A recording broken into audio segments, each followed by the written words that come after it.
I'm here. I'm here. Good morning, everyone. It is Friday. We have some more Pillars of Eternity 2. Got Cragrack coming in with the OMG finally. Thank you for proving you are first in chat with that channel point redemption. Right. I miss here. That's fine. Okay. So, let's get back into the Ingwithian Way Station.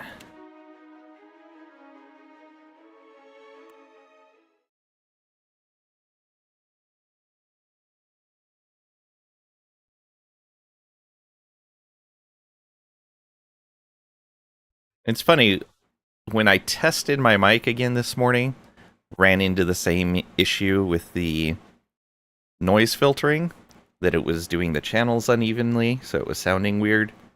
And I've finally figured out what the solution is. I don't know what's causing it, though. If I reinstall the NVIDIA software, it fixes it. That's all I have to do. Just run the installer. Takes like 45 seconds, a minute, and it fixes it. But I don't know why it messes up in the first place. Whatever. Now that I know how to fix it, it's easy enough to figure out once I test it. Alright. Did we look at this? Barely make out the words on the sarcophagus. Here rests the head that bore a crown of devotion. Oh, right, we had finished this area, hadn't we? Unless there was more? Oh, yeah, we didn't go through that area. Oh, no, this was just a side room. This was not the end. I think we should probably look through all these rooms, though. Oh, that does not connect. Connects over here, though. Alright.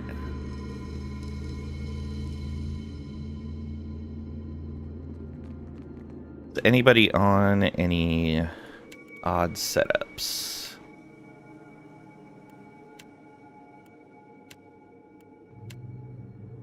Nope, everything's fine there.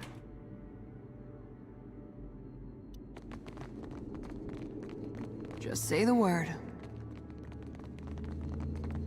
Oh, we can split either direction. Another room with these amphora in it. Oh. And we're probably going to have a fight here. We here. Hey. Watch out.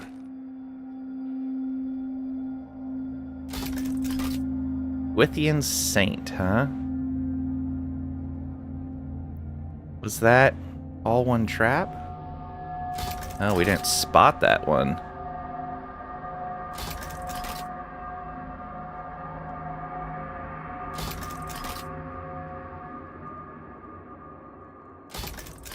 I spotted that one, but the characters didn't. Alright.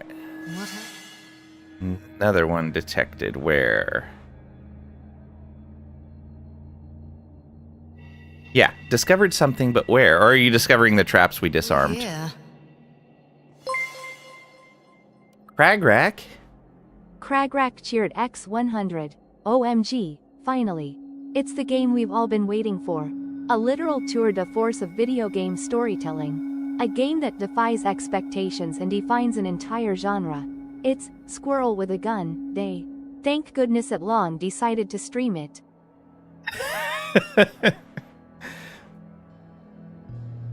Thank you so much for the 100 bits, Cragrack. I really appreciate that.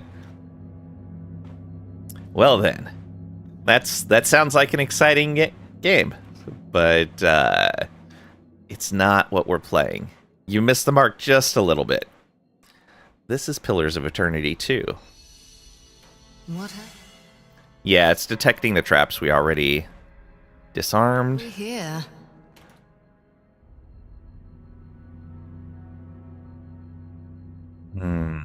Let's move in like that.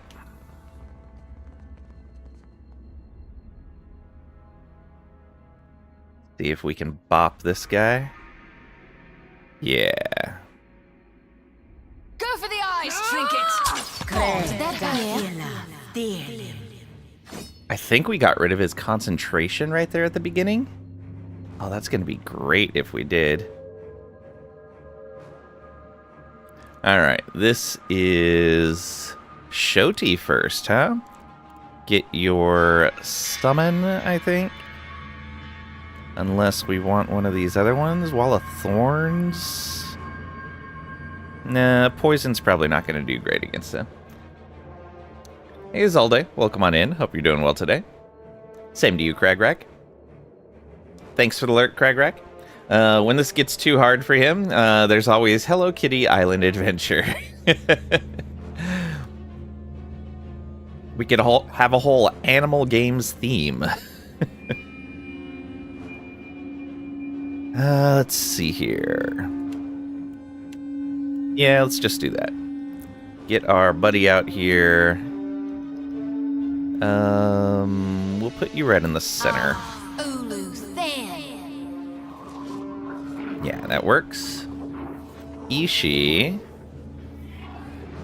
I think I'm going to move you out of the way for now.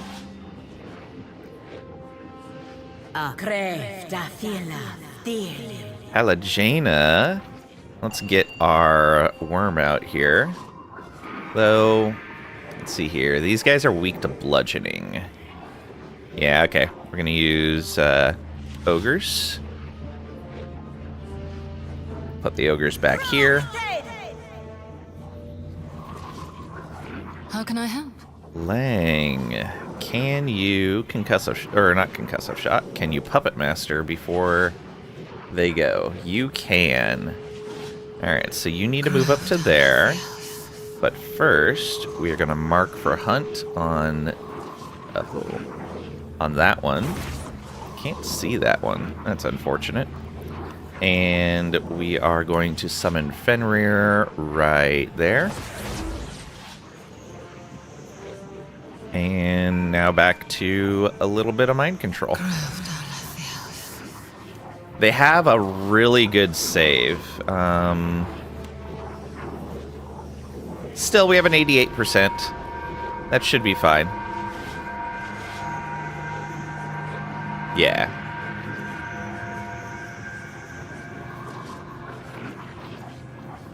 Eder, you don't need to hide. Go ahead and do that. I don't think there's a need for vigorous defense. We'll use it anyway.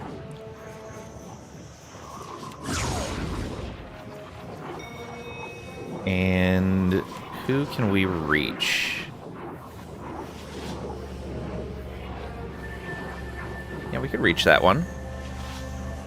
Let's do it.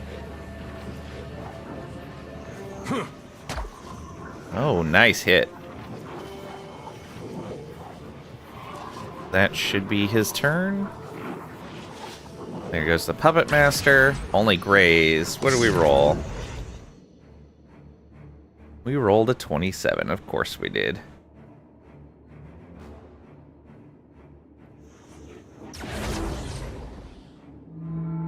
Alright. All of our friends are out here now. You probably can't reach him. Oh, no, you can. Good. Maya is up next.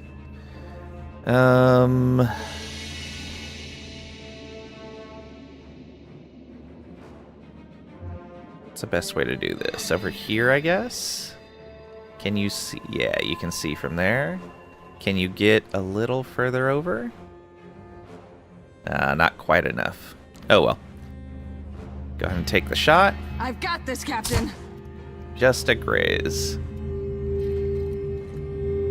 No, they don't have that bad of armor. Oh, who are you going after?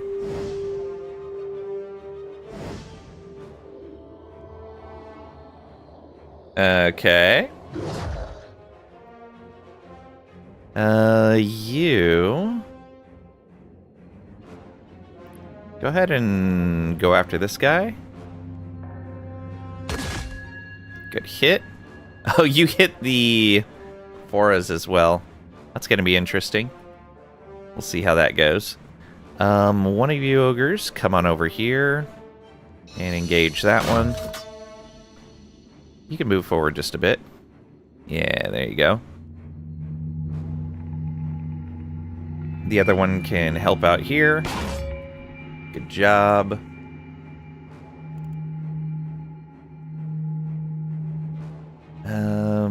And then this one gets to go.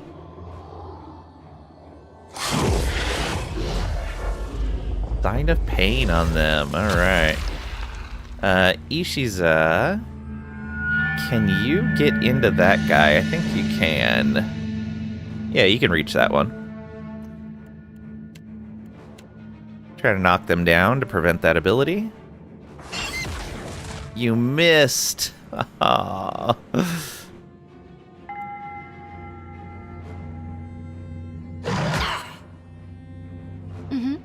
Okay, Shoti, can you stun this one? I don't think you have a stun.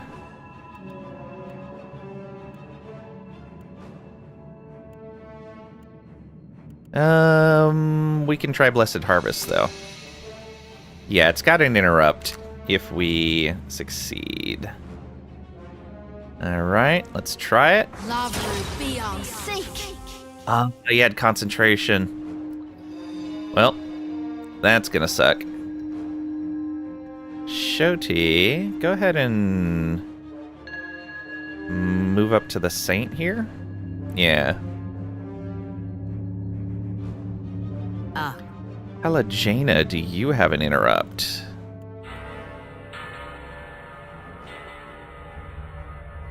I don't know if these count. No, they don't. They are not summon creatures or spirits. These have any... They have no special burn, resistance, or weakness.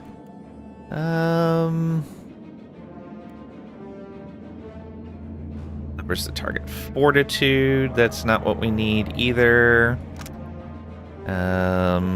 That does not do any interrupt. Yeah. We need more interrupts on people. Alright. Let's just move around a bit so we're not the target of that attack. For the Republic. It's a good hit. Alright, 2 cleaves go off. Whew. How can I help? Not bad, though. It's not bad. Alright, nobody else seems to be doing anything special. Let's just shoot this one. I have my mark. Right between the eyes. Nice. And back up a bit. Fenrir, can you finish this one off? Not quite. Okay, good. They're going after the summon. Go ahead and keep that one focused. Yeah. Oh, you missed. Good job. Maya.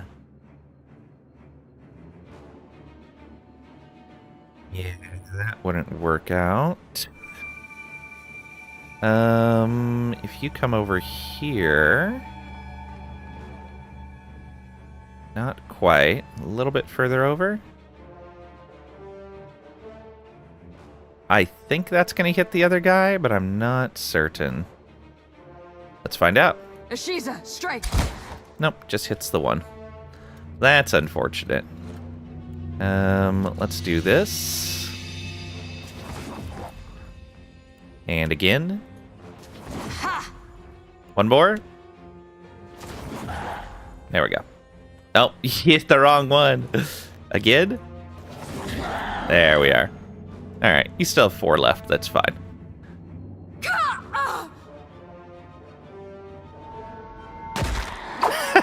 Disengagement attack.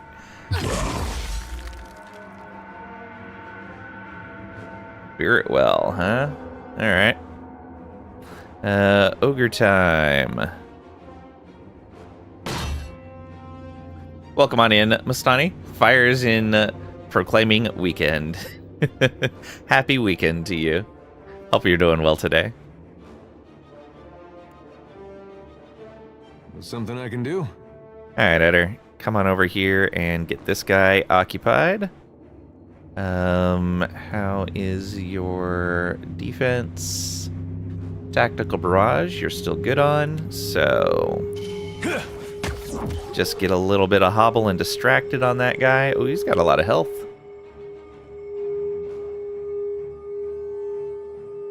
We interrupted him, that's good. Throw him all the way down to the end of the next round.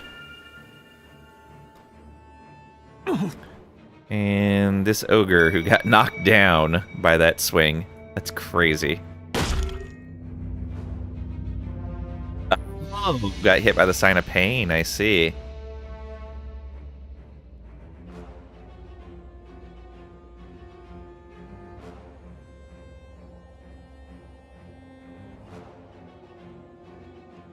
Oh, okay. He has that for 2 more rounds. I see, okay.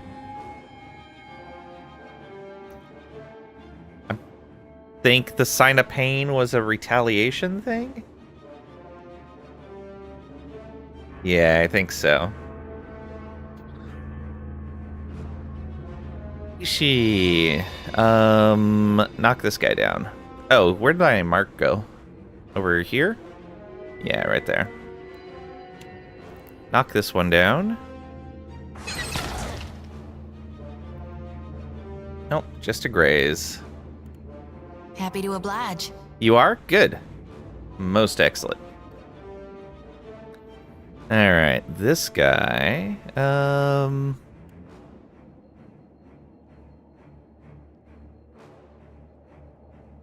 Is this enemy damage? Foe target jumps 2 targets. 3-meter jump. Okay, so it doesn't jump very far. Yeah, I think it's time for a little bit of Cleansing Flame. Get rid of that sign of pain that he has on him. Lavru be on seek.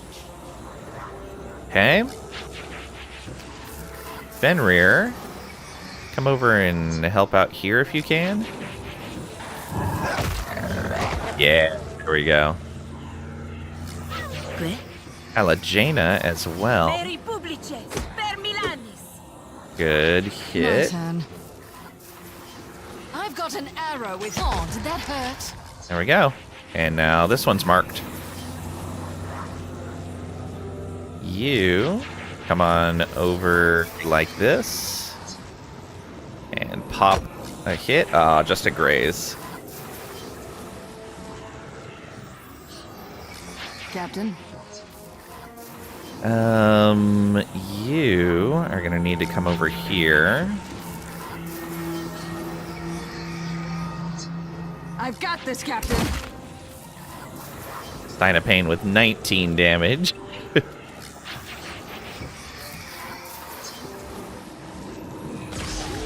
$82. Nice.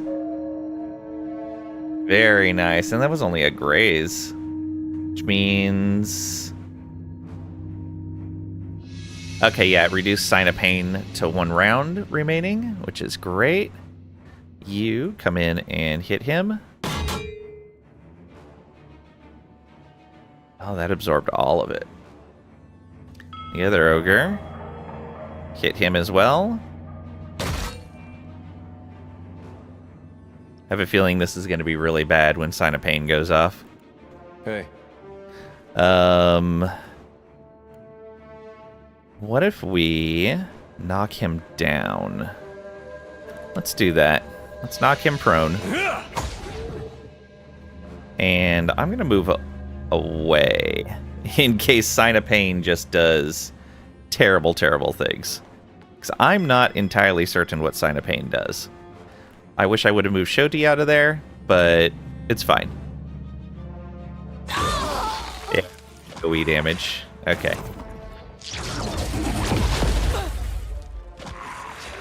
Graze Pallegina for 4 damage. Okay, he's got Arcane Veil up. Good, so we forced him to use Arcane Veil because he thinks we're going to cast on him again. But we're not. What can I do you for? Alright, Shodi. As much as I would love to use Blessed Harvest, that would be a bad idea here, so just hit him. Let's reap this whirlwind. Aw, you missed. Good job. What's your roll there? You rolled a 6. He has 104 defense with that up. Woo!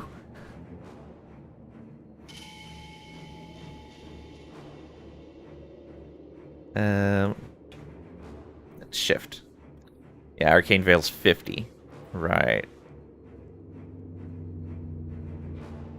Be positive against him if it wasn't for Arcane Veil. Fenrir, come in and get him. There we go. 2 grazes. Great.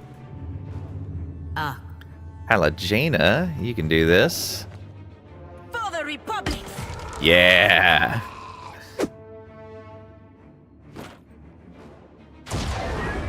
There we are.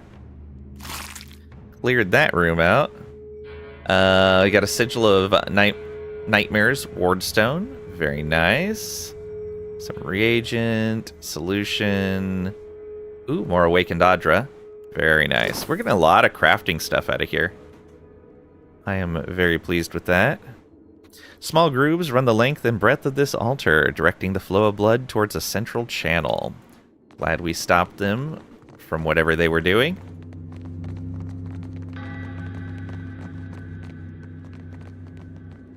Alright. Doesn't look like there's anything hidden in there.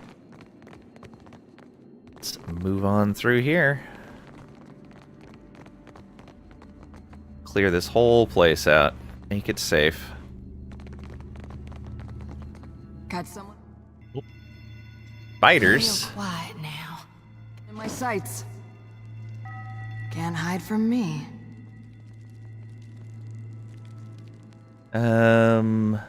Yeah, let's hit this one. You're going down. See your soul. Ah, we clipped Pallegina. I didn't have her out far enough to the side. One ready for reaping. Nice, and we hit both of them with the frostbow.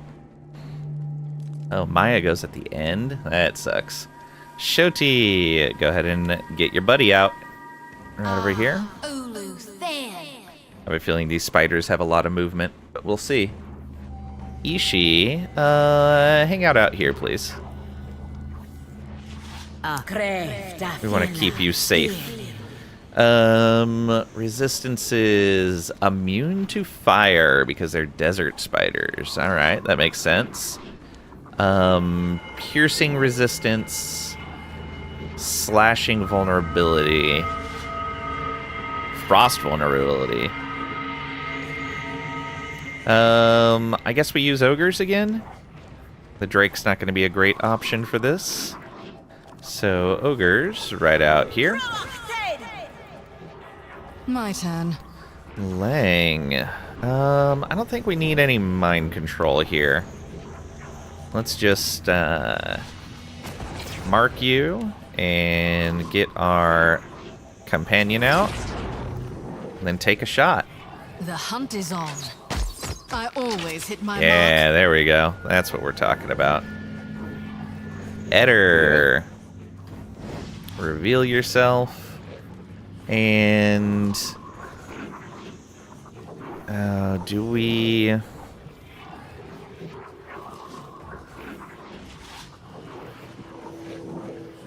Let's just hope that they can't reach us. I don't like that.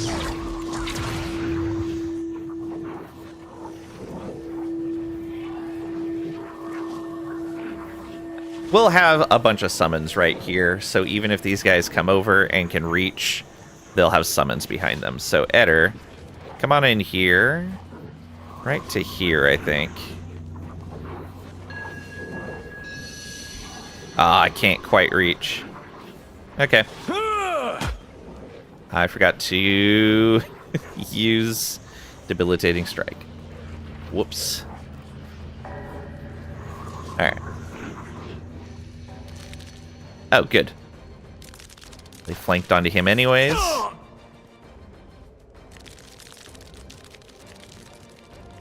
And they don't have reach. Good. That worked out even better than I thought it was going to. Oh, and he riposted. Very nice. Alright, Fenrir, come in and focus on that spider. Good hits. Double crits, in fact. Look at that. Alright, you... Yeah, focus down on this guy.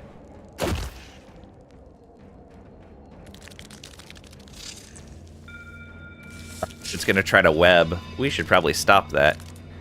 I don't think you're gonna be able to do enough damage. Oh, it's focused on this guy. Alright, so we'll come all the way around like that.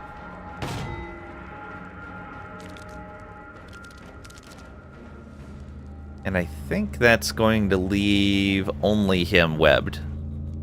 A graze? How do you roll? 11. Your orders? Maya, can you get an interrupt over here? I think you can. She'd be able to hit a whole bunch of them with a line if we would have come down there, but we want to interrupt this. Yeah, there we go. Ishi. You should... Yeah, come in and attack this one. And then move out.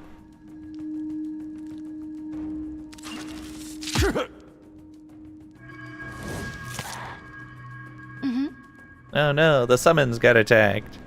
Go ahead and cull this one. Lava be on sake. Good job. Tell me. Tell you what. You are mostly fire-based, so there's not a lot your special abilities can do here. Where did our mark go? Over here? Alright. Can do that. Oh, he got poisoned. Nice hit. That wasn't even a crit. She does such good damage. Okay, so it's going to try Blazing Grasp, I think that is. Well, that's going to be fun. Yeah, go ahead and come on over here. Yeah. Nice gib. I didn't see where the mark went. Because it went over there. Alright, that's fine. So, what do they do?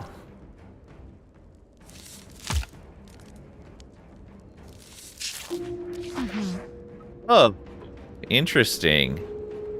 That's a fun ability. Alright, let's kill this one. I have my mark.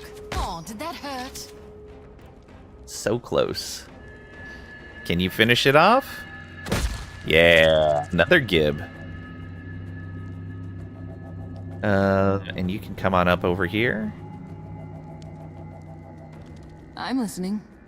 Maya. Come on over here.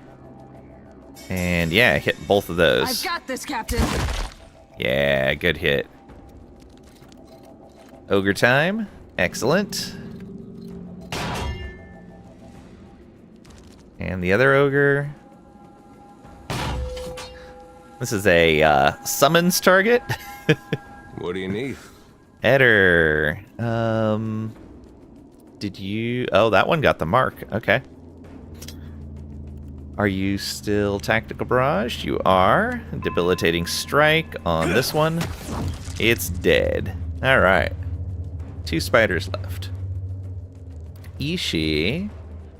Go ahead and try to knock down here. Just grazed.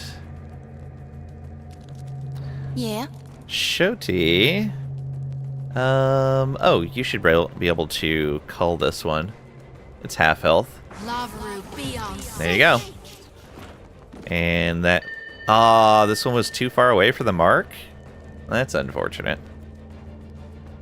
Because now Fenrir doesn't get a bonus. Still crit once. What do you roll? 92. Feels good. Oh, and that one got reposted. Excellent. Ah, you grazed. Playing. Time for you to finish this off. Down. Right between the eyes. There you are.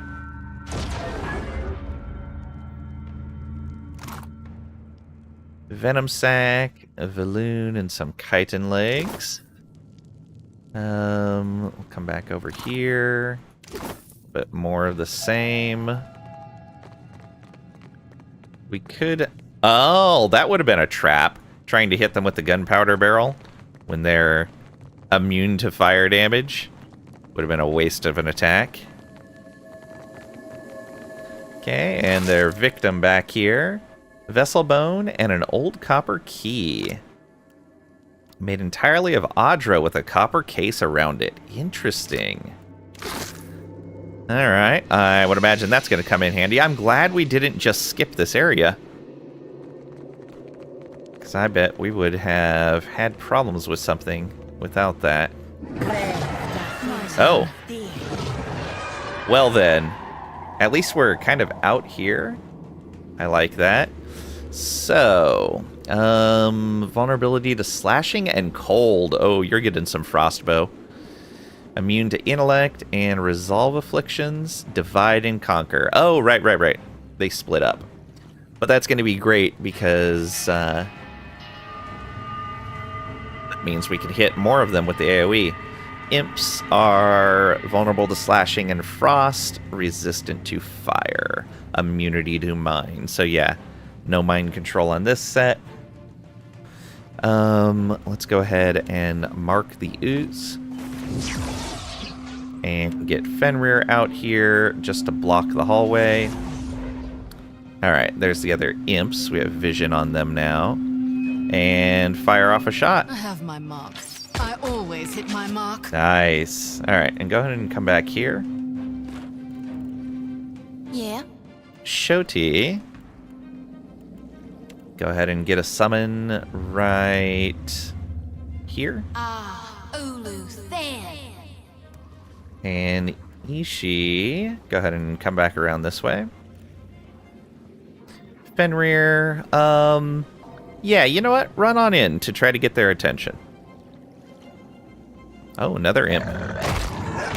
And I think there's two more in the back. Yeah, one back there. And that one, we know it's there, but it just hasn't revealed its name yet.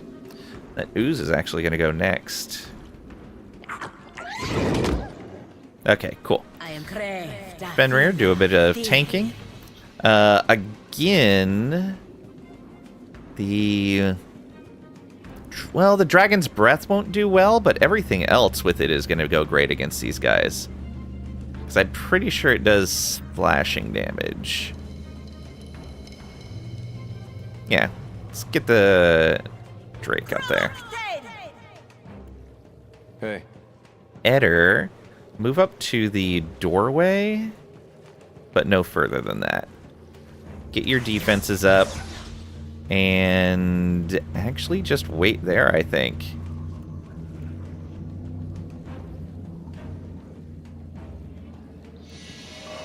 Yeah, just wait there. There's another imp. I think they're ranged attackers. Yeah, that's what I thought. We want them to cluster up a little bit. We do much better with clusters of enemies. Oh, that one went melee. Alright.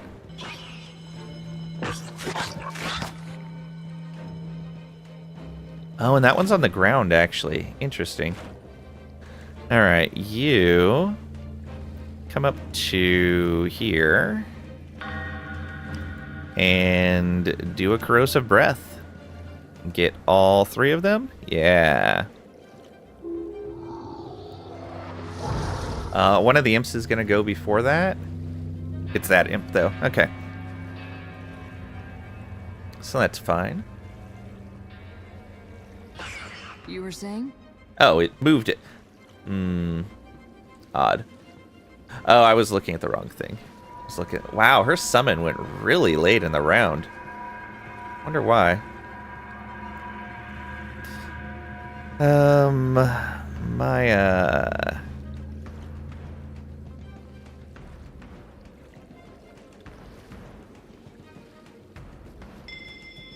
I guess you could come over here and hit that. Can you come over just a little bit more? Just a bit more. Yeah, there we go. Try that. For the homeland! Right between the eyes. Okay, we didn't get this one, but we got all the others.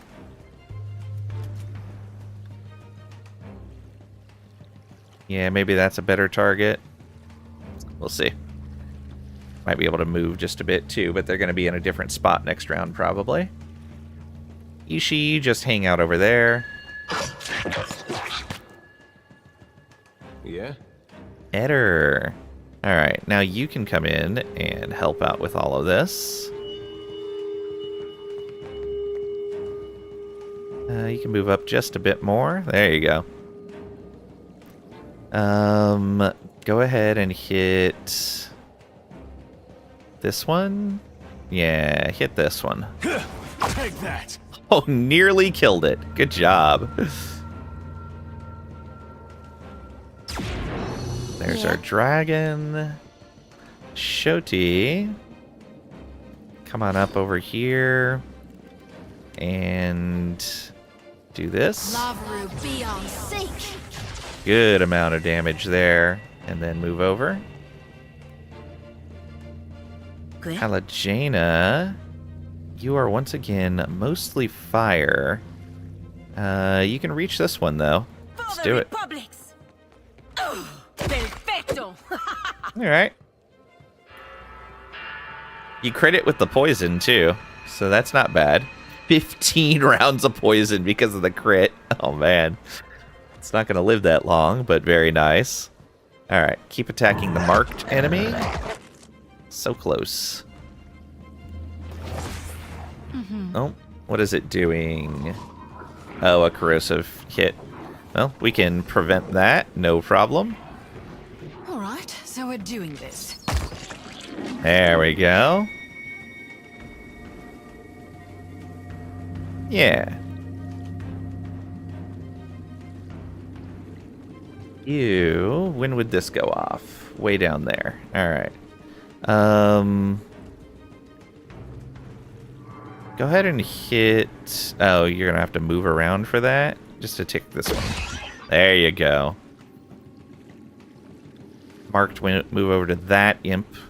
It's going to be a bit harder to hit, but that should be fine. Speak freely. Maya. Okay.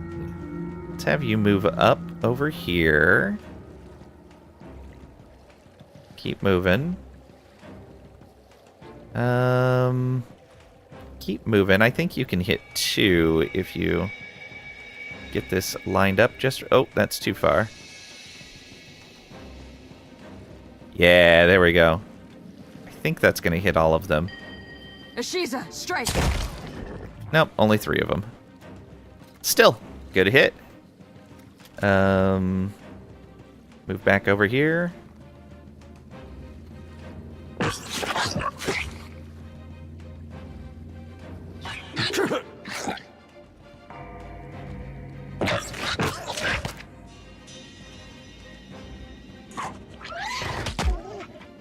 Okay, the oozes are spitting, swinging.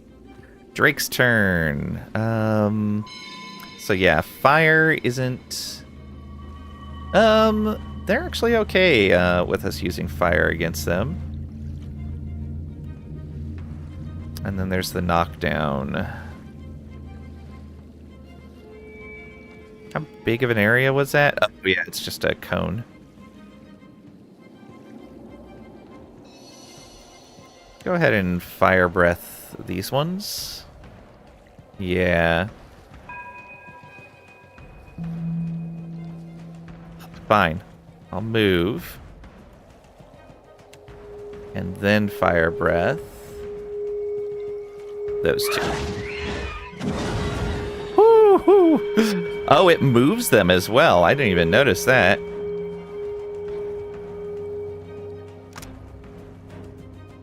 Oh yeah, 1 meter push. So it can actually push people away from an area as well. Did they get burned on them? They did. Oh, that's great. And go ahead and come up so you are flanking both of them if you can. Hey Pat, welcome on in. Hope you're doing well today. Can't you let a guy sleep in? Here's Pat, it's my wife. What do you want for breakfast, Pat? Do you want coffee from Starbucks too? The nerve. She knows I was up late playing games. Isn't that what the coffee's for? That sounds very considerate. If you don't appreciate it, at least tell her all of us appreciate it. Taking care of our friend Pat.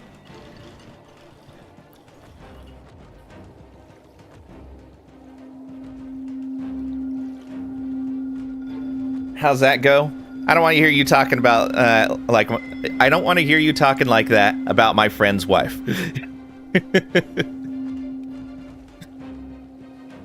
All right. Good job, Drake. Ishii can just hang out in the hallway. Shoti, go ahead and finish off this ooze here. Actually, the burning may do that. Finish off this imp. Ooh, good hit. Fenrir, you would need to get all the way over there. Can you? You might be able to. Go this way. Yeah, there we go. Because that's our marked target, and he does best against those. Yeah, a crit and a hit. Lose. Oh, that one almost died to the burning, but not quite. We'll just let it die on its own. That's fine. Everybody else attack other things. Yeah, you can come over and help with the marked target. I cannot. Yes, you can. Ooh, just a normal hit. How can I help? Lang, I kind of want to try to get an AoE going right here. Go for the eyes, trinket! Right between the eyes. Oh, that hit all of them? Oh, she has... I think she has the ability to pass through now. Let's see here.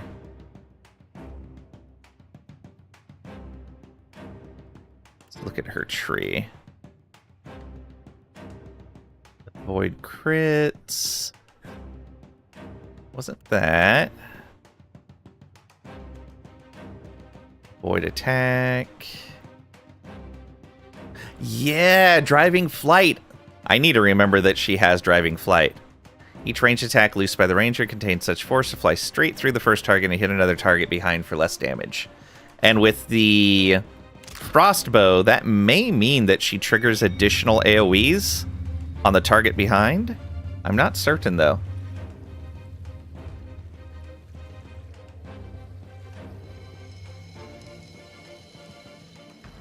Nope, let me click that.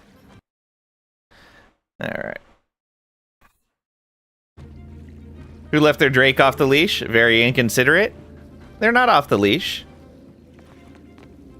They are exactly where they need to be. They're not running around causing havoc against anyone that doesn't deserve it. Alright, go ahead and move up to here and bop this guy. Ah, we only grazed. Maya. You might be able to get all... Nah, you're not going to be able to get all three. Oh, maybe. Just a little bit more. A little bit more. Yeah, let's try that. I've got this, Captain. Good hits. Look at that. We're getting used to her line attack. Alright, Drake's turn. That one's going to die from burning damage. So just come on over here. Yeah. Ate an imp. Something I can do? Yeah, I guess you can finish this off. Be a candle in the night. You are, Eder. Also, if I didn't say, hello, Pat. Welcome on in. Hope you're doing well today. Ooze plasma. And a horn. Let's look around. Before we open that door, let's check the whole room. Nothing in here, huh? Okay. I'll open that door up. So, collapsed hall, corrupted Audra pillar, tomb. Yeah, we hit everything. So, down the stairs now.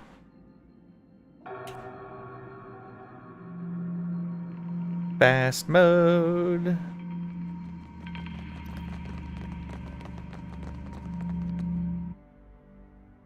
Really glad they have that fast mode in there.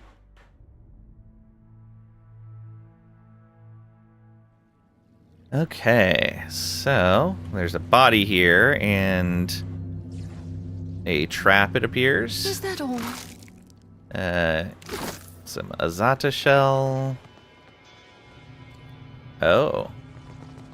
This is nothing. A scratch. Oh, hey! Major injury. What? Oh, each of those is giving her an injury. I really hate that that does that. I should have paid attention where those circles were. Alright, move back. What did she get? Perception, shock armor rating, crits converted to hits, minus penetration, minus max health. Oh, man. And the only way to cure those is resting, isn't it?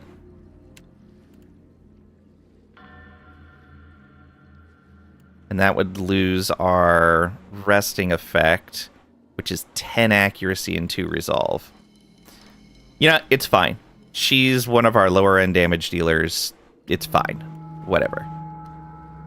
Oh, that's stupid. That sucks. I was looking into the room and not watching what was happening to her. I thought I had it set to pause on damage. I'm almost certain I have it set to pause on damage. Character hit when an attack against a party member. Okay. Character damaged. Yeah. Auto pause when a party member takes damage.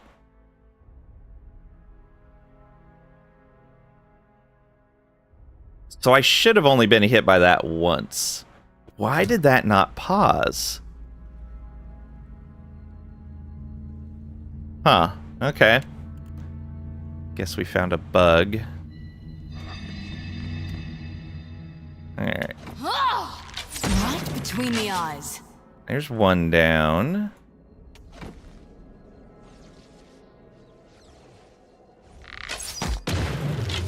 There's 2 down.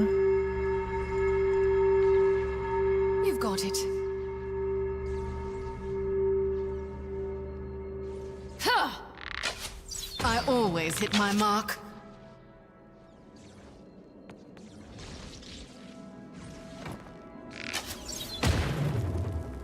It's such good range.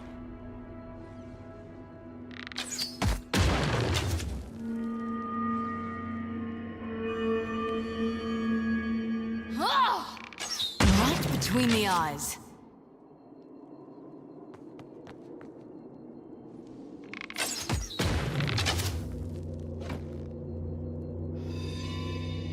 And last one. There we are. Okay.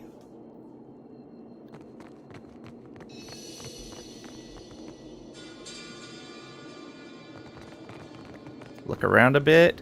Oh, I think Maya was the one spotting stuff for us sometimes, though. That minus perception's going to suck, not just for her attacks, but... Oh, there's another one back here. And a spirit back here.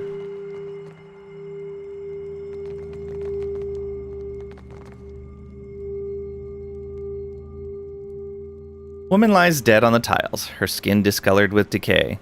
Her rent flesh slows away to reveal bone.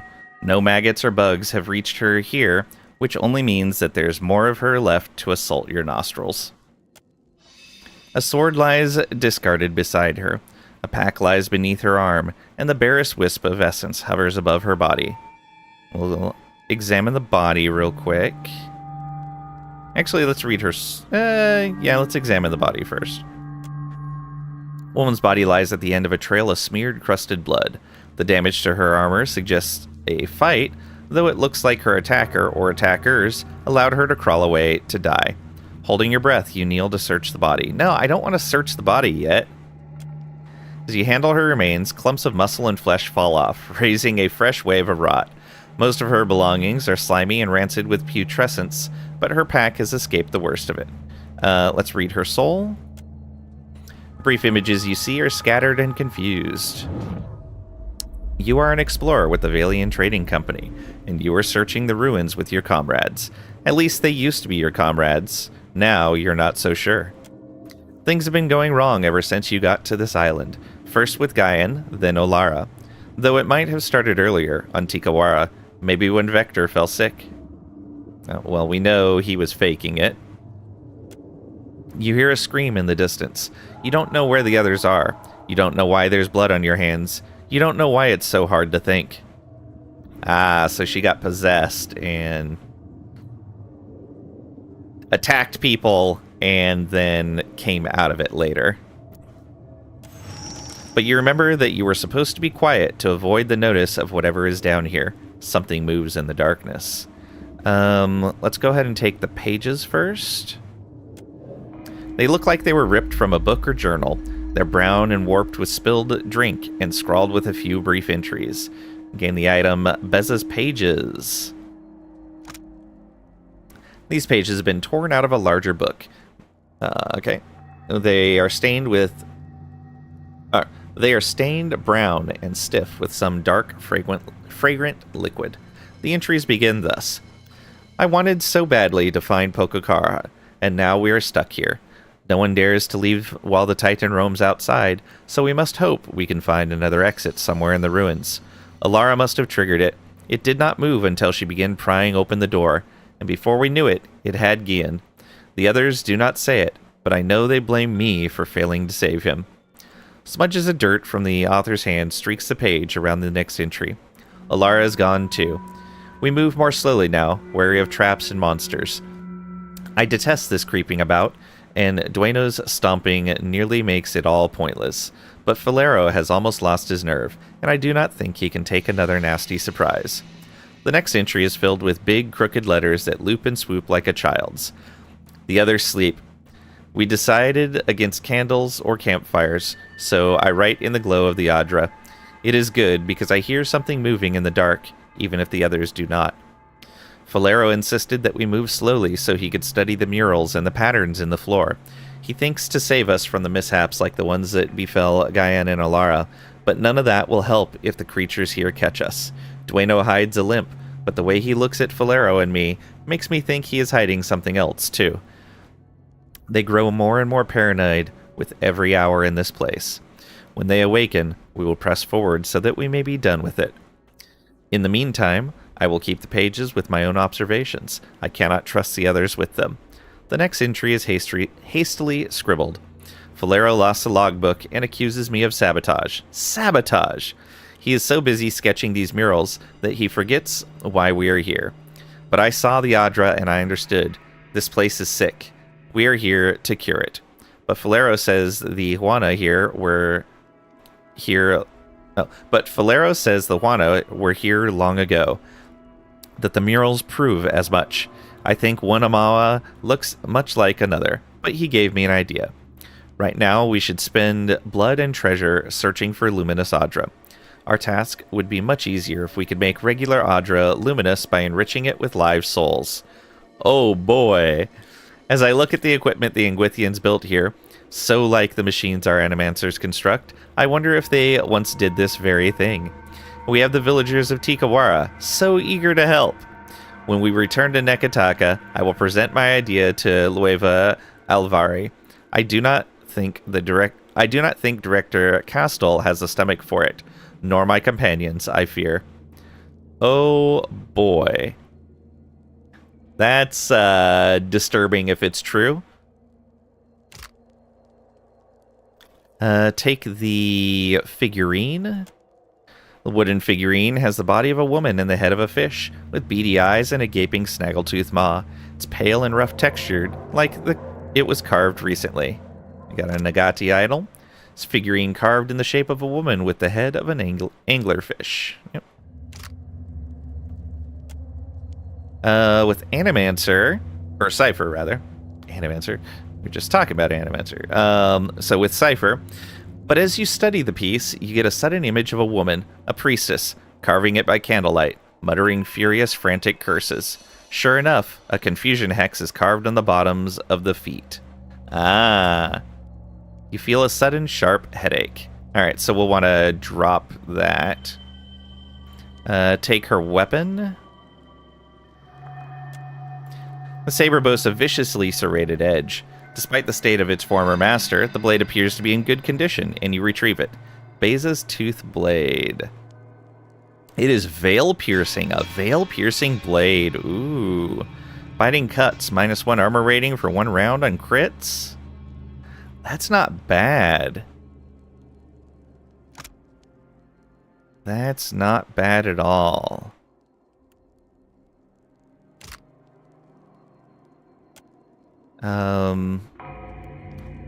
Did that put that confusion on us? It didn't, but I bet it would at some point. So... this... how do we drop this?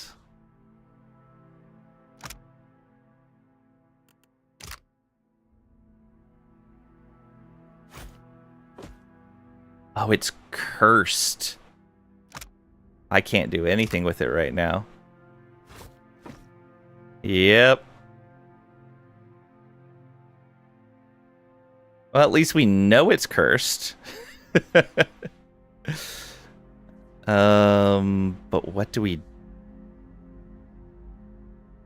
I would think I'd be able to do something about it. Oh, it's a quest item. Okay.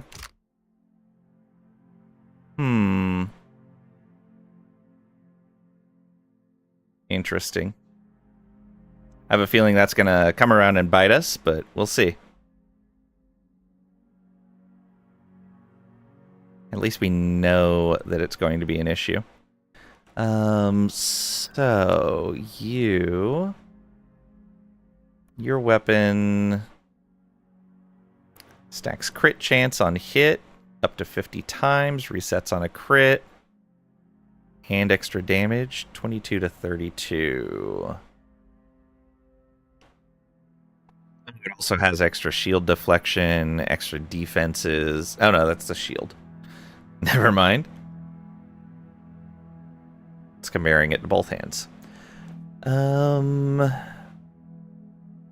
So same quality level.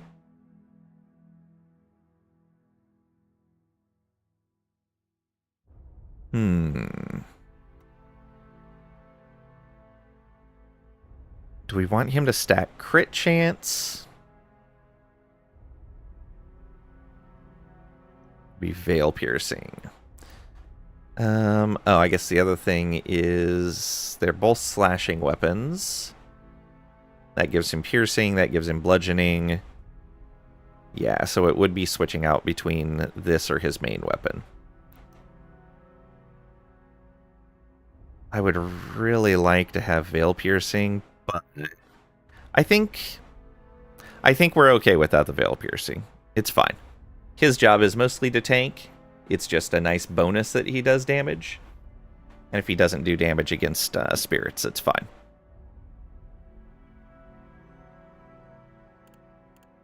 Nobody else is... Oh, you know what? No. She's actually good against things that are veiled. She's fine. I guess it could be an option for you. Oh, but that gives her... No. We don't need another bludgeoning option for her. Yeah, let's do this.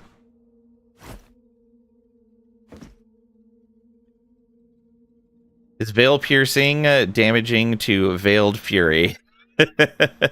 Nah, spirits and other like intangible type creatures have veil, which makes it so that it's harder to hit them and damage them. Certain weapons, like guns, have veil piercing though, and then this sword actually has it as a special trait, which is pretty rare on a melee weapon. You can see here, doesn't give us a mouse over for it. Oh, and also the wizard's arcane veil spell, which gives them a bunch of defense. Okay. Got this shrine here.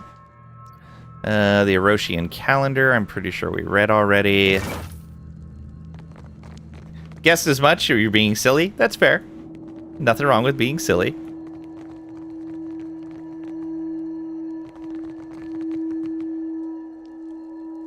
I do like to correct where I can.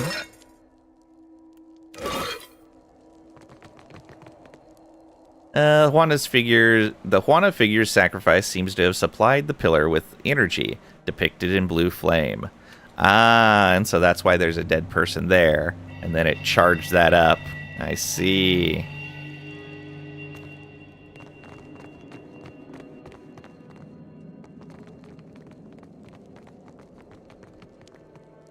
Gotta be careful if there's another one of those charged up somewhere. Oh, a door. And some rumbling.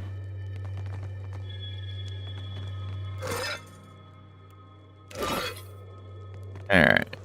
Let's save. What do we got here?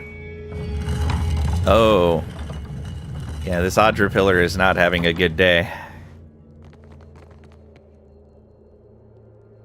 Swear the rumbling wasn't your stomach? Looking at that thing's enough to make me queasy. For the love of God, don't touch it. Energy pulses through the twisted column like an irregular heartbeat, straining at the bounding walls. And it appears there's stairs there. Hey, there's something to interact with over there. Oh yeah, it is not having a good time. And I guess it's growing based on it knocking away this pillar and with the damaged floor over here. Yeah, I think it's growing. Gonna be interesting. Let's take a look at our journal.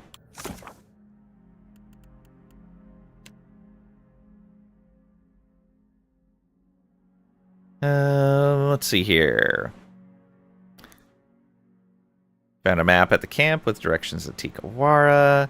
Pillar of Audra descends through the ruins. I found the top, but I'll have to journey below to see the rest. Something has corrupted the Audra, and it grows worse the deeper I descend. Beza, the leader of the Valian Trading Company expedition, lies slain in the depths of the ruins.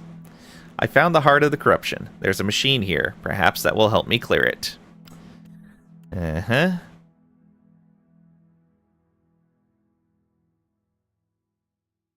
Okay, yeah, and this guy wanted us to render the Luminous Audra unusable.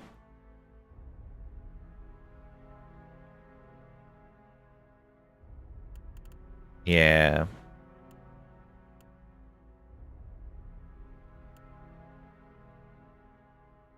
Yeah, the Valians want us to try to help them out over here. Remember who gave me this one.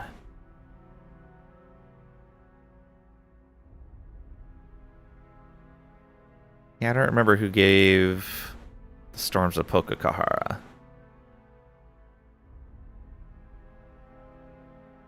Alright. Regardless, though. Let's come over here and see what we can do. Let's search the rest of the room first.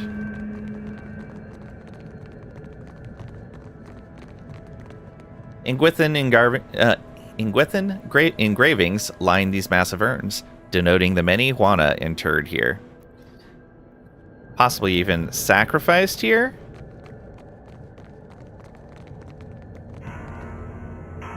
Oh, all right. Maybe just this once. The machine at the base of the pillar is in bad shape. The Adra panels are warped and the copper is corroded, but it looks whole. A high keening sound comes from the Adra. We can activate the machine, we can examine the machine because of 3 mechanics, or leave. Let's examine the machine. You check the copper connections and knobs. Everything appears to be intact, but none of the essence in the pillar runs through it. The keening grows louder. I don't know what this is going to do, though. I have a feeling with this messaging about the noise getting louder and louder that if I leave, I'm not going to be able to come back.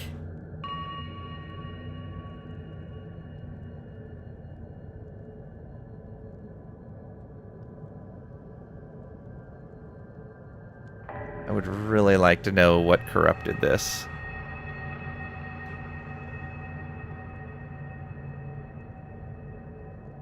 Let's go ahead and activate the machine. Turn the Adra wheel and adjust some of the sliders. At first, nothing happens. Then you feel a fluctuation in the ether. The wailing grows louder. Oh, a portal. Button pressed, yep. Essence moves within the Adra, opening a dimension as raw and distorted as a fresh wound.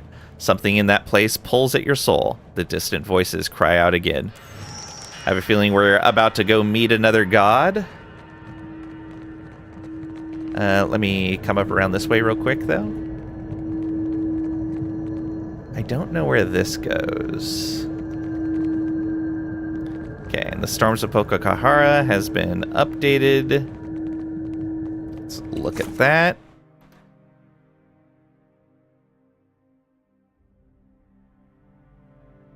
Okay, we saw that already. Enter the corrupted Adra. Whatever is corrupting the Adra is embedded deep within it.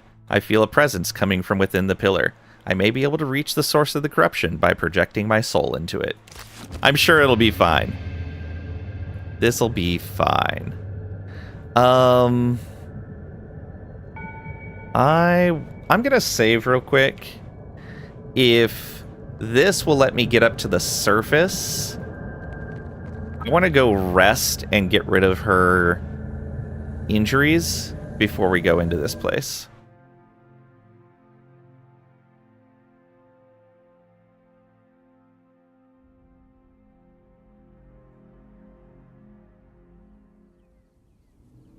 Okay, so yeah, we can get back to that, no problem. Why didn't we find that before? Would have made this whole thing so easy. Alright, let's go rest.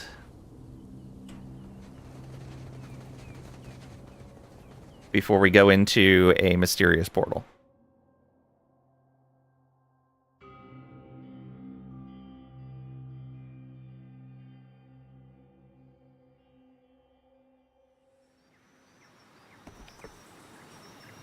I really like this shrine resting bonus. It's pretty nice.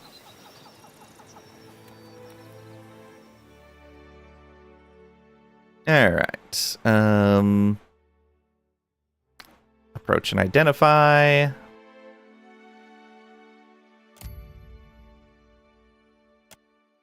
Alright. Meditate on your travails and rest.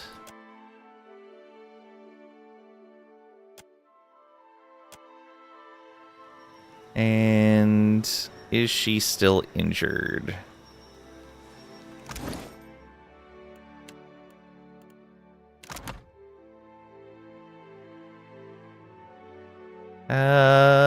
I don't know if injuries show up on here.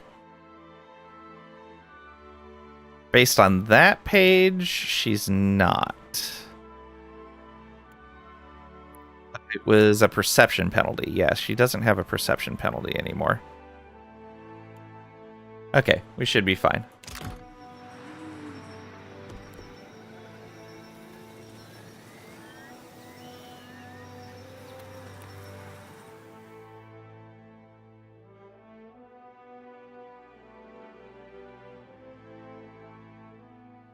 And we ended up all the way back over here. Need to get all the way back over here.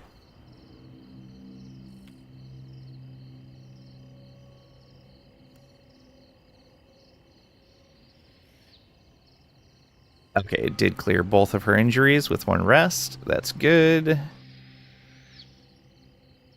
We have our nice Nature's Resolve.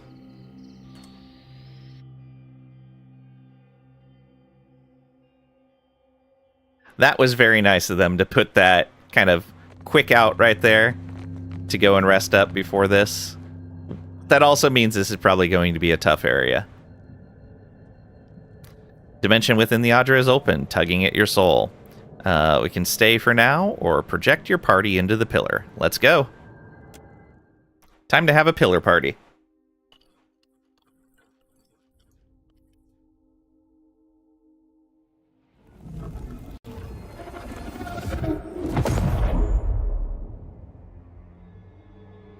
A force within the Adra tugs your soul from your body and into a realm of pure essence. You become aware of a fragmented, dreamlike landscape. It is not a physical place, but rather a shape your mind has formed from the teeming energy. So is your presence in it. Gue? What is this?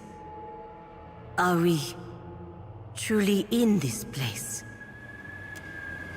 Your actual body is still in Poko Kohara. You feel the cold tiles beneath it and smell the dusty air around it, but you cannot return to it. Something here has a hold on you.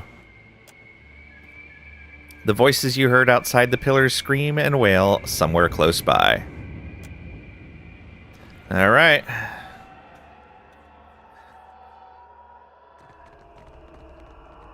Fun times. Oh boy.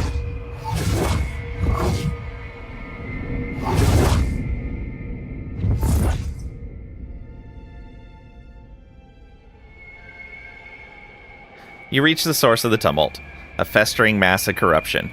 Hundreds of souls cry out within it, trapped and twisted by the accumulating decay. If this is how the gods run the Beyond, I'm sure Valian animancy would be an improvement. A handful of souls, still fresh and mostly whole, surface to confront you.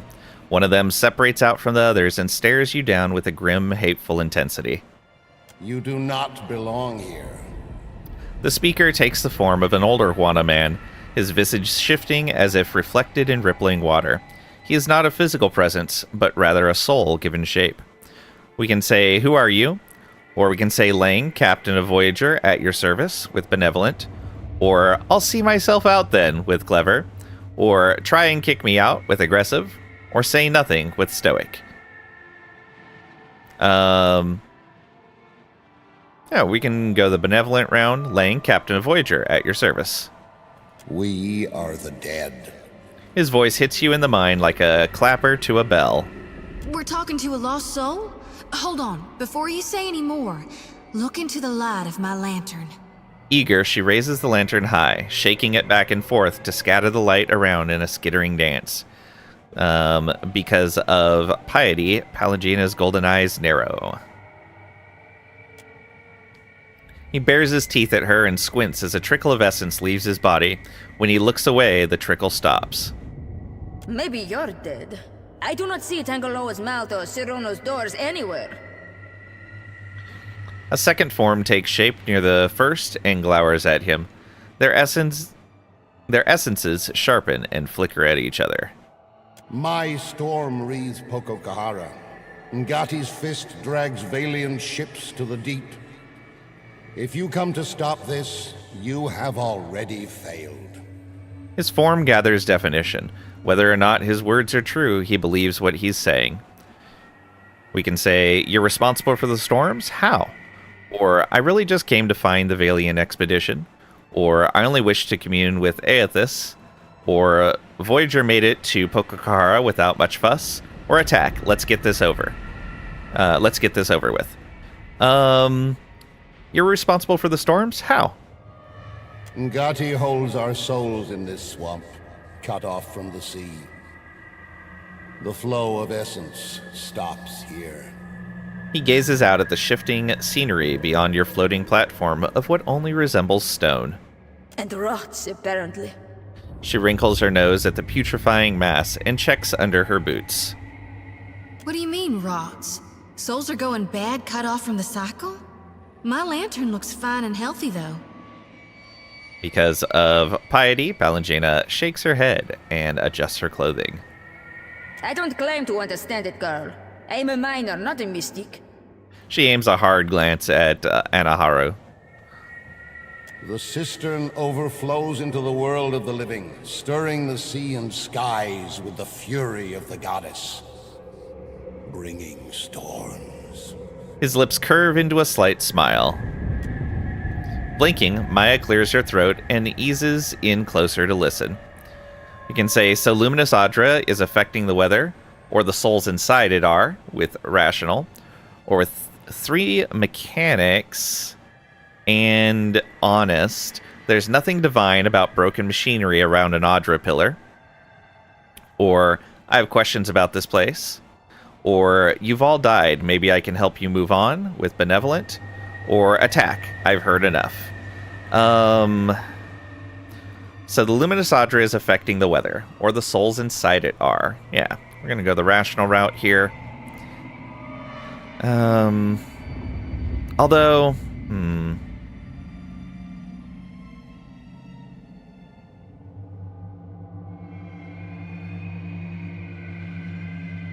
yeah, let's go the rational route.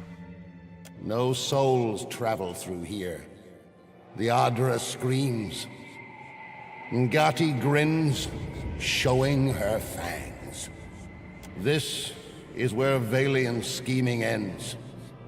Ngati's servant holds the dam closed to flood the living world with her vengeance. He places a hand over the spot his heart once occupied.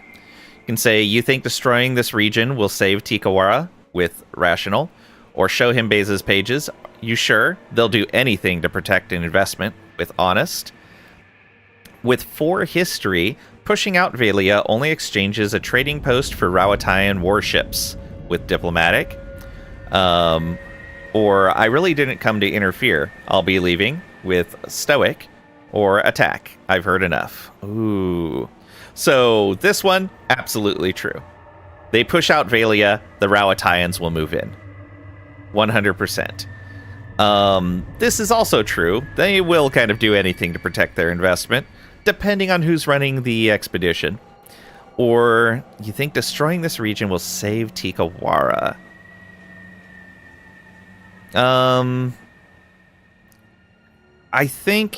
I overall do think that Valia is the better choice between the Rawatayans and the Valians if you have to have one of them. I'd prefer they both just leave this area alone. But yeah, pushing out Valia only exchanges a trading post for Rawatayan warships. Although they have real confidence in that storm, so they may think that Rawatayan warships hold no threat.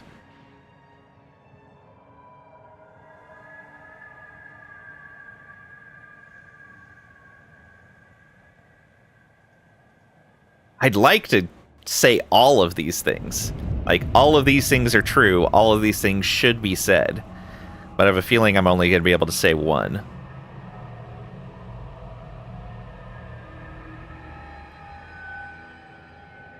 Yeah, pushing out Valia only exchanges a trading post for Rawatayan warships. Their ships also sink when the winds tip them over, Akira.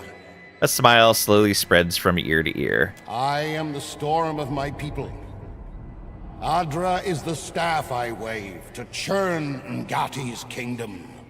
He opens his palms. The ether around you reacts at once, whipping up the ambient essence into a frenzy. Far away, you think you can hear furious winds growing in response. Madiko, to arrive at the far side of death and find this babbling brook. She presses her temples with both hands. The Valians will not overrun us while I have the strength to repel them. He furrows his brow towards Beza. If you think bad weather will hold back my countrymen, you have greatly underestimated us. They will depart when the waters rise to drown their investments. This I know. These storms chase away fish and blight crops. You're the one killing Tikawara. That is true. Anaharu, you lost the trial of waves. Ngati judged you unworthy. Ooh. That may just lead to a fight, though. Why not let your villagers defend themselves? Or so keep pushing the Valians away. I won't interfere with stoic. Or attack. I've heard enough with aggressive. These storms chase away fish and blight crops. You're the one killing Tikawara. Yeah, that is true. But this is also true. Do we lean on his fervor? Or on his care for the people of the area? I have a feeling his fervor is more the way to hit, but I think our character would go more the line of the people. Yeah. Storms chase away fish and blight crops. You're the one killing Tikawara. Fool! Ngati will stop churning the seas when the outsiders leave. Then I will be reborn as a Ranga. Ah. Pirates and slavers drove my tribe from our old roots and havens. Now, the Valians do the same with paper. They come to pull Adra from the earth and mill it like grain. You speak as though this Adra has been the heart and soul of your tribe for generations, though you have only recently come here. Adra is the heart and health of the Deadfire. You whose breast is cold and still would know nothing of this. There is nothing more to say. Here at the end, outsider lies are a dull edge. He glowers at you, the ambient essence growing sharp and turbulent around him. And say, I could destroy this Adra, the Valians would have nothing here. Or, no more fighting. Let me convince your enemies to leave. With benevolent.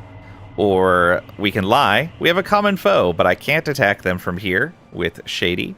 Or, you've all died. Maybe I can help you move on. With benevolent. Or, attack. I've heard enough. With aggressive. So we could destroy the Adra. Could ask them to let us convince the enemies to leave.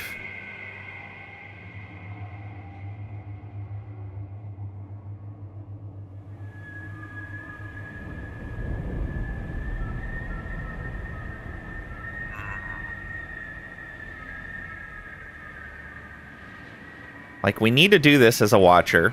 We need to help them move on. But I have a feeling he would resist that quite quickly and start a fight. Though it may mean that the ones here that just want to move on may not participate in the fight if we say that. Destroying the Adra would kind of... like, it would drive the Valians away. But again, that leaves the Rawatayans just free reign in the area.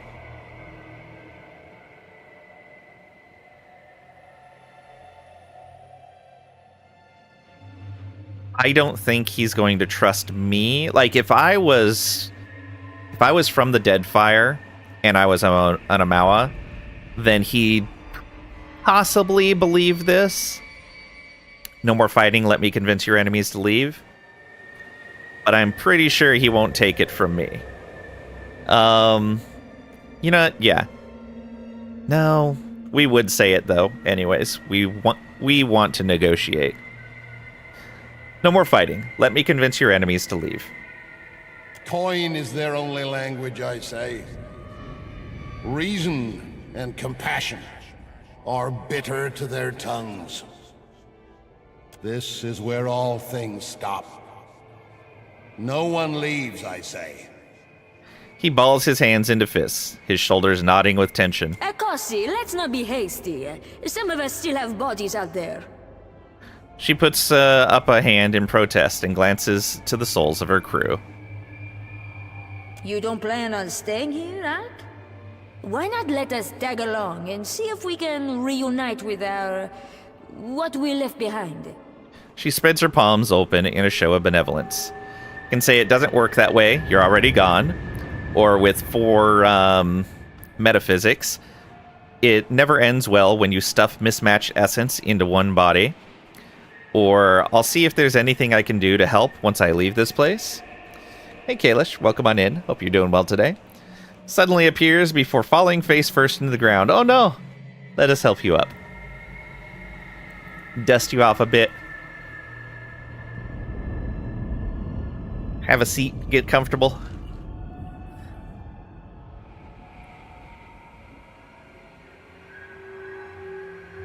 Howdy indeed. We can say, I'll see if there's anything I can do to help once I leave this place. With 4 bluff, we can lie. Once I'm gone, swim up to the edge of the Adra and I'll chisel you out. Wow. Or we can attack. No deal, abomination.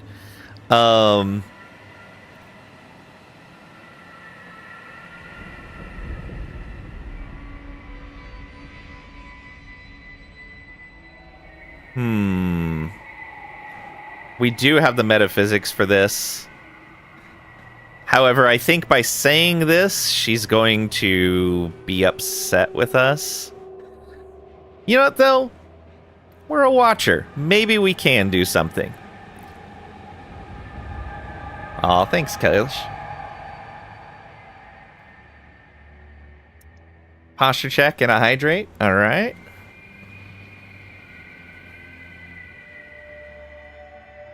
I was actually slouching quite a bit.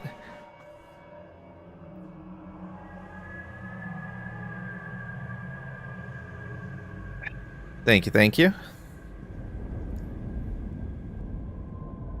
All right. Let's see here. Yeah, I'll see if there's anything I can do to help once I leave this place. I would like to take the metaphysics, though. Now, we're okay with animancy as long as it's done in an ethical fashion. So we don't necessarily need to say that. Yeah, let's see what we can do. Live without us? No. We go as a crew or not at all. Huh? Okay. I swear, the things I do for the Sangretta. She sighs and presses her brow before turning her focus back towards the Juana. Lovely. Okay. They're all gonna fight. And it cut off the dialogue for some reason. Anaharu, I think we finally agree on something. Let's tear this Bazo's soul apart. At Beza's signal, the rest of the spirits lunge forward. That's unfortunate. I'm wondering if the metaphysics one would have gotten us out of there. I was torn on which one to take, but that's what we did. Oh, this is gonna suck. Alright. You're clear. So, let's have... I've got an arrow with your name on it. We want everyone selected, yeah. Started before we could do anything. Alright. Can we get a mind control off before them? No, they go really fast. Alright, let's go ahead and get an evasive roll going. Right to here, I think. We're going to mark this guy and get our wolf out. And Yeah, Mind Lance isn't going to do anything for us here. We get Steadfast.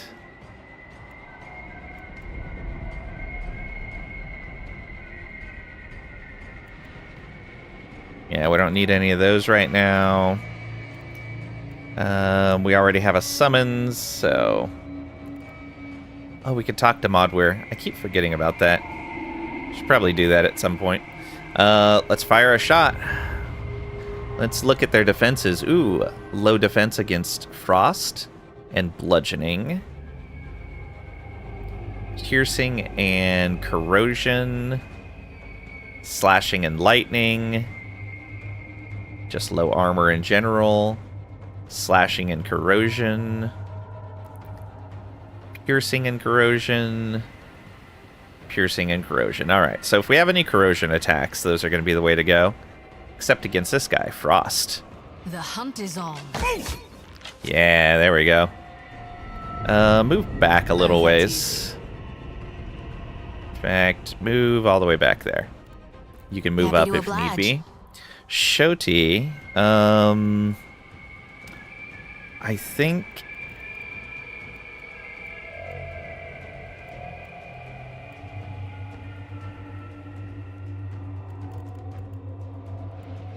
I think she needs to use a figurine to get something on the board instantly, rather than in a little while. Let's do the battered dog first. We're going to put it right up front. And we're going to have her move back as well.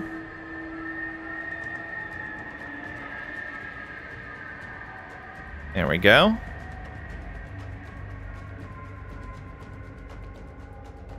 Yeah. That'll be her turn. Good, good. Yeah, I'm glad I didn't wait for the summons. Ishii, go ahead and move back also. Although, how much of your movement is that? That's most of your movement to get up there. You probably wouldn't be able to move far enough back afterwards. You know, do it anyways. Try to knock him down. Yes! Alright, good job. Now get out of the way. Ooh. Oh, leave Ishii alone! Rude! Wow, they are just running past a bunch of damage.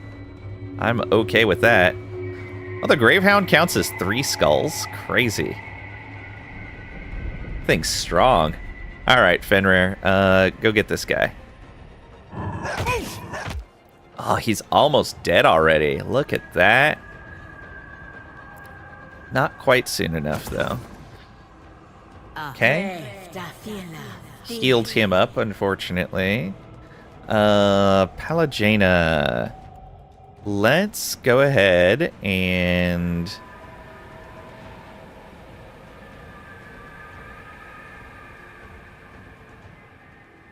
move up to here and get ourselves a dragon on the field. Right there. Yeah, that works. Something I can do? Eder, I think you need to get Beza off of them. Sorry, friend. I can't. Do that. This for defenses. Yeah, so we get Vigorous Defense and Tactical Barrage up, and then we're going to Debilitating Strike here. Okay, good job.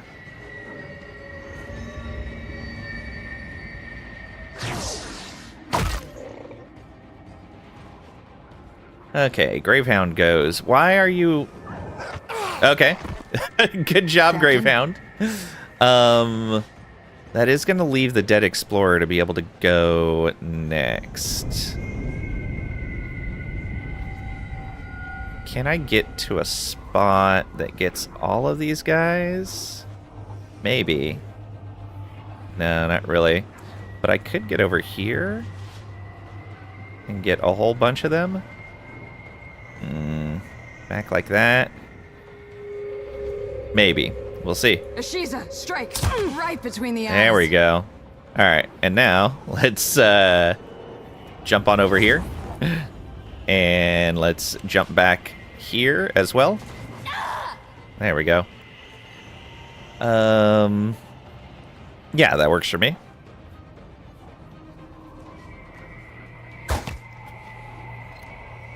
Good. Still going after the Gravehound. Leave Ishi alone. Rude. Palagena. Go ahead and mark this one. Death to those who oppose the republics. And do this. Yeah. There we go. I know they're Valian spirits, but this needs to be done. Alright, and yeah, we'll make it so that if they pass between us, both of them will get an attack. Ishi, move farther back, please. Fenrir's turn. Who has the mark?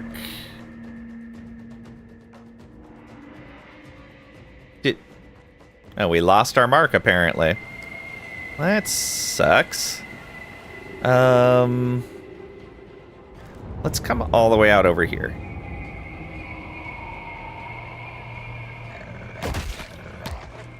There we go. Shoti.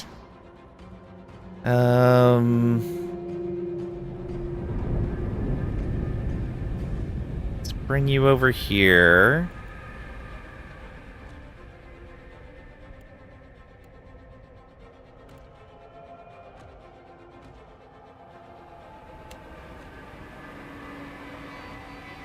Can't quite get that, but we can do this at least. Yeah, we can get the dragon bonuses and give all of them penalties. Although, that's going to cast after all of them go. So that's no good. I think we need something more instant.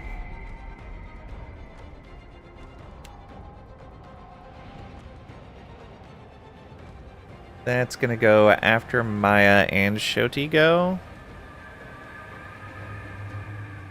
But I think it'll be fine. We could still keep them... Or, sorry, Shoti's going right now. It's going to be after Lang and Maya go. But that means we could actually probably get Lang into the area. Yeah, perfect. Let's do that.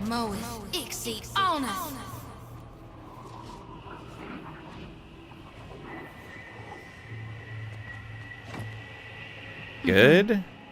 Alright, Lang, come up into that area and get another mark out on Alara probably here. And then do this. Ah, no crits.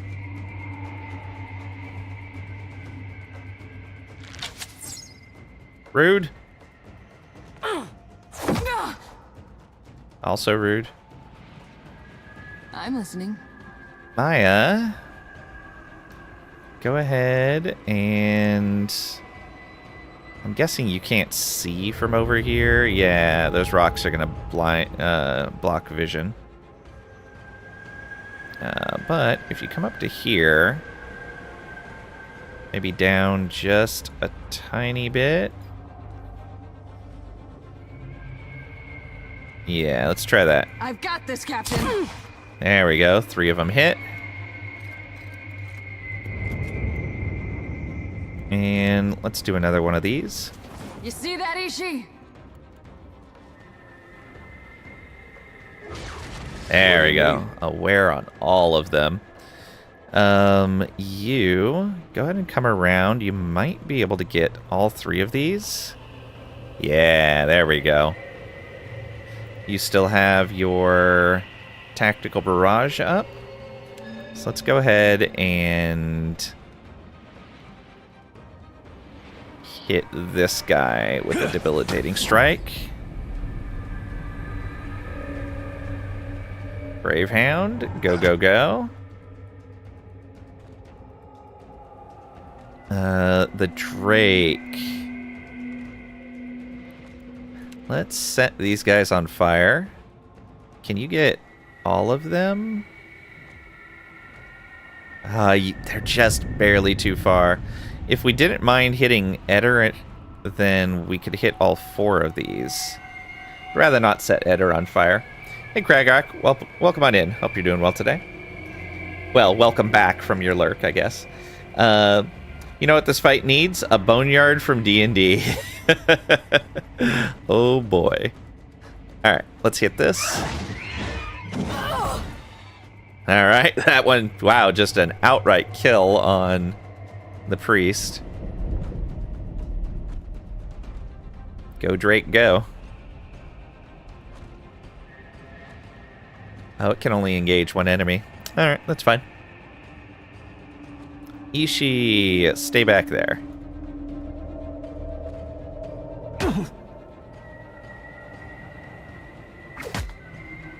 Rude. Happy to oblige. Hitting him. How could you? Alright,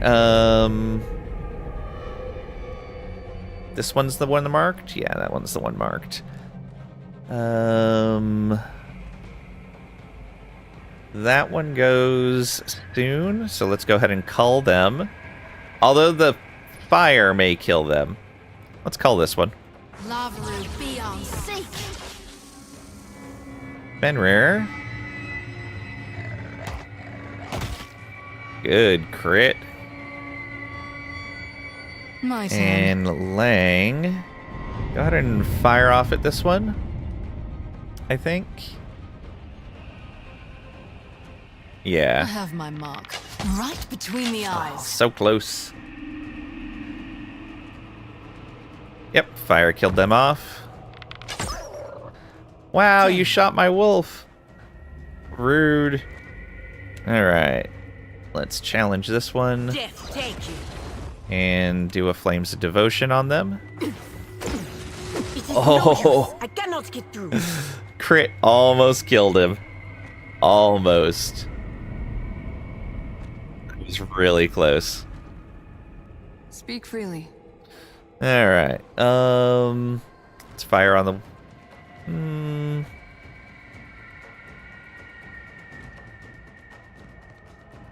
Let's go here. For the homeland. For the homeland, indeed.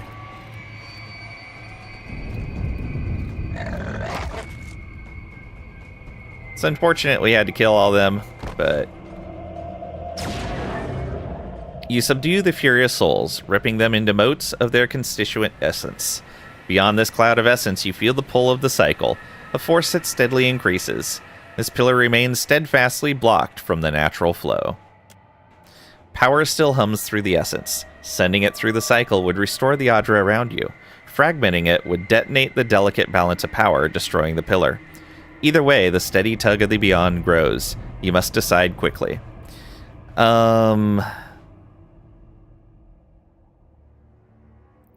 We're a watcher. It's our job to send it back to the cycle. And that was basically what we had promised Barath back in the first game anyways. And we can keep with that decision. And I still firmly believe that the Valian are the better of the two evils when it comes to the Valians and the Rawatayans.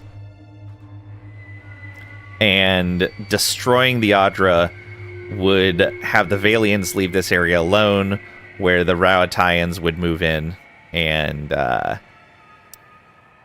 take over the area.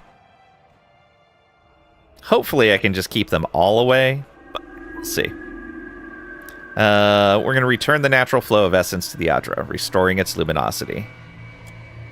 You push the essence through the widening channel to the beyond. They churn and spin away. Suddenly, the ether around you develops into a churning maelstrom. You pull yourself back toward your body before the force rips your soul away. Okay, so we're not going to meet up with Ngati. Wait, no, Ngati's... Yeah, okay. Cling to the tether of your soul, racing to the safety of the material world, even as the immaterial one warps around you. Essence floods the newly restored Adra, filling it with a light and heat that is both agonizing and rapturous. You return to your body, feeling as though you just fallen into it from a mountaintop. Your companions gasp and groan beside you. You cover your face against the light radiating from the restored Adra.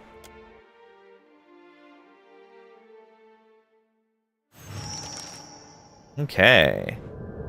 Report my progress to either Atsura or Governor Alvari. Oh.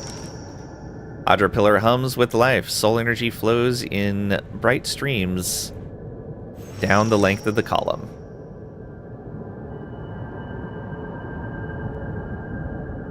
That all the quest updates? Yeah. Alright. So, company representatives will want to know what happened at Poko Kohara. Return to the Valian Trading Company headquarters at Queen's Birth. Return to Tsura at Imperial Command in the Brass Citadel. At Tsura, we'll want to know what happened at Poko Kohara. And report my progress to either Atsura or Governor Alvari. Now that I know what happened at Poko Kohara, both Atsura and Governor Alvari will be interested in my report. You can find Atsura in the Brass Citadel or Governor Alvari in the Valian Trading Company headquarters in Nekataka. I've cleared the corruption from the Adra and ended the storms in the area. Let's see here. And we did finish surveying the area, so we can go back to Sansa.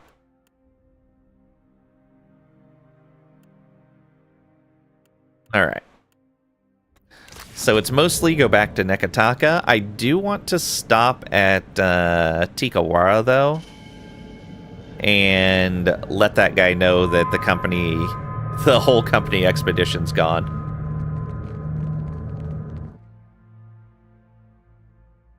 And I guess let the mayor know what's going on, too.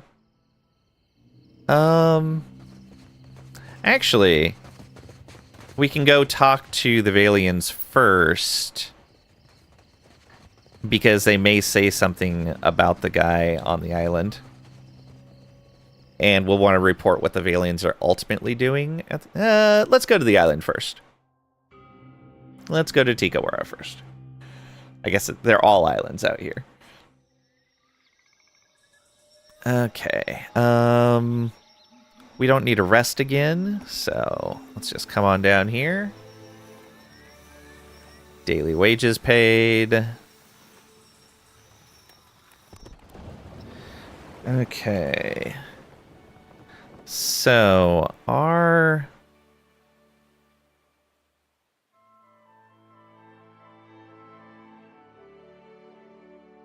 there was...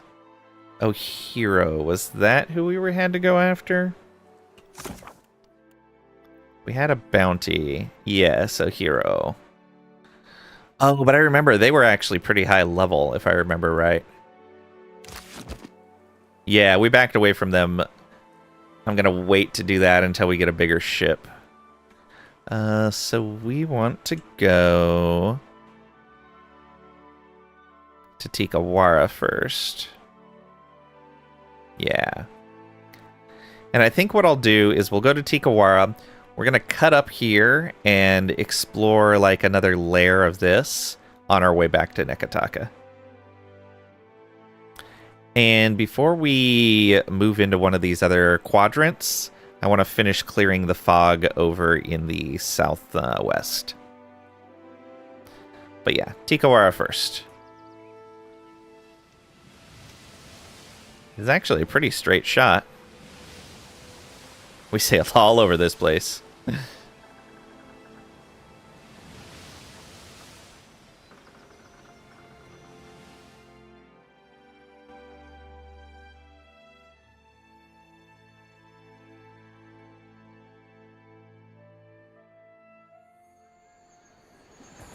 Okay. Where is this guy? Oh. As you near the dock, voices roar over the din of the waves. It seems as if the entire village has gathered, and many of them don't seem happy. I hope that's not for us. They argue with one another, pointing into the distance. But as you approach, they turn to stare at you, their eyes wide with apprehension or anticipation. The crowd parts for the Ranga, whose grin is as broad as his shoulders. My fishermen saw your boat sailing from Poko Kohara. The storms, they parted like a school of fish before Nagati herself. He wipes his brow with the back of his hand. You can say, "You're welcome," with benevolent, or "Anaharu won't try that a second time," with aggressive, or we can lie, "You must have me mistaken for someone else," with shady, or say nothing, with stoic. You're welcome, with benevolent. Now, the Valiant Trading Company will send ships, people, and supplies. Tikawara will be the greatest port east of Nekataka. First they must clear room for docks and storehouses. But that will be many months from now, no? The dwarf wipes his brow, considering the beach and the half-finished, half-painted huts built along it. The young priestess glares with open malice, the angles of her crossed arms and clenched jaw as sharp as daggers. Already they make plans. If that's all, I should be going. I say this is a turn in our fortunes. The first of many. His smile widens further still. You are always welcome among us. Accept this and know our thanks. Exceptional spear. Nice, if any of us use spears. The others nod and disperse, murmuring to one another as they scatter across the village. Alright, we should talk to people as well.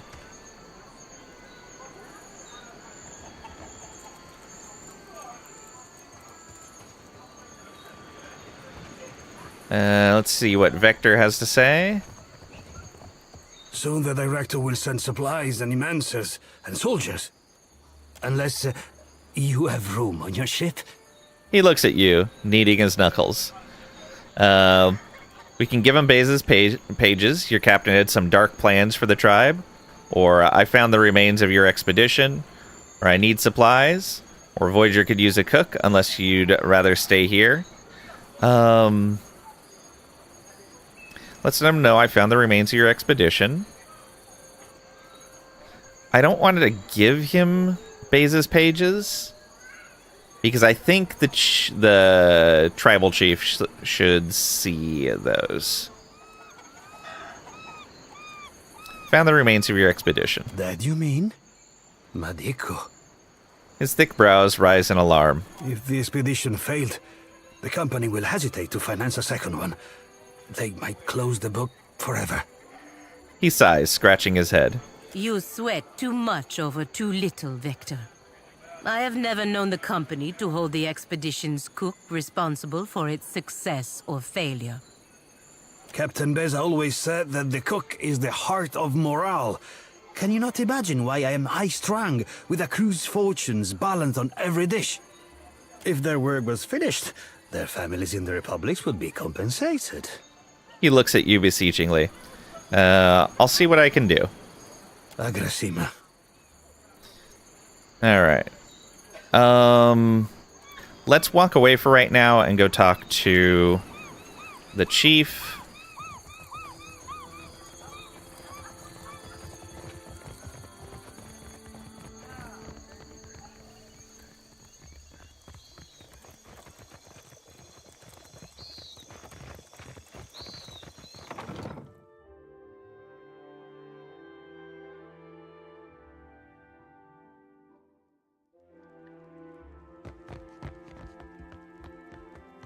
One day soon, this will be a busy port.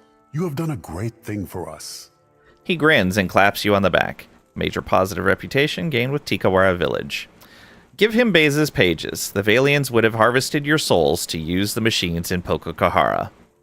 Chaudhry, one woman's fevered notes do not represent the company's plans. Her lip curls in annoyance, and her feathers stand on end. His expression wavers between humor and confusion. He doesn't know what to make of this, and he's clearly afraid of misinterpreting you. For what do you say these things? Come, let me see. He takes the pages and flips through them, but he's moving too fast to read them. Can you read Valian? As surely as my fingers are webbed. He laughs too loudly and holds up a hand for you to wait. He continues, glancing back at you as he pages through the records. You get the feeling he's contemplating you much more than the papers in his hands. At last, he sighs. You would not say this if it were not so. I do not understand why, or how the Valians would do such a thing, but I will be cautious. He tucks the pages away. Good. That's what I want. Don't throw yourself in wholeheartedly and give everything away. Like, the Valians can keep the Rawatayans away, but you don't want to lose everything to the Valians. It is good that you bring this to me quietly. My people trade enough rumors and fears for twice their number. Can say you're welcome, or actually I'd like those pages back.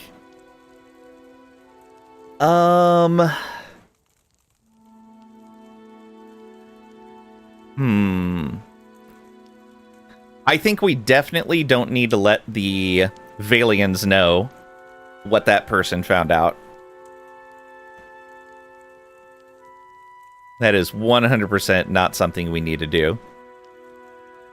We do not need them to know that they can sacrifice people to create Luminous Adra.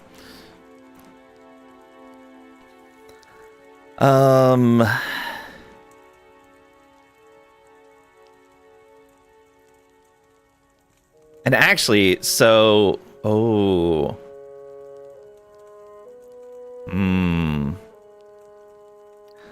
So what happens if someone takes those pages from him? You know, like a spy of some sort. Oh, man.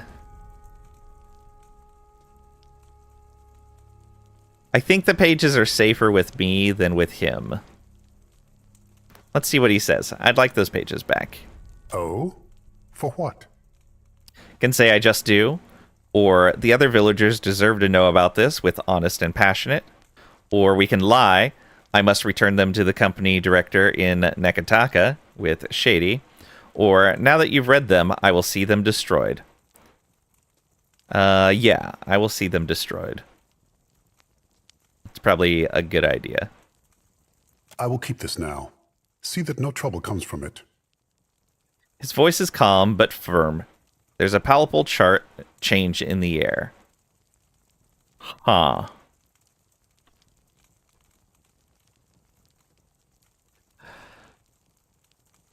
Now I'm shifting a little bit on my thoughts here. I have a feeling he may actually, to gain more favor with the Valians, sell off some of his tribesmen.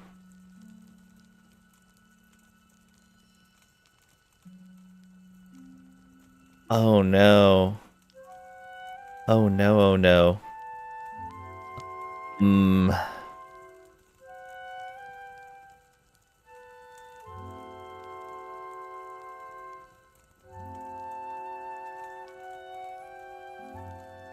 Or would he go about sacrificing... Would he go about capturing other people and sacrificing them in order to sell Luminous Adra to the Valians? Oh man, what would this guy do?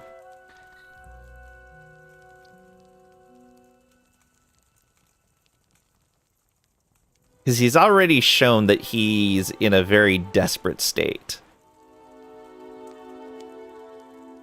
People in desperate states can do some crazy stuff. They kind of forego that whole rational thinking thing.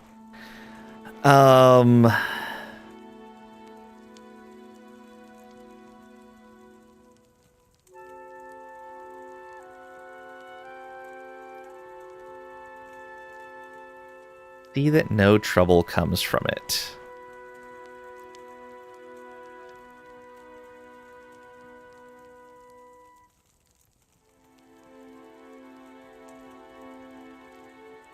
Let's go ahead and we'll leave it with him. We'll trust him to do the right thing for his people. Very well. I'm glad you see reason. All right. Go. That means we're probably not going to be able to talk to this guy about it, unfortunately. Should be able to still get him on our crew, though. Soon the director will send supplies and unless you have room on your ship. Yeah, we won't be able to talk to him about that anymore. It's unfortunate. Voyager could use a cook, unless you'd rather stay here. Sure. Aye, Mika. Anything is better than waiting on this beach. So we got Vector available now. Don't know how good of a cook he is, but we'll find out. Let's come over here and talk to the priestess, who is not going to be happy with us. Oh, she's the one that gave them the cursed idol. That's what it is. And now we can confront her with that.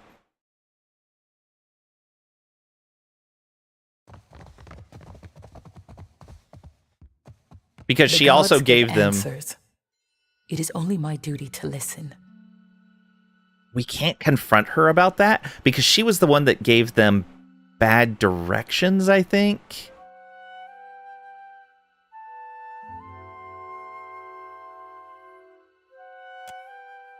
Are you the priestess? We worship the same... Here we go. Something about the shrine statue looks familiar.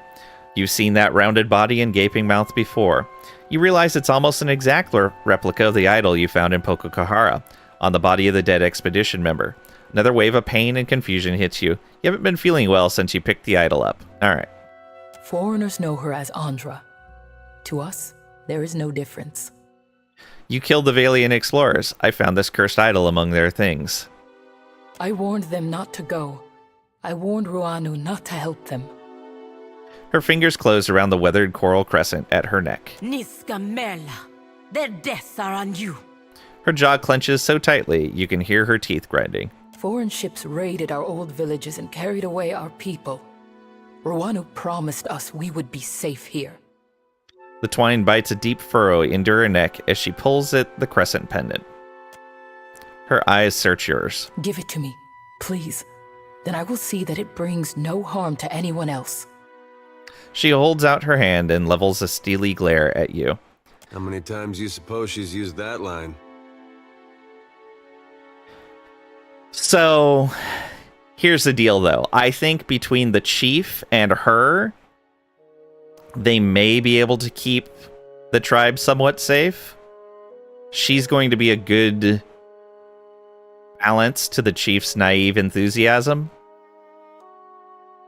And so if the chief does try something absolutely stupid, I think she's going to be a good counter to that. I'm going to give her back her idol. I don't want her hurting people, but I think overall that's going to keep the people here the safest. Thank you. All right. And that gets that cursed idol out of our inventory.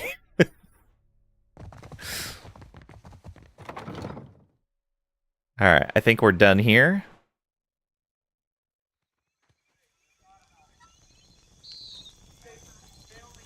I guess I can just exit right over here.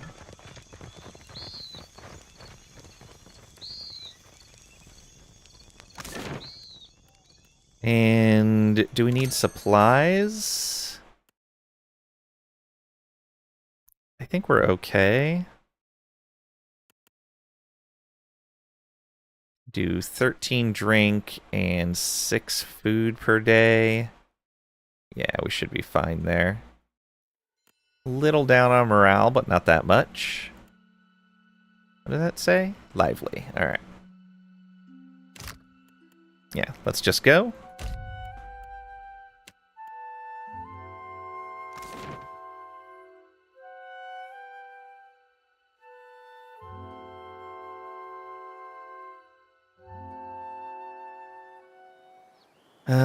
And we want to go... Oh, right, we were going to go up over here.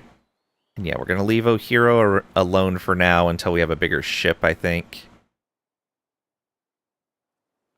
We're going to come up to here. Okay, yeah, that's the edge right there. Let's come up to over here. And then keep an eye on where we're going.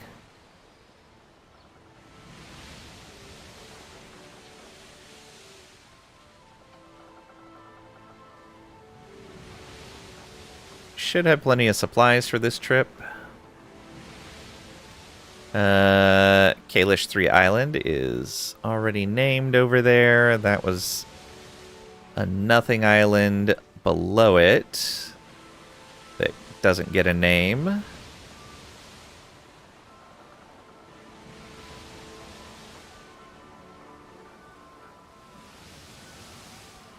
Alright. And we'll come out here.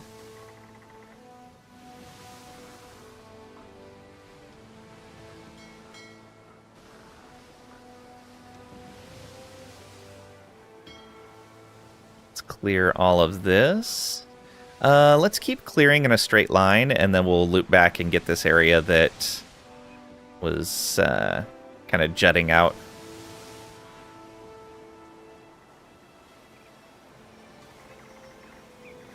Oh, nice.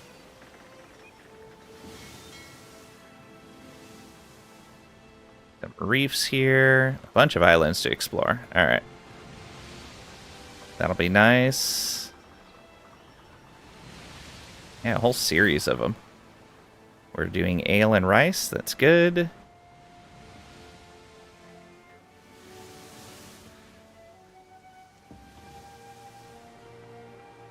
Is this... Yeah, that's Nekataka there. So we'll cut downward.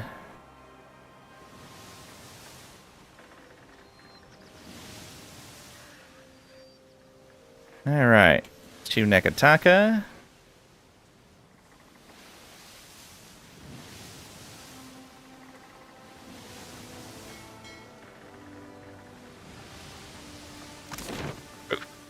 Alright. Who do we visit first? I think the Valians? Actually, we'll go to Sansa first. Sansa. Welcome back, welcome back. It is a pleasure to see you once again. Tell me, how is the sailing? Smooth? Nothing to delay your expedition, I hope. How might I assist you?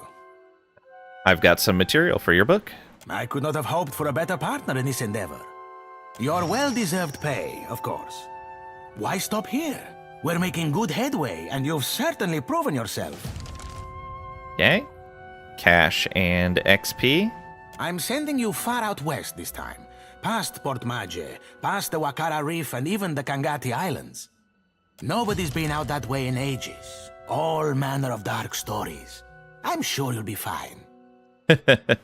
I'll be waiting. Alright, so...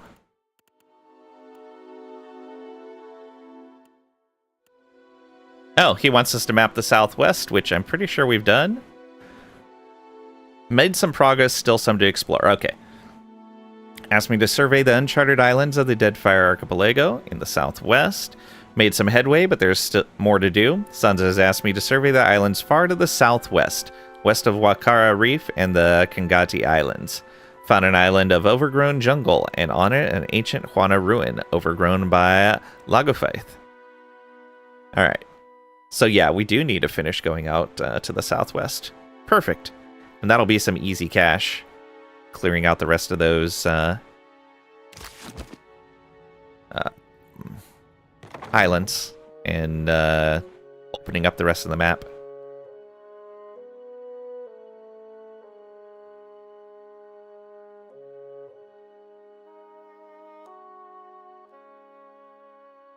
Alright, it is nighttime. It's only hour 1 right now. How much cash did that leave us with? 4,000. I could have sworn that reward was 13,000 cash.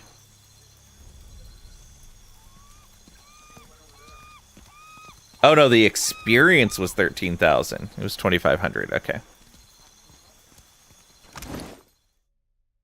Wow, we are so low on money.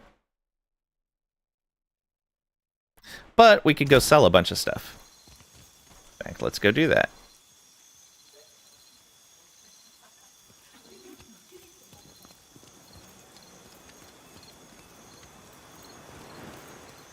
In fact, let's sell stuff to the shipwright.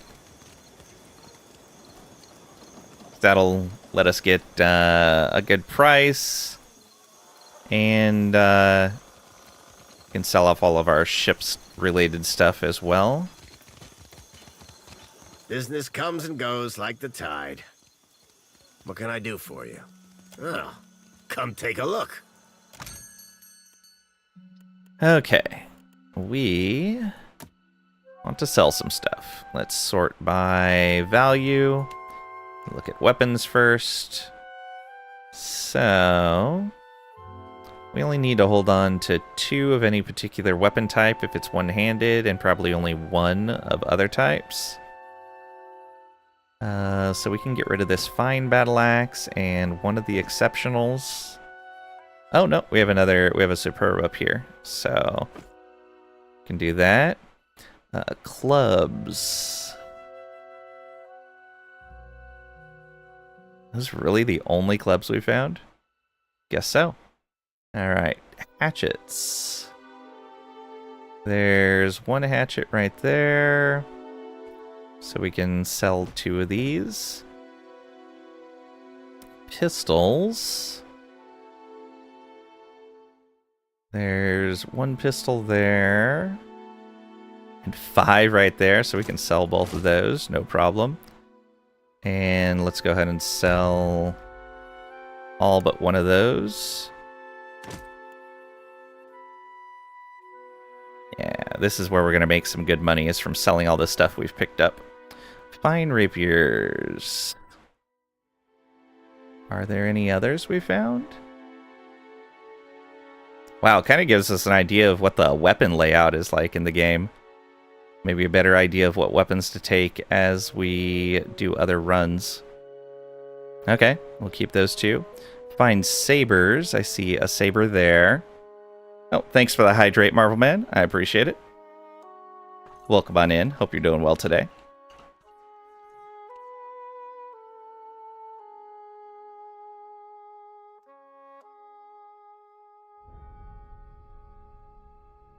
Oh, I forgot to shout out Mastani earlier. I need to shout out both of you guys. Hello, hello. And we'll do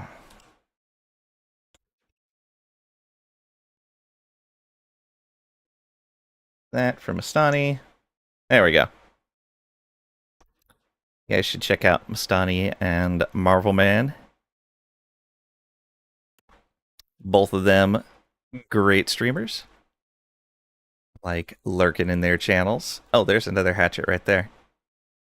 Yeah, so we can sell that last low tier 1.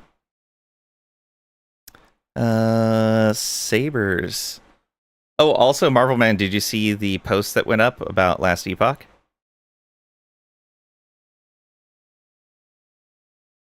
We do have a saber there, so we can sell one of these. Any others? Yeah, we're not finding a lot of sabers either. Sword. That's a dagger, I think. Yeah.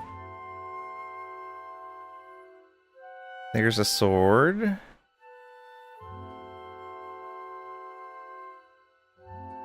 And that appears to be it. Okay.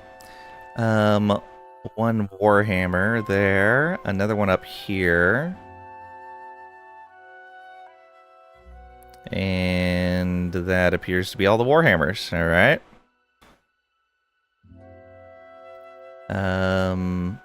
That's also a sword. One-handed. Oh, that's the ordinary sword we found. I'm going to hold on to that as an extra. Because it's odd that it's called ordinary sword. First day back to work, you're training all day? Oof. When you're back, you should check it out. Large shield. That's a medium. Small. There's another large up there. It's one-handed, so yeah, we'll keep 2 large shields on hand. These are small shields. We've got 1 up there. Let's move 3 of those down then.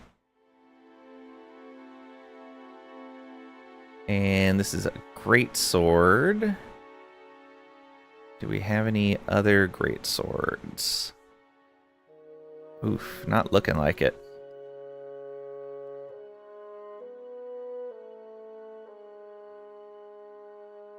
Yeah, wow. Okay, we only need to hold on to one though. Fine crossbow. Those are two-handed. That's an arbalast. Okay. This is an S-stock, which I don't think we have any others of as well. Doesn't look like it. Hunting bow. That's a war bow. That's a war bow. That's hunting. Yeah, we only need one hunting bow, so get rid of all three of those. Quarterstaff. Don't see any others. So we'll get rid of two of those. A pole axe. That should be easy to spot. Is this one? Yes, that's a pole axe, so we can get rid of this one. Fine arquebus. These are also arquebus, so we can get rid of that. We already looked at battle axes. We have two now. Daggers. Alright, so there's a dagger there. That's a stiletto. Stiletto. It's a sword.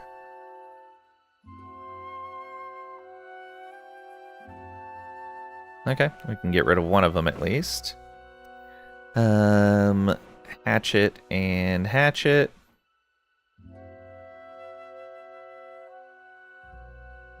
I don't see any others. All right. Maces. I don't see any other maces. That's a morning star. No, a flail. Yeah. And they're one-handed, so we'll keep two. We have this pistol and this one here. Those are the two we're going to keep. That's the second saber we're keeping. We have a scepter. I don't see any others. A spear. Also don't see any other spears. Unfortunate. Stiletto. We have one extra there, so we can get rid of that. That's our other sword that we're holding on to. These are one-handed. The wands. Those are the only wands we have. We can get rid of two of these shields, and that'll leave two medium shields available, one of each style. We have a flail there, and that's the only flail I saw. We're keeping that, keeping that. That's a large shield, so that's our second large shield. Which means we can get rid of this one, because that's actually three large shields. Rod, that's a two-handed, and we have Amira's wing, so we can get rid of both of those. Exceptional greatsword. Oh, was there a point where I was saying we didn't have any greatswords? S-stock, greatsword. Oh, yeah. We have 9 of those. Alright, so we're going to get rid of the fine greatsword. And get rid of 8 of the exceptional greatswords. That's a good chunk of cash.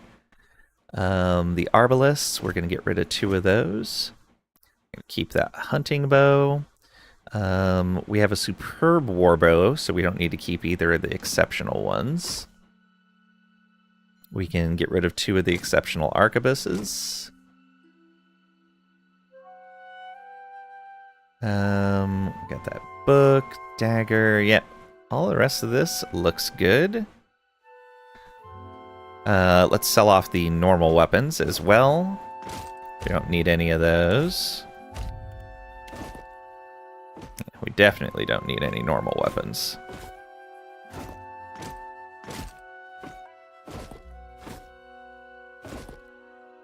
$11 swords.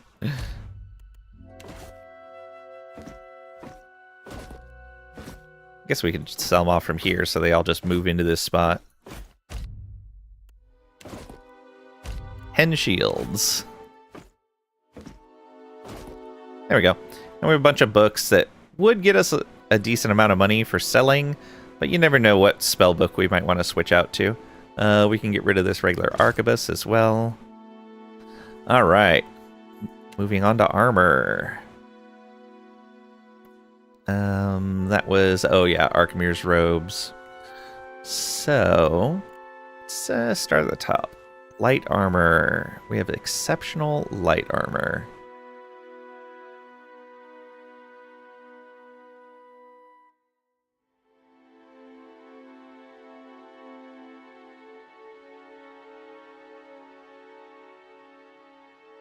Some more exceptional light armor. Added with slightly higher armor rating, but worse piercing and burn. But that just takes the piercing and burn. Oh, but it's got an initiative penalty. So these are light armors that have no initiative penalty, but lower armor rating. So yeah, 4 of those. Is 4 what we were keeping? I think it was. So we don't need any other light armors unless it's something different than pierce and burn for a 7 rating. Okay, crush and freeze. Slash and corrode. However, we don't need 6 of those.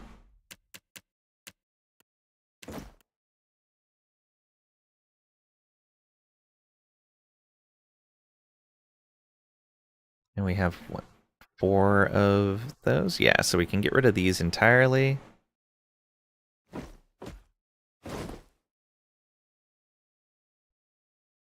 Pierce and burn. I think that's the same here. Yep, so we can get rid of all of those.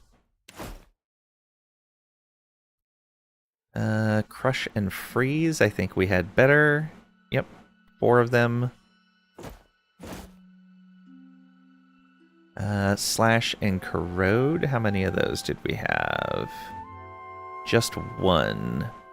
And then 3 here, so that's fine. Okay. Medium armor. Pierce and corrode.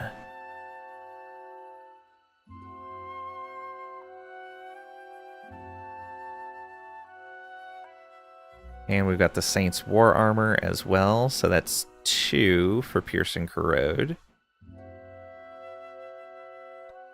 That's heavy armor. Alright. Next, Crush Freeze.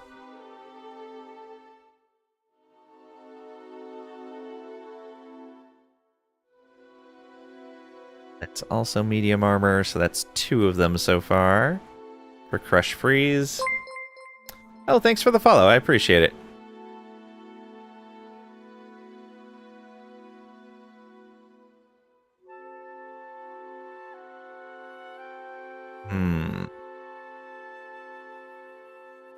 Hello, MRA6, MRA6. Hope you're doing well today. Let me know how you want your name parsed. Mr. A6.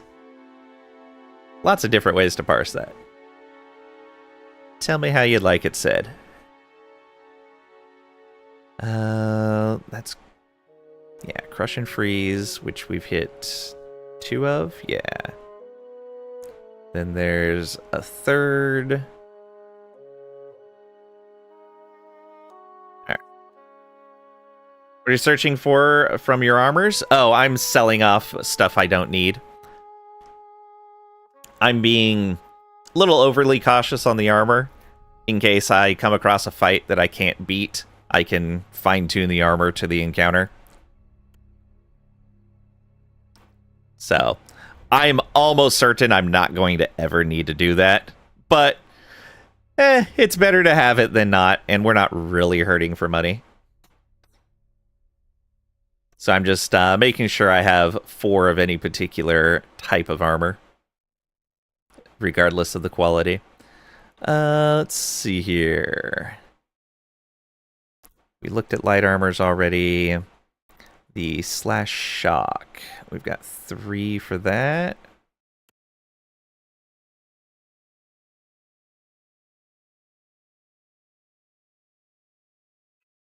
Alright, so we only need to hold 1 of those. Already did that. Heavy armor, crush and shock. I think that's... yeah, and then pierce corrode. Cool. It's meticulous. Yeah. It is.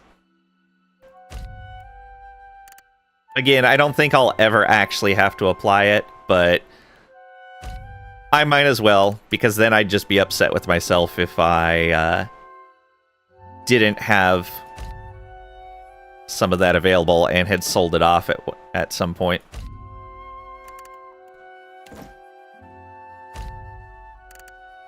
And we're keeping stuff for regular stuff for cosmetic purposes.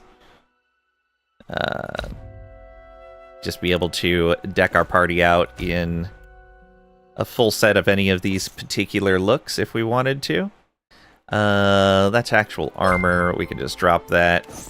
Oh, thanks for the follow. I appreciate it. That is also regular armor. We can get rid of that. Alright. So we have our costume gear. Thought you followed already, to be honest. So Twitch will sometimes just unfollow you from people. It's happened to me at least a few times. We can get rid of the extra hoods here.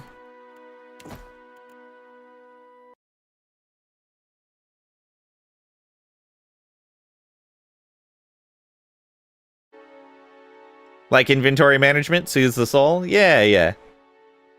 It's true, you did hear that? Yeah.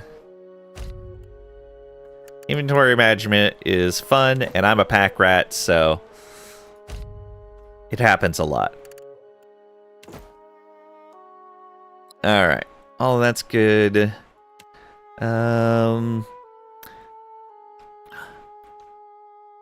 The Pillars games have always been a little odd for me in consumables, because consumables take your action. And it usually feels like the value of a consumable is not equal to the cost of an action compared to what else you could do with it, with the exception of spell scrolls. If you've got a caster, spell scrolls are amazing. But outside of that, like that and summoning items. You never use them either, 'tis true. Summoning items, curatives, and spell scrolls for casters. Outside of that, occasionally AoE status effects are really good. Like, I've gotten some good use in this run out of the stun bombs. These things here, these have been amazing for us. They only stun for a round, but that stun interrupts. And so early in the game, where we didn't have a lot of interrupts, those stun bombs were amazing for us. We'd have Eder toss one out there and just stun an entire group of enemies. I don't want to sell off any food items because eventually I want to start crafting with these. But for right now, I don't think we need to. We're not coming across any fights that are tough enough that we really need the food bonus. We haven't done a whole lot of crafting at all. I'm happy with the pet that we have. I should technically sell off like some of these lockpicks and some of these extra things, but you never know when you need them for encounters. Oh, right. I need to get these restored. Who was it that could restore those for me? I've already found the person. Which smith was that? If anyone knows which, where I need to go to get these restored, I know I've talked to the person and he offered it to me. I just didn't have the money at the time. We're definitely going to end up with the money after selling the stuff off, though. There's the fragments of the Blade of the Endless Paths and fragments of the Whispers of Yenwood. Though I'm still going to have to make a decision as to whether I'm going to combine them or restore them separately. Smith and Pariki's Overlook. Thank you. I appreciate it. Okay, and then ingredients. We don't want to sell any of those. Extra stuff here. We can definitely sell an extra sail. Let's sell all but... yeah, we're never going to run more than one flag at a time, so we can sell the extra ones. They're not worth anything. Never mind. Are the sails worth anything?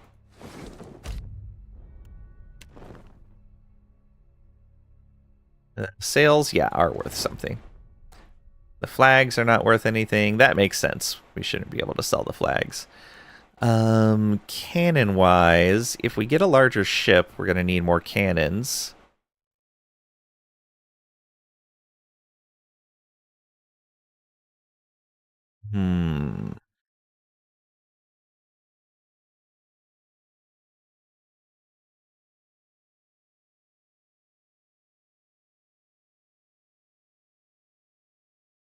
Though I'm not too concerned about cannons because I never do ship-to-ship combat.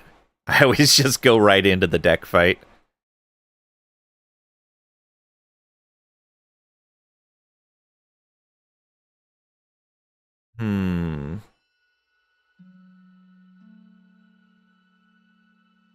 So what? We've got a 250 to 350 range, 300 to 600, 200 to 500.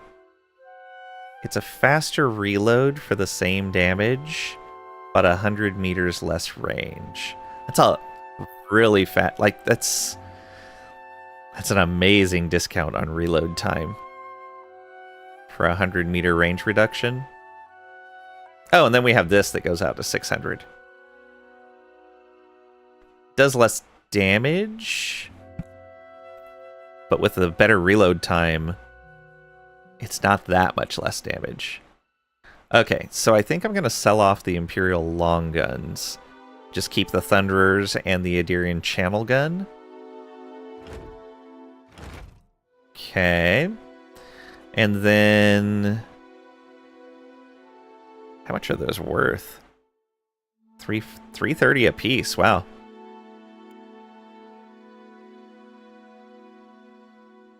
That reload time's just so bad for that damage.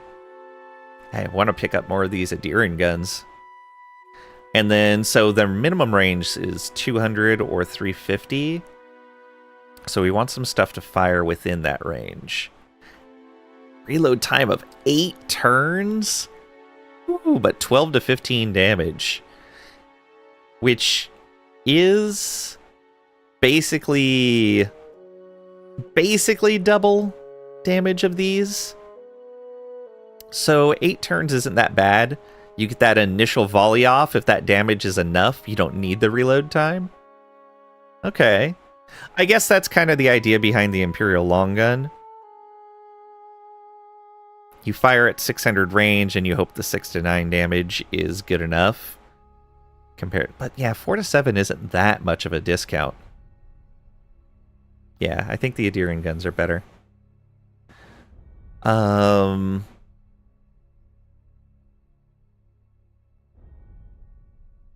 don't remember how many gun slots some of these had.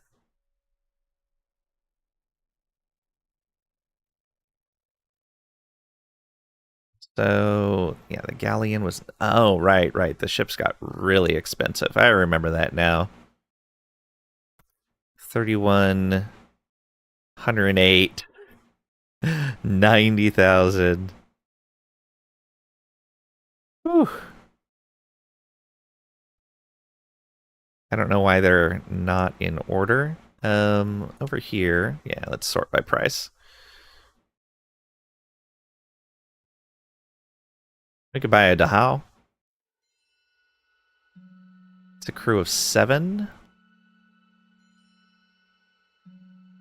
I don't remember what our current ship has. I don't want to mess up what we're selling, though. Oh,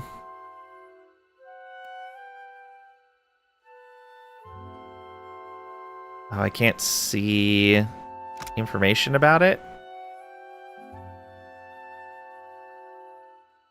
Yeah, I can't see information about it. That's unfortunate.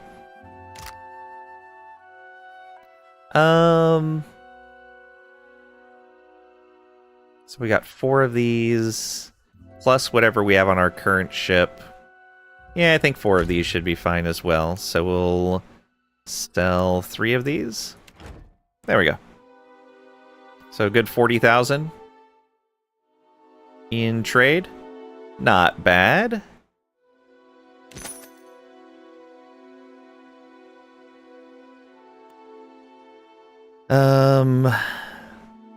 So let's look at our current ship. It is crew of 5. All right. So yeah, if we go up to a crew of 7, we'll have a little bit better time in the ship-to-ship combat. We'll have a bigger ship. We can run more people on it. We do have more sailors that we can put out. So we'd basically move 2 more of these guys over into the waiting area and probably ship 2 of these guys onto the boat. And, oh right, this only had 3 cannons on it. I had forgotten about that. Yeah, that Valiant Hullbreaker. Nasty business there. And then some long-range stuff on our back.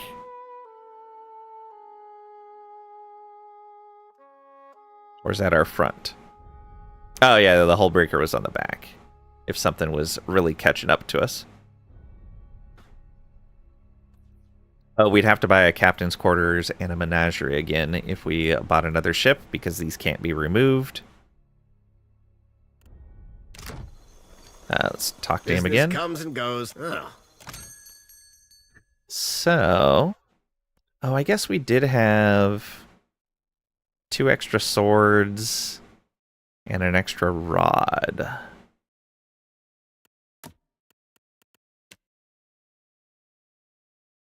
So in that case, 1 sword. We're going to keep the ordinary sword.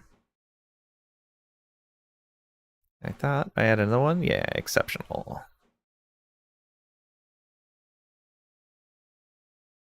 Yeah, so we'll get rid of that. Exceptional and exceptional, yeah. And then another rod.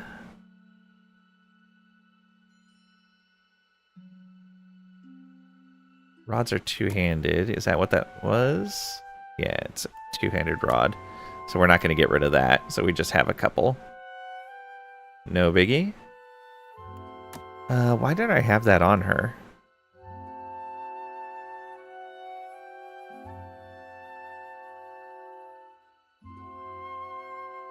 Range attacks bounce, right? We'll have to move that, but... Oh, we can sell this great sword. She doesn't need that anymore. Alright. Get that a little bit extra there. 46,000. I think we upgrade our ship then.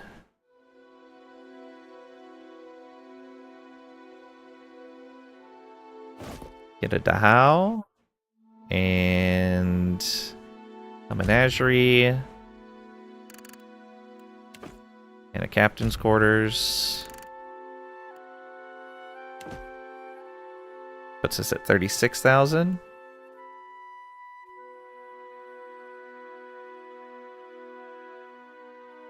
I hope it has space for those. It should.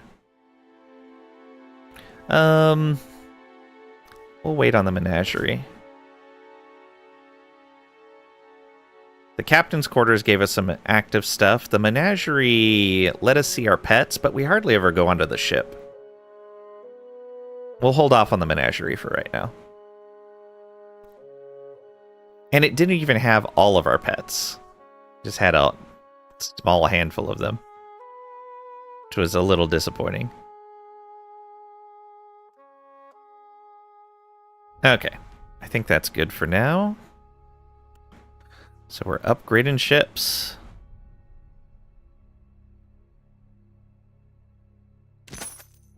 Done. Alright, and let's go ahead and pull all of this stuff off of the old ship.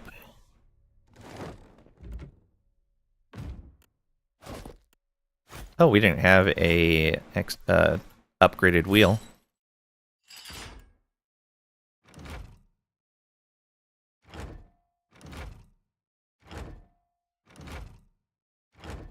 Don't think I have to pull the crew off of there. I do want to pull my flag off of there. Alright, set active ship. Oh, I have to be in the actual port to... Oh, there it is. Right there.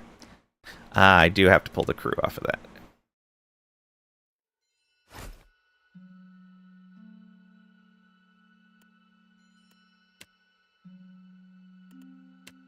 Oh, we did purple and green there before. But we did purple. I see. Alright, let's pull the crew off. Oh, there's not an easy way to... I can't, like, right-click and move them off. Nope. Well, at least we know who the crew that we're actually working were. They're the ones with lots of XP. We've done quite a bit so far. Okay. First of all, let's get the ship name color. Let's be kind of that really light purple. The sails primary color. Let's go, well, let's see here. The hull color first. Hull color. Let's go with that. The sails will go here with that as the secondary. Nah, that is the secondary. Yeah. There we go. And let's get sails on there. I want the palm sails. This hull. We want the Watcher's flag. Cannons. We can have 6. 3 and 3. Alright. So the hull breaker. And what's that? That's a 250.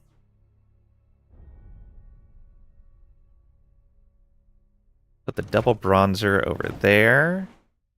Yeah, so we have 2 close range. Well, that's a medium range one. The channel gun is at a 350.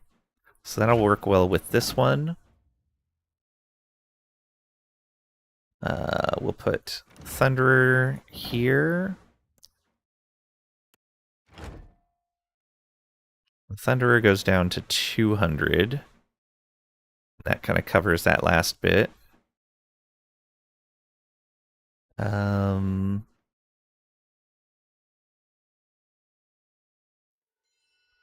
you go 150 like that.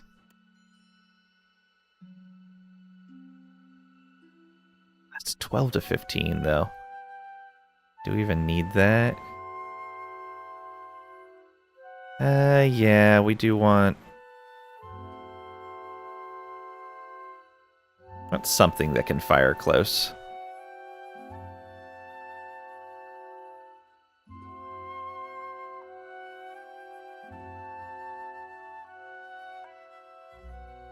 Yeah, that's fine. I guess we need more of those Valiant hull breakers.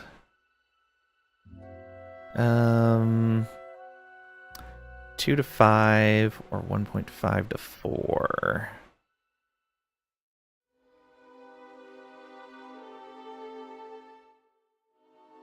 Guess we could just put another Iron Thunderer on that side. Because they can fire all the way down to 200 and this one's at 250. Yeah. So the left side can fire all the way at point blank. The right side has a minimum range of 150.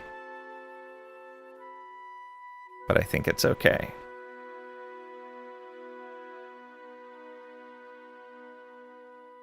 Six to 9 for 4 turns.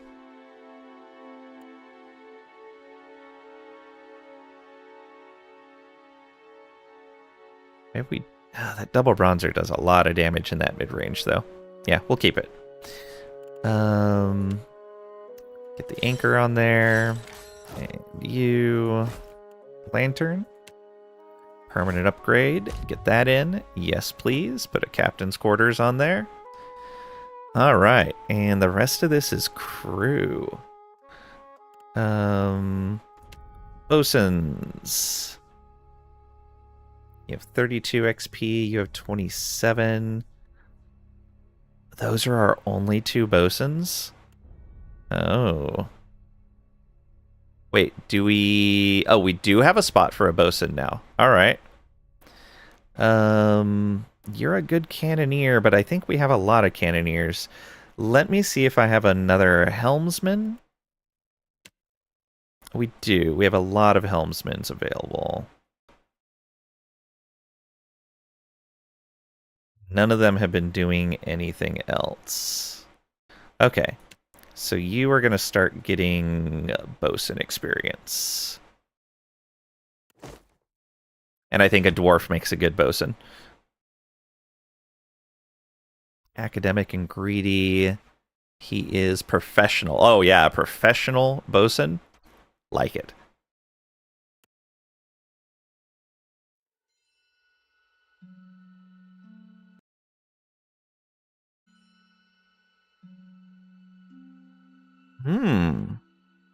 Which is actually getting kind of good with its bot protection. It's now prompting me, hey, this is a suspicious message. Would you like to deny it? I like that. Alright, we have a bunch of deckhands available. Bunch of cannoneers available. 1, 2, we need 3. We have 3 that are experienced. But we may have to put an unexperienced guy out depending on what we end up with these. Let's check all of these positions. Okay, so we only have 2 people qualified to be the surgeon. One can be a deckhand. The other one is a good cannoneer. How many deckhands do we have? Oh, we have a ton of those available. Then yeah, we're going to keep our current surgeon. Plus, I don't want a drunk as the surgeon. A fearless surgeon is probably pretty good. For the cook, the only thing she can do is cook. So we're going to keep her on that job. Navigator. You can also be a deckhand, a helmsman. You can only be a navigator. We may put Worthless Idiot on as our navigator then. We'll do that temporarily. Navigator is this one? No. This one. Yeah.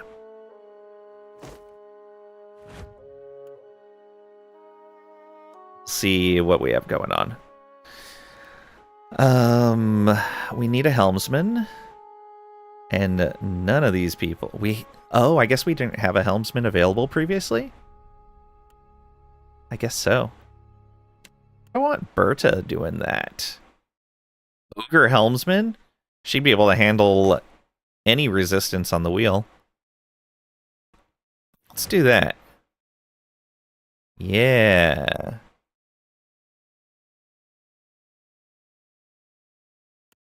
Try to keep the drunkards off the deck of the ship. Alright, so what can you do? You can be a helmsman or a cannoneer. Cannoneer or deckhand. Cannoneer or surgeon. Okay, we already have the surgeon spot filled, so you can keep going with the cannons. Bosun or cannoneer. We already have a bosun, so you can keep doing that. And we already have a helmsman, so you can take our other cannon spot. And yeah, you can be on the shorter range cannons. Yeah, put the experienced people on the cannons that are really going to matter. Alright. You can be a deckhand. Yeah, let's put you with the other deckhands. We have some experienced ones already, so we'll put them in. Who's going to go in the last spots? You're also a cook. You're also a good navigator. We'll keep you in then.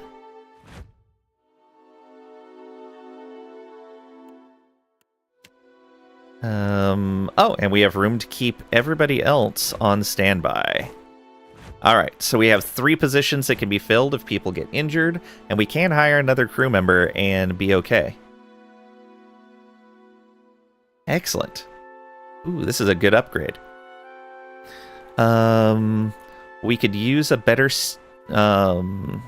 ship's wheel.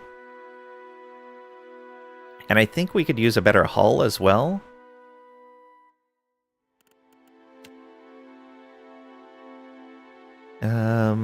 Let's move this up with the other ones.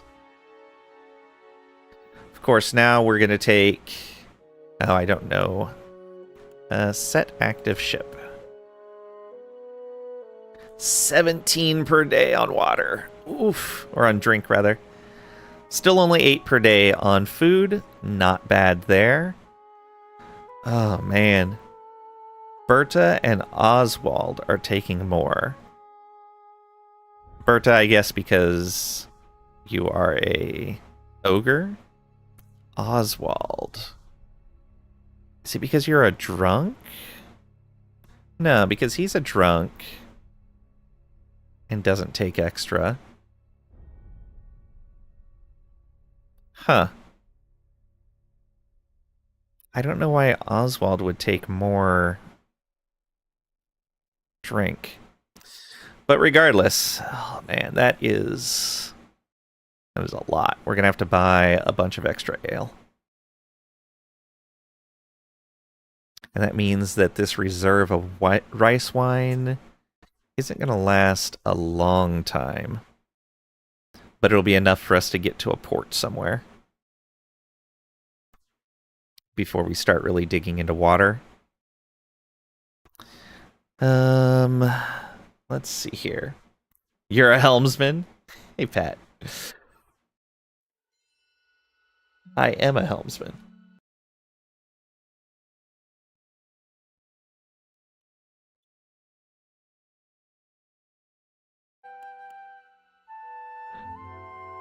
Okay, probably want to grab like a few hundred more ale.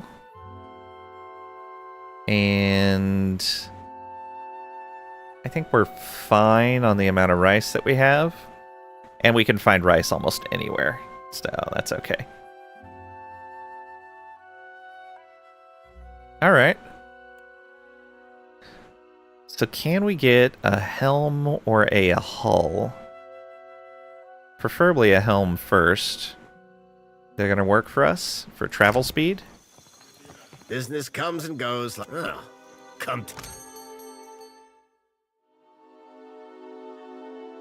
So that one's combat speed. That's combat speed. Is that all the helms do? Looks like it. Yeah, okay. Just combat speed. We don't care about that.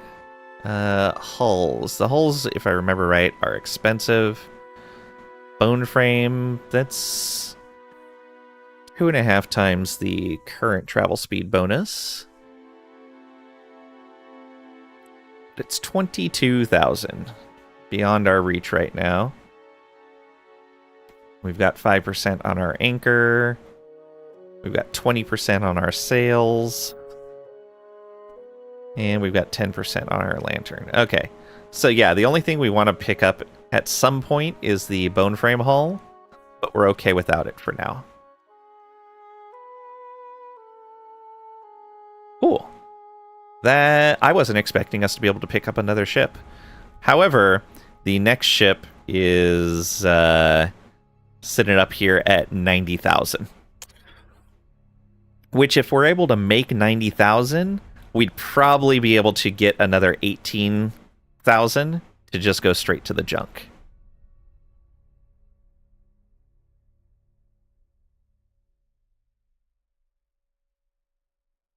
I think the junk is going to be better.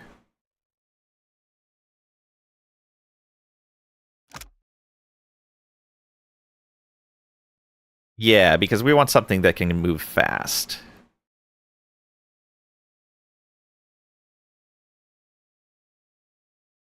Oh, better cargo space and armament than Valian galleons. Okay. Yeah, we may skip the galleon entirely and go straight to the junk. Because at that amount of cash, if we could even get to that amount of cash, we should be able to pick up another 18,000, no problem.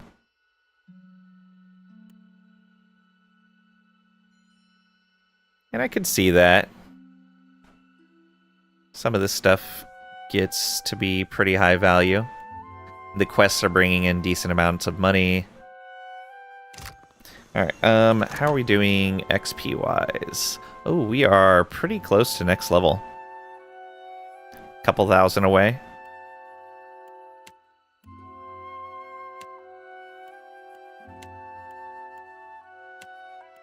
Yep, except for her. She's significantly behind the rest of us. Because we picked her up late. Alright. I don't know if we can get to that smith right now. We'll see. Where is it? North exit. Go, go, go.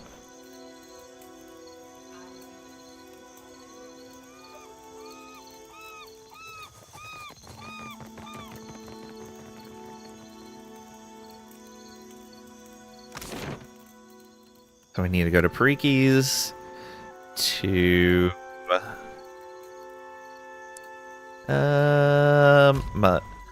Mariki's.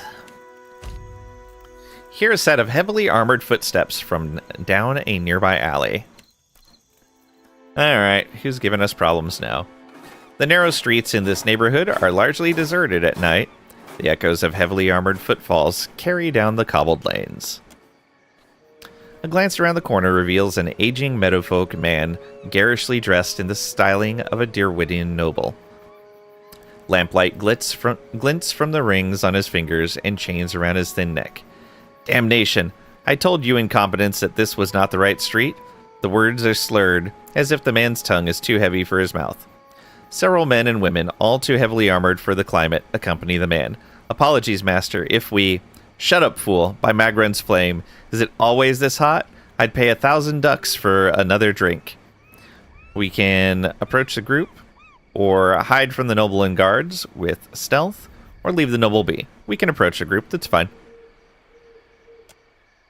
One of the guards leans in towards the man. This is not the safest of streets, sir, perhaps. It's your job to keep me safe, not prattle on like a schoolmarm. At your approach, one of the guards puts a gauntleted hand on the man's shoulder, but he twists out from under it. Finally, someone with a thought in their head. He pads towards you, gesturing and broad swipes the arm as he speaks. These imbeciles have gotten us entirely lost. Can you point the way to, was it Queensbirth, I believe? With 8 diplomacy, we can bow. Greetings, my lord. Or with streetwise, we can give the noble directions. With diplomacy and shady, we can say guides cost coin, no. Or we can say, I happen to have a drink. Do you have those 1,000 gold pieces you mentioned? With clever. With intimidate and aggressive, we can draw your weapons, your money, or your life. Or we can say good luck and leave. Well, I know what Pat would choose. That pirate. That pirate Pat. Let's see here. Let's lean into the niceties and see what we can do. Oh, Marvel Man 2, the pirate life for me. Oh, Marvel Man. Robbing the poor innocent people. All right, greetings, my lord, and we'll bow. The man smiles broadly. Ah, a lady of culture, and beautiful as well. The pleasure is mine, madame. He bows deeply. Minor positive with the Valiant Trading Company. Nice. He blinks as he rises. By the flame. You're the Watcher of Cadnua, aren't you? I attended your court once. Lord Belmer of Echo Bay. He laughs. To find you here, of all places. He scratches his head. I thought you'd died. And say, I got better. Oh, what a nice touch. Oh, I love the little nod there. Absolutely, I have to say that. I got better. He nods, clearly. All right. Let's not, especially since he knows who we are, let's not fleece him of money while he's drunk. I would imagine he'll probably end up remembering that. Or one of his guards would say something. Yeah, let's just give him directions. Let's go with Eder. We do not have very good streetwise. Oh, this is going to go very poorly for us. I thought we had better streetwise than this. 4, no. Your money or your life. Your money or your... Oh, Pat, you've broken the law. Pay the fine.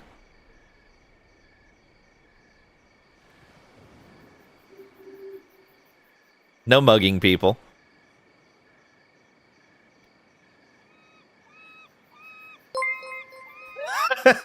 Pat, thank you for the 100 Pat bits. Garrett cheered X100. That wasn't what I meant, but oh, there we go. That is something I can do with channel points. I can put in there a pay the fine channel point redemption. How much do you think a pay the fine channel point redemption should be?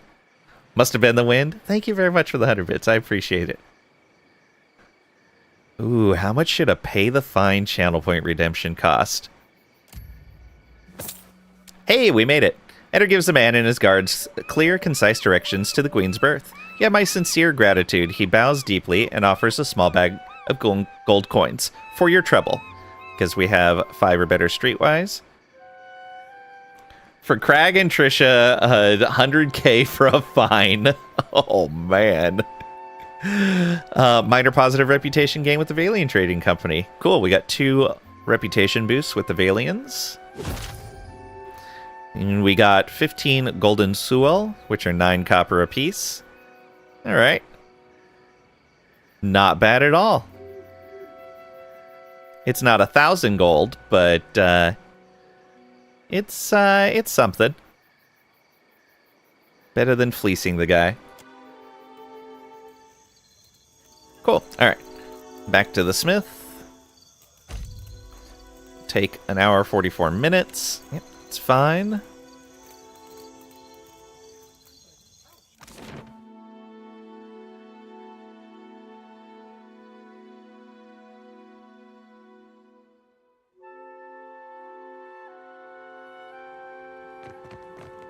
Wait, did I choose the wrong place? Yes. How did I end up in the Water Shapers Guild? This is not where I wanted to go. I must have misclicked. Lovely. Now I gotta remember where the metalwork is on this map. I think it's down in the lower corner here. Yeah, hey, first go.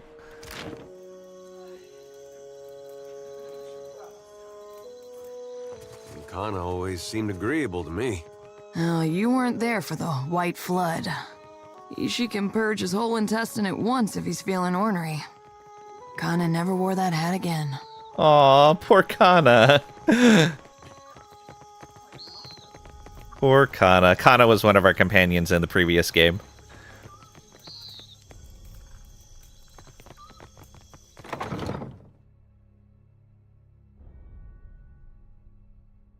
Alright. And I think we have to talk to the person in the back. Or was it? No. It was two Smiths in a different location. If you need iron or steel, maybe even something lighter, I've got plenty in stock. Okay, so we can repair the Whispers of Yenwood and repair the Blade of the Endless Paths. Or we can combine them into a greatsword. Alright. So I'm guessing that that's going to be a wand again, and this is going to be a sword again. I don't think it was an S-stock. I think it was a regular sword. Ever thought about a EU4 duo stream game with someone? I'm pretty sure I've done some co-op EU4 before with either Earth Towers or... Well, I think I've done some somewhat recently with Earth Towers. I used to do a whole bunch of co-op EU4 with Vald on stream, like back when I was streaming before I had taken a break. Yeah, so I wouldn't mind. The problem is I'm trying to get achievements right now in EU4. And in multiplayer, no achievements. It is unfortunate.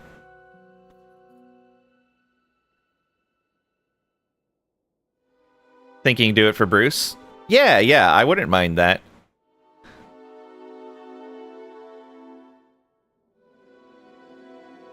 Yeah, do it for Bruce seems like a nice guy. I've been lurking in his streams. Yeah. I wouldn't mind it. Like I said, I've been trying to get achievements, but I'm probably going to do a lot of my achievement stuff for EU4 off stream, just because I can do it at a faster pace when I'm not streaming.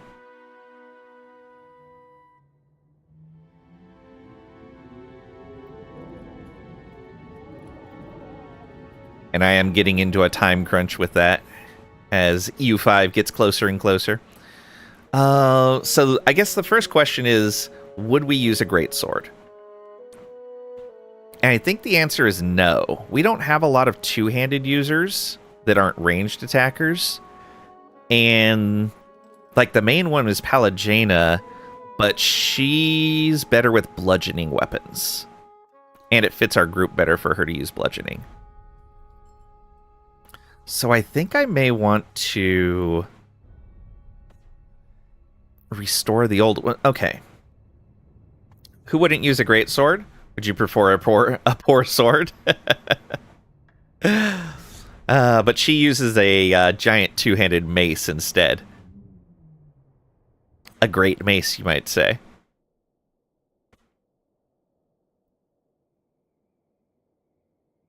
I don't even know if she's proficient in greatsword. Let's find out.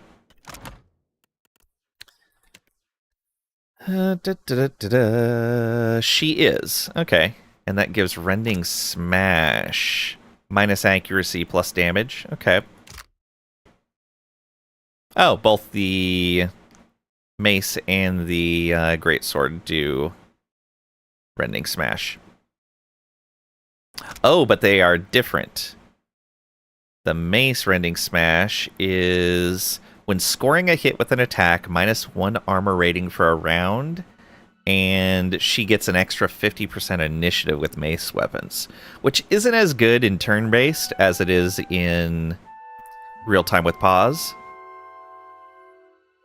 because you still only get one go a turn. Whereas if you can reduce your initiative, it's plus 50% initiative. Actually, so this is better for turn-based than it is for real-time with pause. Because she can reduce armor rating and not really suffer a real penalty. She just goes later in the round, rather than going less often.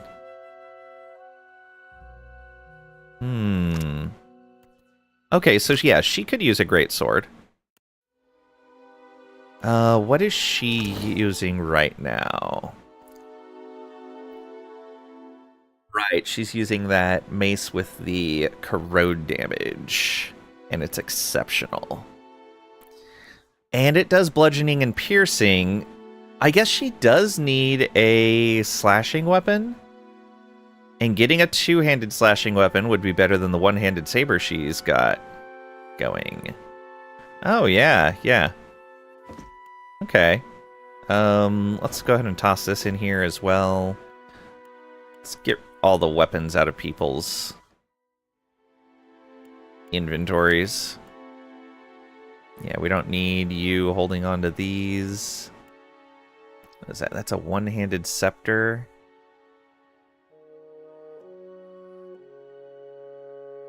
It does slashing damage. It does piercing and slashing. And it's a two-hander. Yeah, let's give her this instead. And we'll put these swords back down here. Alright. Yeah, we'll go with the greatsword then and give it to Pallegina. I'm pleased with that. Oh, we need to change your melee stuff. Oh, we've got Modwear, so we need something else that you can use one-handed, I guess.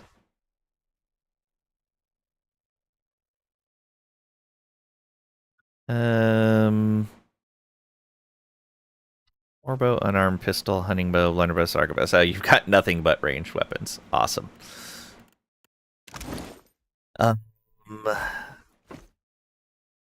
So we would need something that's not doing piercing or slashing. So maybe a good bludgeoning weapon in there. Let's sort by value. We do not have a lot of bludgeoning weapons available. I guess if she's gonna go into melee, we probably want her with a shield, maybe?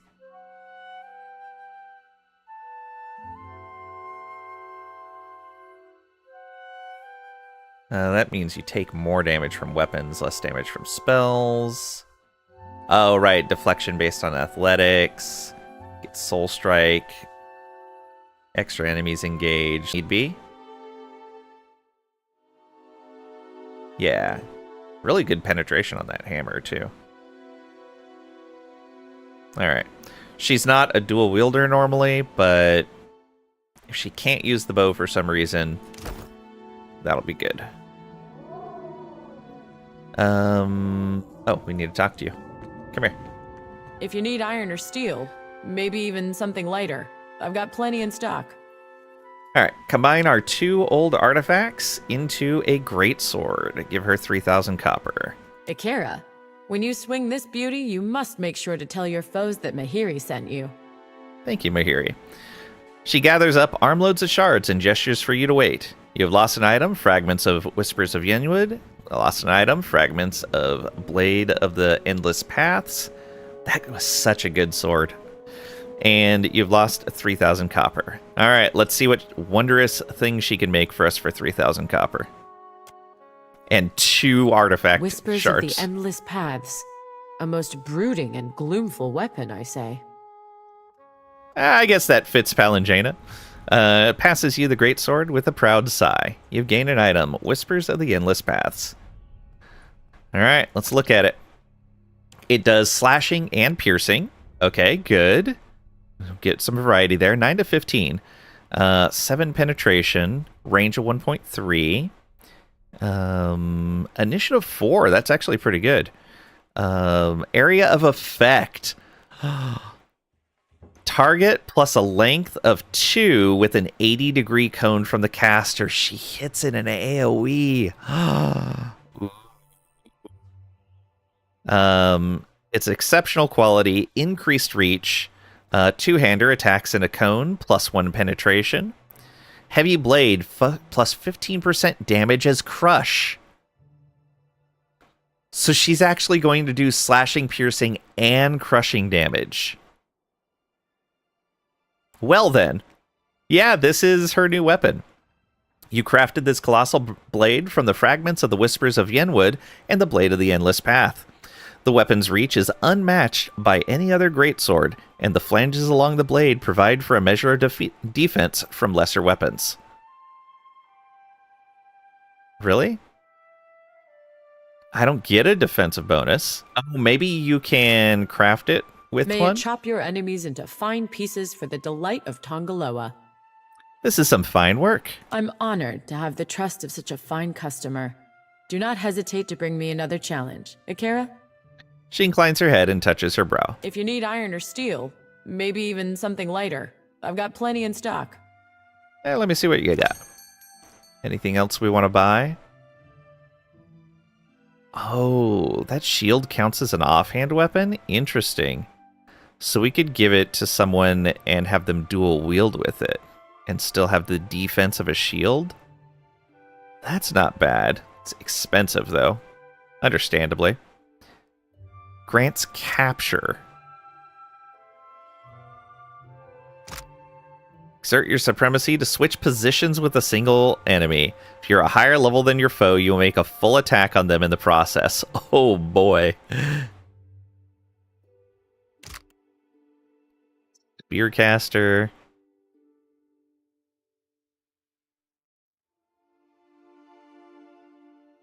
Chance to knock back and daze on a hit. Increases accuracy with Arcana skill. Alright. Lover's Embrace here. True Love's Kiss. Alright. Nope. Don't need any of these right now. Especially with the money that we have.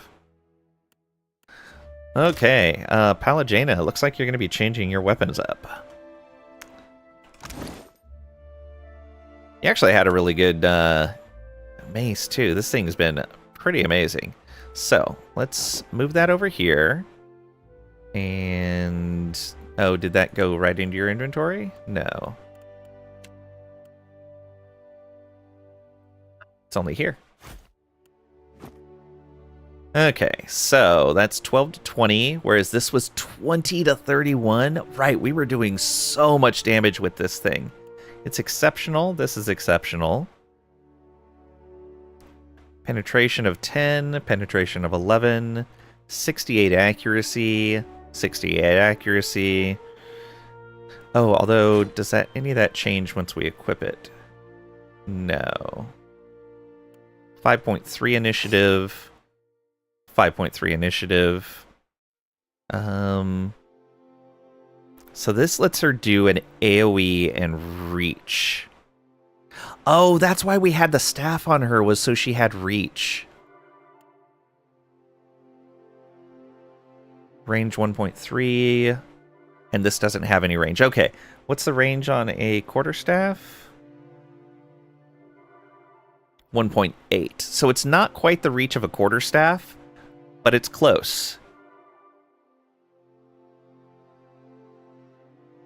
Still should be enough to reach over Eder if Eder has to just block a doorway or something. Alright, I think this is still going to be better. 14 to 23, 23 to 35. Man, it's so much more damage, and it's an extra penetration. We can enchant this. So, the heavy blade, which is the damages crush, can go into blade form, which is minus 2% initiative on scoring a hit, stacks up to 10 times. Or offensive parry, plus 4 deflection against melee weapons, counterattack enemy when missed in melee, inflicts dazed on target. Ooh. Okay, the offensive parry sounds tempting. And then the two-hander, which is attacks in a cone plus 1 penetration, can go to run through,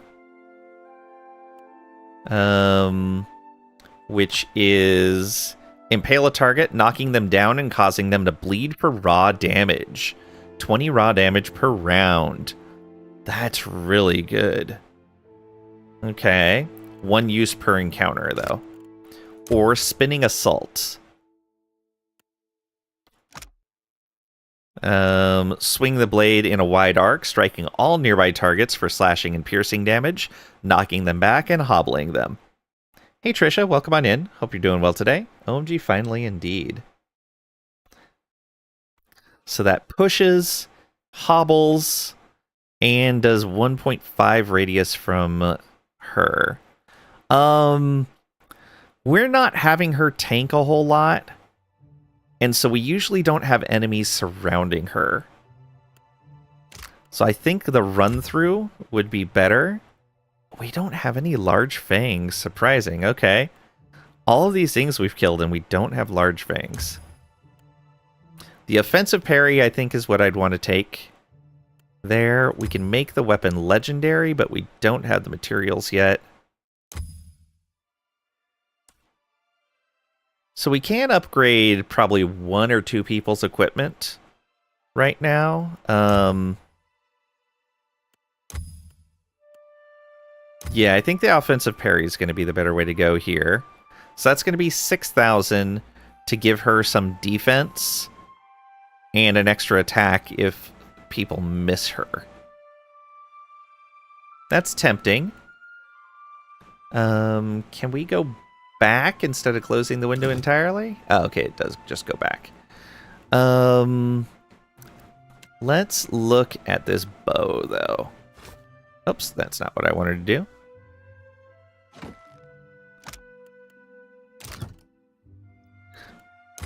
Yeah, we can't upgrade it yet.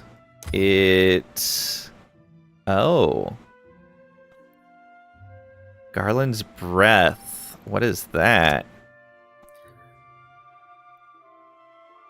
2 uses per rest, 15 to 25 frost, paralyzed for a round, accuracy versus reflex. A cone of length 5, 65 degree. Wow. Okay, it's a bit of a narrow cone, but not bad. We did miss Marvel Man. Oh, hey, Trisha, guess what? I started noticing today that Twitch is doing a thing where when a spam bot tries to post something, it actually interrupts the message. It captures the message in they used a restricted word and asks if you want to approve or deny the comment. So it won't even show up in chat. You saw that? Yeah. It's pretty nice.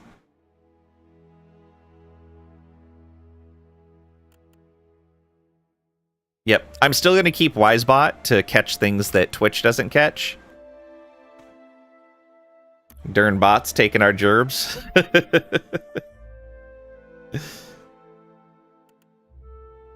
Alright, so we can't really do anything with Frostseeker right now. Can we upgrade 3 bells? I keep clicking on it instead of right-clicking. And that's a 21 length target. Gunhawk and Intellect both add to that. That's crazy. We don't have the stuff to make it legendary, and we wouldn't have the cash anyways. Armor piercing, we can either turn into Hollow Shot, which interrupts on crit. Oh, that is pretty good. Or Mournful Toll. Raw bleed damage over time for 2 rounds on target on scoring a crit. Yeah, I think I'd rather the interrupt. Although, how much bleed damage is it? It doesn't say. Then Unstoppable Shot, which is reduced base damage, attacks in a line, maximum 3 targets. Oh, okay. I forgot that this was max 3 targets. That's why we're only ever able to hit 3 at a time. Custom cartridges is minus 10% reload initiative. We don't really care about that. Or impactful chime. Plus 10% damage. We don't have enough rune powder, though. So we could do hollow shot for her. So we could add an interrupt. We could... what was hers again? We can add an interrupt, give Pallegina defense and a retaliate. What can we do for you? You're mostly casting. Like, we very rarely have you melee. Soul Reaper is the sickle damage. Finality is raw damage on hit. Or Urgent Harvest. Aura range of 5. 15% attack speed, action speed for 1 round when near a slain enemy. Increases with religion skill. Grants the wielder attack speed. So his action speed... Complete cast actions earlier and we'll have lower initiative. Yeah, okay. That will help her be a more effective caster. As long as she's close to enemies when they die.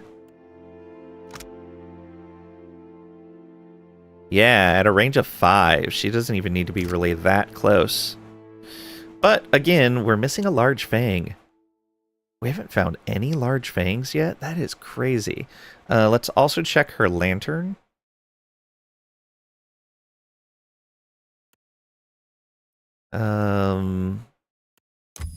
Oh, so we could bump it up to superb, but we don't have enough cash for that.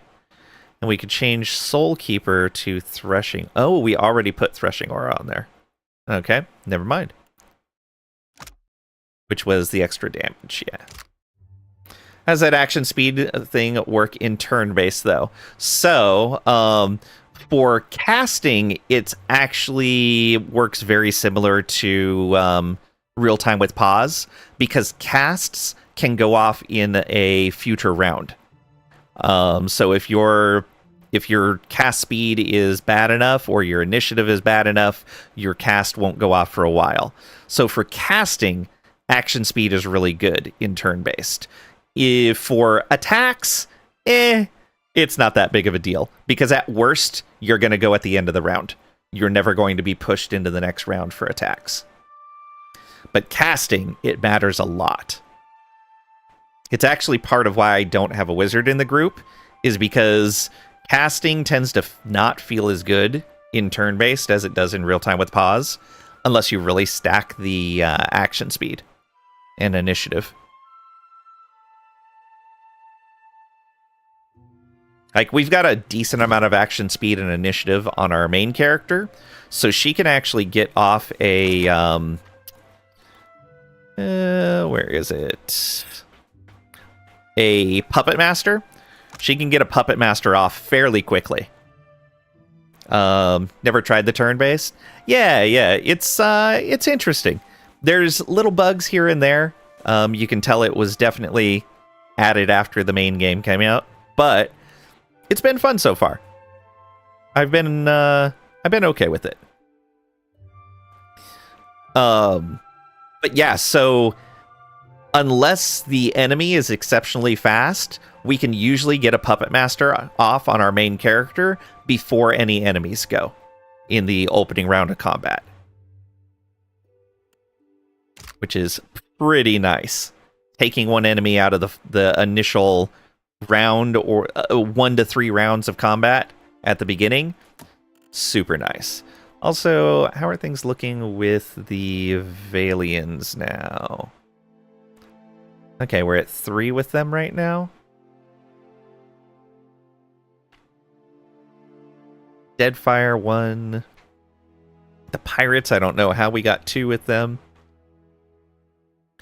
Nekataka is 3. The Juana are 3. And 5 with the Dawn Stars. 5 with Tikawara. 3 with the Gullet. 3 with Delver's Row, surprisingly. 2 with Port Maje. I'm still not certain where we got the negative in Port Maje from. Oh, it might have been from Maya's quest, where we helped her spy out there. Yeah, that might be it. Oh, we still need to do some passionate responses and some more rational responses. Oh, and some more diplomatic as well. Yeah, passionate, rational, diplomatic. We still need. We tend to do a lot of benevolent responses, a lot of honest responses. I'm surprised we maxed out clever. Okay. Oh, we still needed to decide who was getting something upgraded. Eder.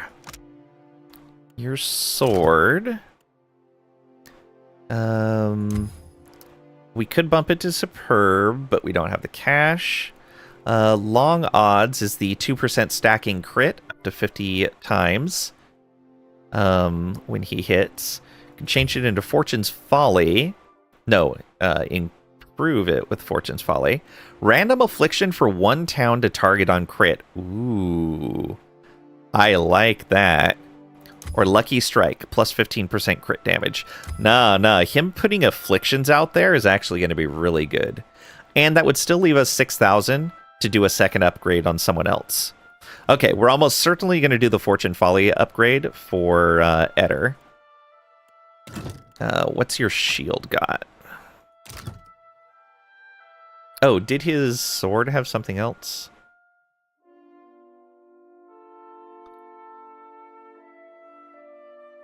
No, just that. Okay. Was that the shield he's using? Oh, it is. Shimmer Scale. Is there... I guess the only other special shield was the Kadu. Yeah. As nice as a large shield would be, I don't want him taking extra damage from weapons. Though, he's got the athletics for more deflection.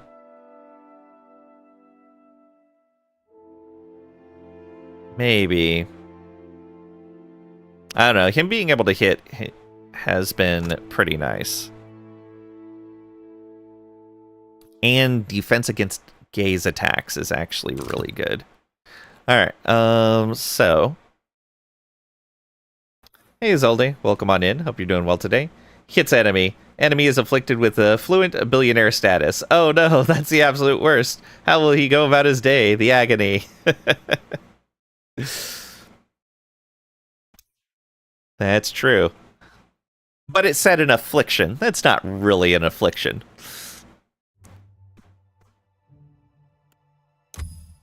Alright, so we can upgrade polished scales to mirrored scales. The same bonus, but it also has a 50% chance to reflect against gaze attacks. You don't understand his pain. I'm sure I don't. Warped scales. Instead of the 10 defense against gaze attacks, it's immunity to gaze attacks. And then the thermal deflection could be upgraded to the same amount of defense, but also +2 burn armor rating. Or can turn thermal reflection, and we get the same defense and a 20% chance to reflect fire damage. I think being the tank, the reflex are going to be better. Though, most of the time someone's using fire damage against you, they're also resistant or immune to fire damage. So I don't know how good that's going to be. We may go with the thermal ablation and the mirrored scales, because usually the people with gaze attacks are not immune to those gaze attacks. Yeah. So we could do both of those. And that's only 6,000 between the two. So we could actually do a full set of upgrades on Eder for the 9,000 that we have. It's not a bad idea.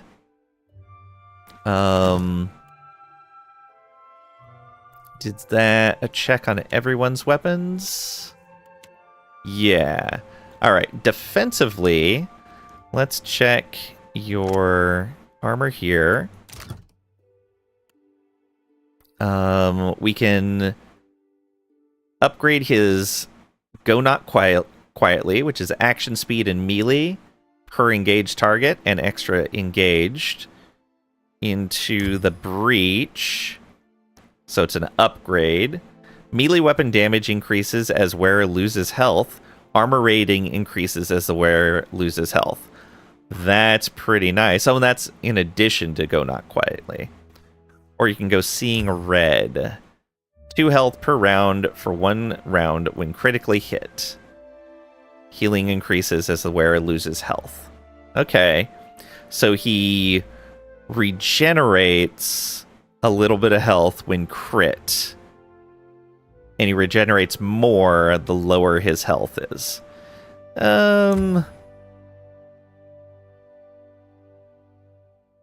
I think getting more damage and defense is going to be better than the health regen.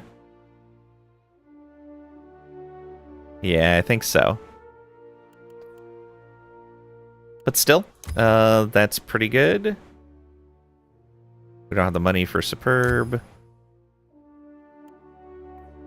Okay. I don't see that as being really necessary right now for him. How about the Watcher's armor here?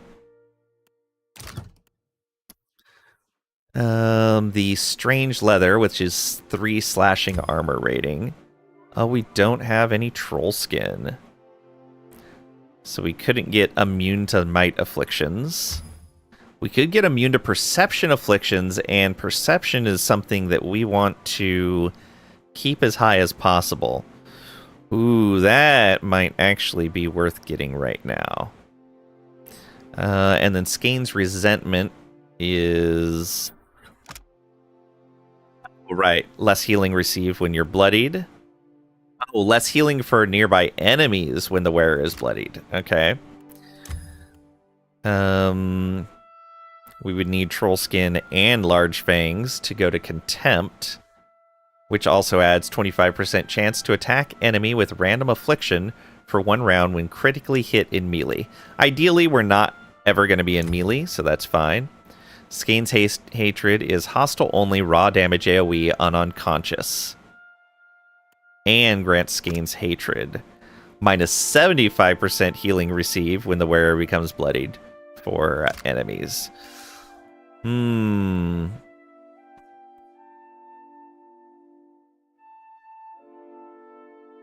Again, we're not often directly in melee. This would actually be better on her, probably. Deft Motion. So it's got Lucky on it. Oh no, we can add Lucky. 5% chance to ignore an attack. Oh, that is nice. Especially for our healer. Deft Motion could be either Chest Guard, which is minus 10% crit damage taken, or Kidney Guard, minus 10% damage taken from disengagement and flanking attacks. I think out of those, I'd rather Chest Guard, but Lucky, I think, is where we're going there.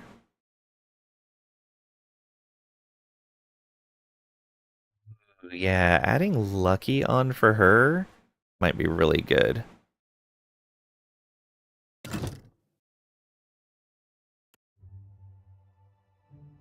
None of these other things can be upgraded. It's just armor, right?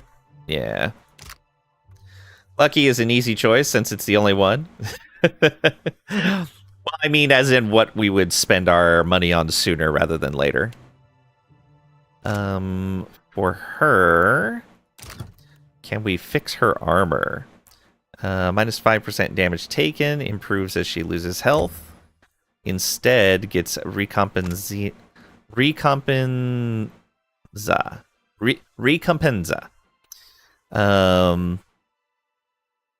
Oh, it's an aura of minus 5% damage taken as the wearer loses health. Okay, That's actually going to be great, because we usually keep her centered among everyone because of her other auras. This reducing the damage that people take as she loses health, that's really good. Okay, yeah, that's going to be the first thing we spend money on. That's 3,000. Ooh. Enchanter. Enchant 5 items. Very nice. And we got another blessing. Some more blessing points. All right. Successfully enchanted Desgraza breastplate with Recompensa. All right, so we've got 6,000 left.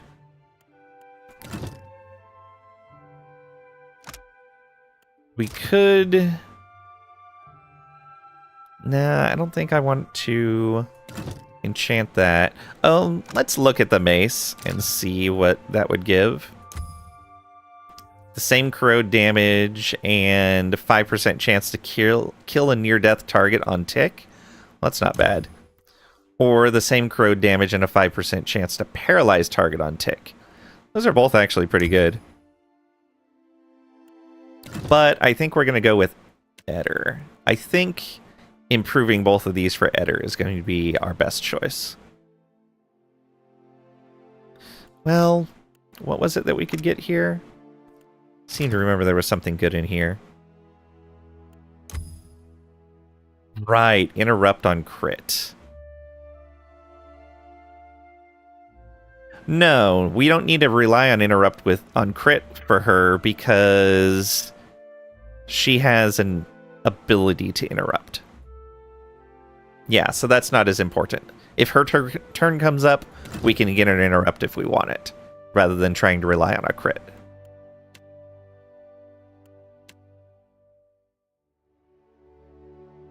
Is it the aura on the lantern?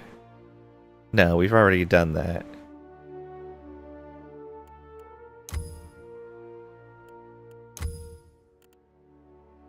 Right, we want Urgent Harvest, which we don't have the stuff for.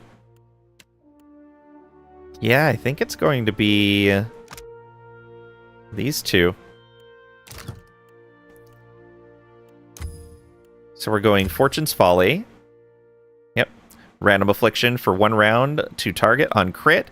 And he gets up to 100% crit chance as he hits an enemy that gets reset on crit. So yeah, he'll eventually crit some. Yeah, adding Fortune Folly to Min's Fortune will prevent you from adding Lucky Strike. Would you like to add it? Yes. And then... Oh, there is one other thing I wanted to check. Can we... Oh, we can just talk to Modware. We can't upgrade it. Yeah, then the shield. I think the reflect on the gaze attacks is going to be more important than the burn armor rating right now. He's got decent armor. We've been surviving just fine with him. Although, let's check this shield here and see what its upgrades are. Because can we get rid of this extra damage from... if we can get rid of that damage bonus for incoming damage from weapons, then maybe it'll be worth upgrading this and wearing it. Ooh, yes. Minus 5% damage taken from all sources. Improves with metaphysics. Or he can Soul Smite instead of Soul Strike. So Soul Strike was once per rest, minus 5 all defenses, increase with metaphysics for 2 rounds. Soul Smite also pushes. We don't want him pushing people away, though. Interrupts on a graze, too. That's not bad. Yeah, okay. Let's swap shields for him, then.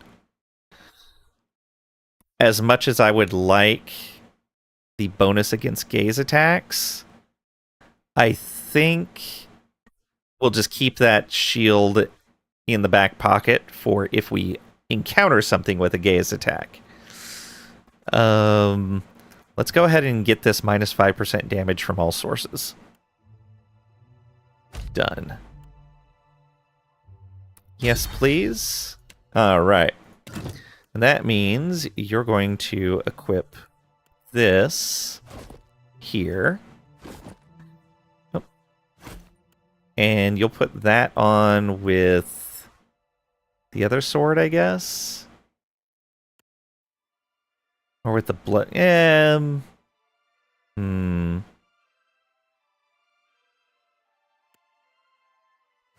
it like this. There we go. That means we could sell that large shield. Well, no, we don't have... We took the large shield out of the inventory there, so... Yeah, that's fine. Alright. That's a pretty good power increase for us. Both defensive and offensive.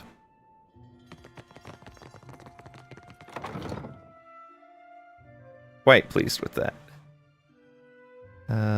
Do we still have our resting bonus? Razor skewers, crusted swordfish. We do not have our rested bonus anymore. Oh, does that only work on the island, or does it fade after a certain amount of time? I'm not sure. Regardless, though, let's... We can go talk to the Valians now that it's daytime. Because I forgot to pause while we were looking at inventory. Alright, we want to go... Let's go to the Wild Mare. And then we'll just leave that and go over to the Valians.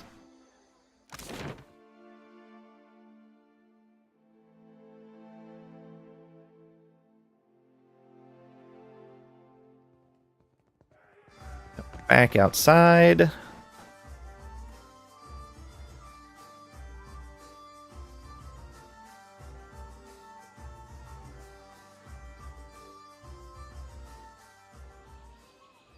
The Dock Magician.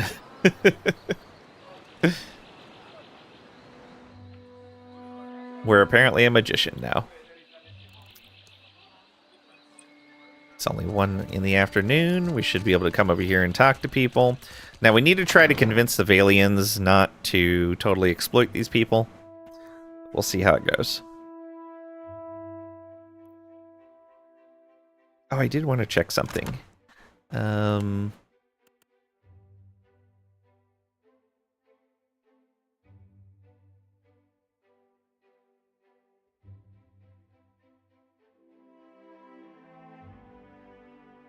Yeah, she was a little upset there, and very upset with that.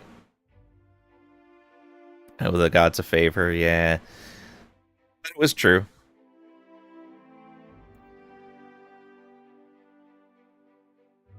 DK3 get an update. I don't think it did yet, but I haven't been watching.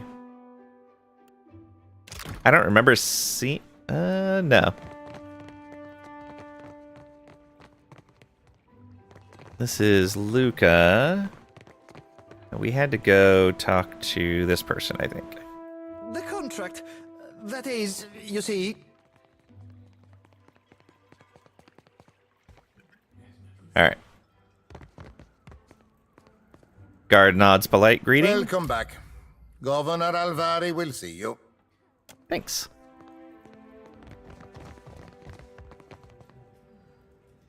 Alright. Is this who we had to talk to for our mission? Alvari. Matsura. Company representatives.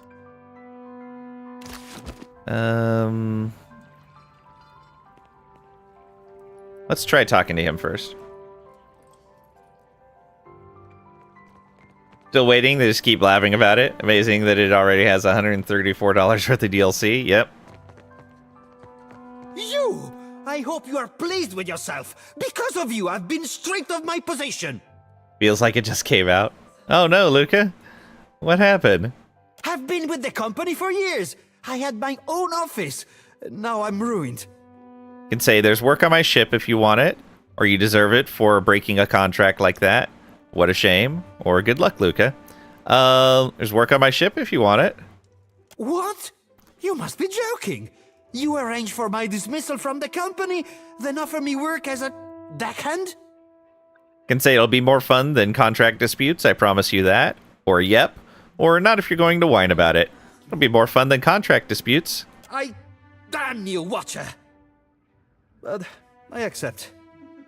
I will gather my things. Luca blinks, looking a little startled. Luca is now available to crew your ship. Right-click for details, but I can't right-click it. Feels like it just came out, yeah. When did CK3 come out? Is it 4 years now? Yeah. Oh, man. Welcome back. Can't believe I guessed right. What type of crew is Luca? I guess I can check here. Bosun. That's all he can do is bosun. He's a drunkard and a professional. We have a much better bosun here. We got a dwarf as a bosun. And he is just a professional, not a drunkard as well. Yep. But he's a good backup in case Beodol gets injured. September 1st, 2020. Yep. Almost exactly 4 years. Alright, and so that's going to push our water usage up to 18. Ooh. Luker is better since he's pure. But they only gain XP in the position that they're actually in, right? So it doesn't actually mean anything if... Oh, I guess, like, because this guy's already got some levels in Helmsman, he's going to be slower to level up as a bosun. The other guy has captain skills. Oh, is he?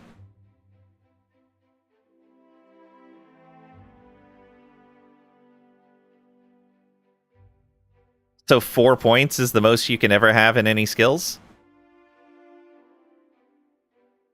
4 dots is all you get. Oh, that's good to know.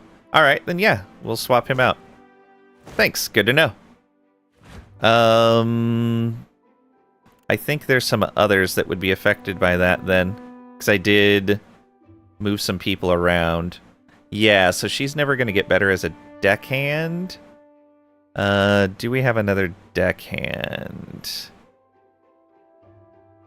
Yes, okay, so she should go on as a deckhand. That's unfortunate. Little Luca's going off to the side. Unless you have to check if there are mythical crew that have 5. How do you know if a crew member is mythical?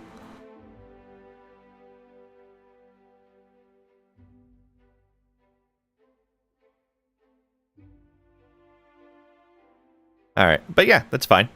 We can switch some of these other people in. We've got room for everyone, so no biggie there.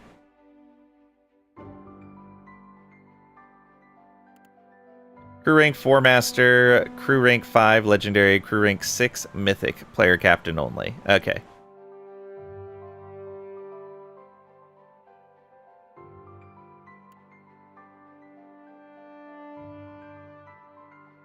How do you see the rank? Or how do you know the maximum rank? Is everyone in maximum rank legendary? Or except for the captain?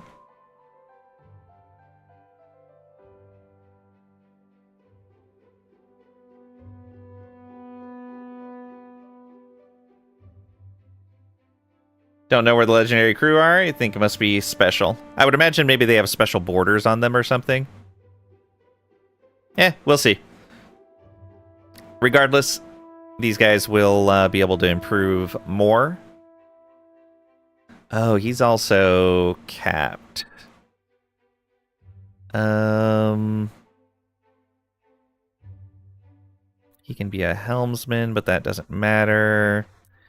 So do we have another person that could be a deckhand? No. Alright, we'll keep him there until we get someone else that's better, and he can be a backup cannoneer still. Overall, it doesn't matter since you just board it always. Yeah. That's kind of the same with me. I've always boarded. I've never actually done the ship combat. I think I may give the ship combat a try when I have like a fully decked out ship and a maxed out crew, just to kind of see. But I'm not really interested in the ship-to-ship combat.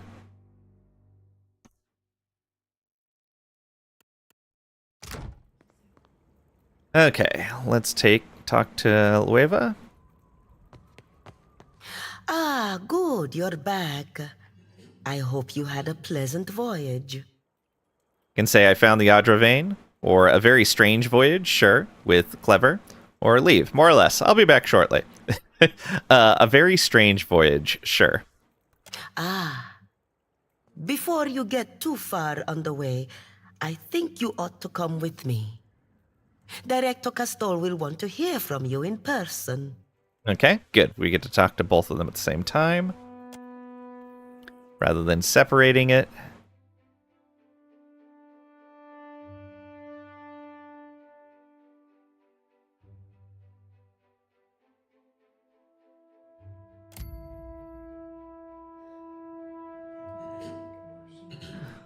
The man who rises to greet you has a tidy, scholarly bearing, only emphasized by the thin frame lenses he pushes farther up his nose. He clasps his hands together, offering you a smile, equal parts polite and relieved. Alvari tells me you were kind enough to look into this business on Poko Kohara for us. I hope you bring good news. The Adra pillar was corrupted, but I managed to restore it. It should be safe to harvest. Or, a lot of corpses for one viable Adra pillar. I hope it's worth it.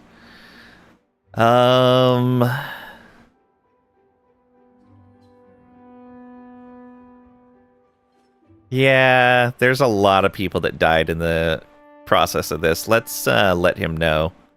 Like, hey, a lot of people died for this. A terrible price, to be certain. But at least we have not lost everything.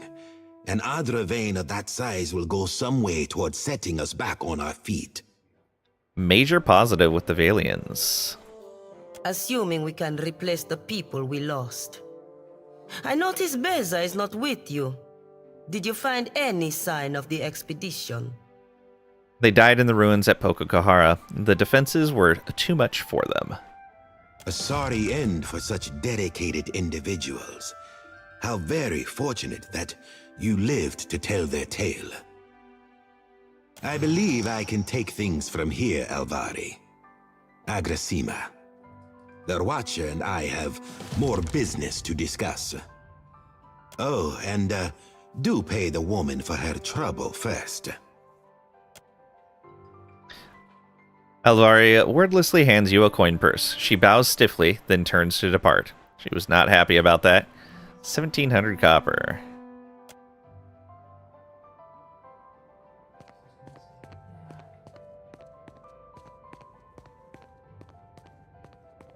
I thought it best I speak with you face to face.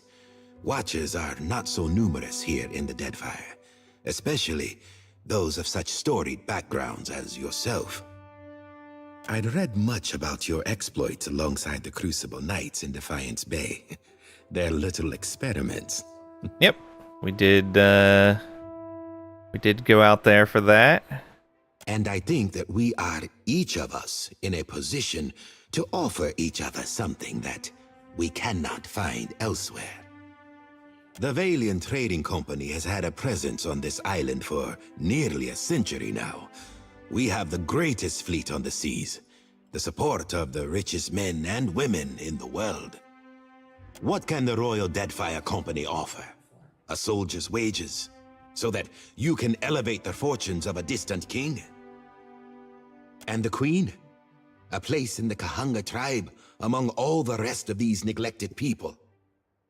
You've lived outside the caste system all these years. Are you eager to return to it? I can give you money, fame, certainly. But the men and women of the company, we set our aims high. And if I only wanted to offer you work as an Adra inspector, I would have let Albari deal with you. Can say, so what is it you want? Or, I am the Herald of Bareth. Such tasks are beneath me, with passionate. Or, isn't Adra what your company is after, with rational? Or, I'm not looking for a position. Isn't it Adra what your company is after? Yes, of course. But consider the luminous Adra is only valuable because of what it can offer those who consume it. The Valiant Trading Company has maintained an outpost here in Nekataka for nearly a century now. It was only 2 years ago that we discovered the effects of luminous Adra with the aid of our animancers and several watchers.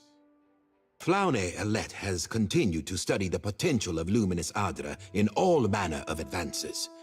Why content ourselves to sell all this Adra as a luxury when we might use it to change the world?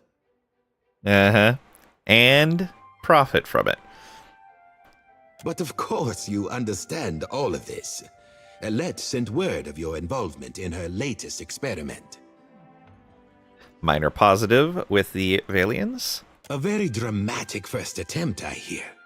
Though Alette has a tendency to gloss over details. But I want to hear it from you. How did it go? Step 1, change the world. Step 1A, profit. I believe it's step 1, promise to change the world. Step 2, profit. Step 3, continue to profit. Changing the world can wait, right?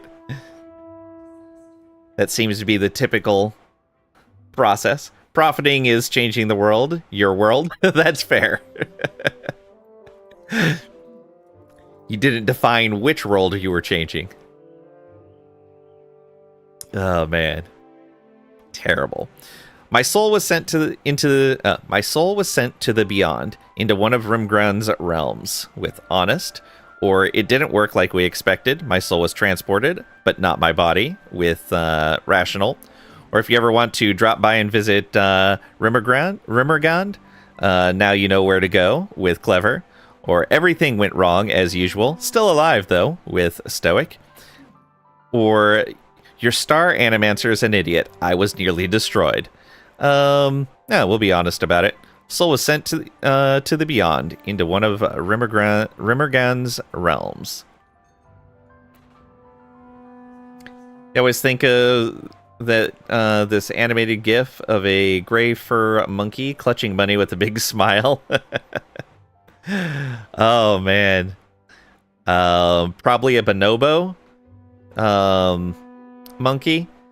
We actually use bonobos for a lot of social experiments on animals, because they do a lot of things socially, similar to how humans do, at least at a basic level. There's been some really interesting experiments with them, including a fairly famous experiment where they gave them money.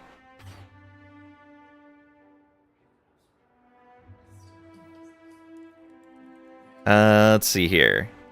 Well, they didn't give them money. They give them things that the bonobos traded like it was money. All right. Yeah, let's be honest. You'll put the priest into a frenzy with talk like that. Communion with the gods is their business. Oh, it's a baboon. Okay.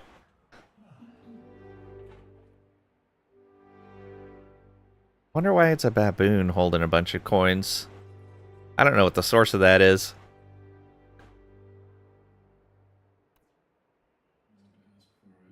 Someone just randomly chose a baboon, or if there was like story related to it. And be that baboon for a day.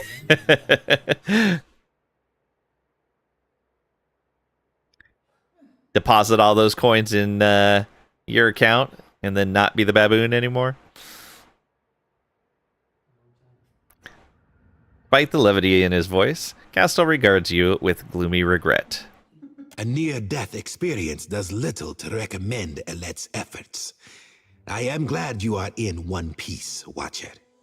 We are in the early days of Alet's research. Flawed as this outing was, there is promise there. Moderate positive with the Valians? This is only the start, you know. The very dawn of a new age of discovery. But just imagine. Imagine if we could transport goods and people more quickly than any vessel or horse. Cure every kind of ailment. Perhaps cure disease altogether. We'll extend our lifespans by decades, maybe even centuries one day. Huh. Interesting. I bet this is the route the Ingwithians went down. Yeah. The ability to instantly move around. The ability to live essentially forever. The ability to channel Audra into power. To channel spirits into power. And then become gods. I think this is very similar to that path. We'll see, though. This has all been the work of a single outpost. I want there to be a dozen outposts, 100. Animancers working together to better our lives. Look at what we have left behind. Old Valia is a battlefield at constant war with itself. But the republics have risen from that past. We can rise farther still. I don't remember if we've seen a description for Old Valia before. Grand Valia was a sprawling and culturally rich empire with Valian colonies settling far north and south of Ir Glanfath. However, problems with the empire's Adiran expansion efforts, along with a steep economic decline, led the Valian colonies to secede in 2641 AI, establishing themselves as the Valian Republics, the confederacy of allied city-states. For the next century, Grand Valia collapsed into Old Valia as more and more nobles and their retainers fled the empire, many of them immigrating to the Deadfire. Initially trying to survive as merchant ships, these immigrants eventually descended into piracy as their trade networks decayed and were taken over by nascent Valian and Rautian colonies. Yeah, so...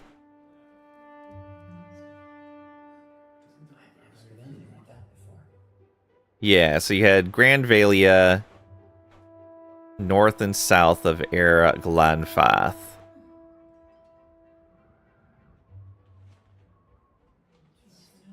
They had problems expanding into the Adiran area, which makes sense. Yeah, and so they collapsed. And some of them went off to become pirates eventually, and the others, the trading-focused Valians that we know now.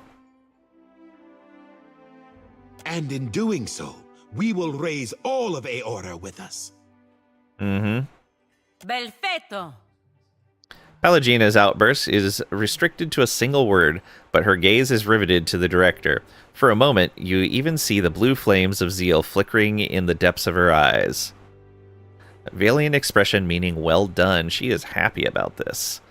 Alright, if we were Rauatai or Old Valian, we would have something to say here. But we can say lofty goals, Castle, or if your masters permit it, or and if they like the world as it is. Yeah, if they like the world as it is. No. Actually, yeah, if your masters permit it. This is probably going to give us a bit of a hit with them, but I want him to consider that. They see the benefits of luminous Adra now when our research is at its most nascent stage. They only need practical demonstrations. Once the potential is made clear, they will understand. I hope so. I'll help you because, like, it's a good route to go, but I don't know if your trading company as a whole is going to support you in this. But I've said enough. Too much, I think. There will be more experiments to come. Until then, I have a more grounded task I need assistance with. Nothing that should put your spirit in any danger. Nekataka sees its share of smuggling. I doubt that would surprise anyone. But we've learned of a particular exchange that will have more dire effects than a few spoiled Hawana peasants.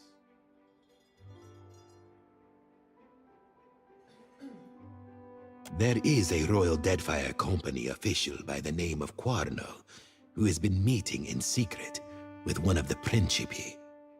I do not believe he works with the approval of his masters. He meets with a Captain Tola, a known pirate and smuggler. I hope I don't have to tell you that an alliance between a crooked royal official and the Principi is not the kind of trouble any of us need. Time for a new War Tales run. Ooh, did they do another update? Since it just got another DLC. Man, I still need to learn how to play War Tales. Why are there so many games I need to play? There's so many. I really need to learn how to play War Tales.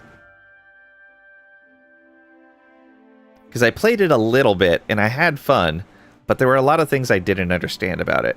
Easy to learn. You're actually shocked you haven't streamed it. I keep just running into other things that I'm streaming. You need to figure out War Tales. The builds look odd to you. Okay. Think it would stream good? Oh yeah, absolutely. I would have a ton of fun streaming it. Maybe after we're done with this? Yeah. How about we do War Tales after this? Don't let me forget that. When we're done with our Pillars of Eternity 2 run, we will play... we'll fill this slot with War Tales. Keep in mind you have 2 followers on Twitch, so... and one is your mom. That's fair. No worries, though. I agree with you. I think it would be fun to play. And we're making pretty good progress in this. We're basically done with half of the map. We've got a little bit in the southwest to clear out. I don't think that's going to take too much longer. And if these games are anything like other games like it, then the second half of the game is going to go a little faster than the first half. Fleshed out really well now. Expanding lands, added ships, a bunch of side mission and things. Kind of like XCOM. Yeah.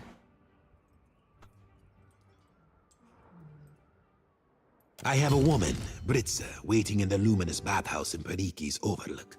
The smugglers do business there, and she has kept an eye on things. I promise to send assistance. Find her, and she will tell you what she knows. Can say I'll do it, or I have some questions first. Why not just tell the Royal Deadfire Company? Or I think I've had enough of the company for a while.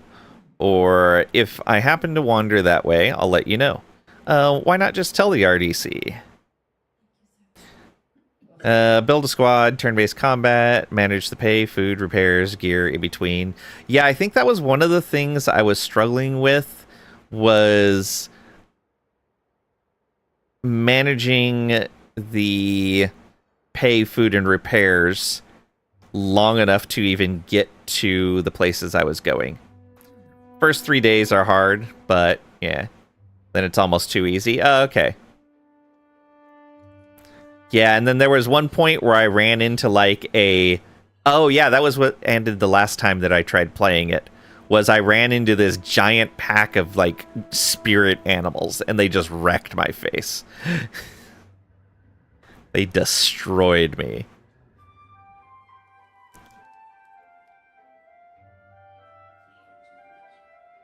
Don't go into the woods at night till later. Yeah, I didn't know that. And there was no, like, nobody in the game talks about that, so had no idea, just had to find out the hard way. Main run, you literally just walk over everything? Yeah, I would imagine so if you're well established. Alright, yeah, why not just tell the Royal Deadfire Company? Telling you amounts to much the same, no? Someone has to put a stop to things. Good thing that someone is us. Rawatine black powder is worth its weight in Adra out here. I love how opportunistic she is. She's like, yeah, we're gonna take down somebody inside my organization, but hey, we're gonna profit off of it. Rawatines. I had some questions first. Of course. Best to go in prepared. Why help the RDC? The discipline of the royal officers isn't really what any of this is about. I'm more concerned about the pirates.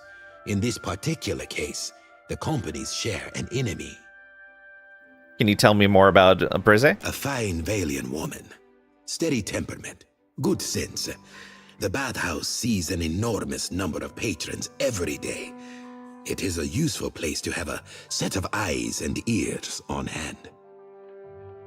Do you know anything else about these smugglers? Only that Tola is a captain of middling repute and some small ambition.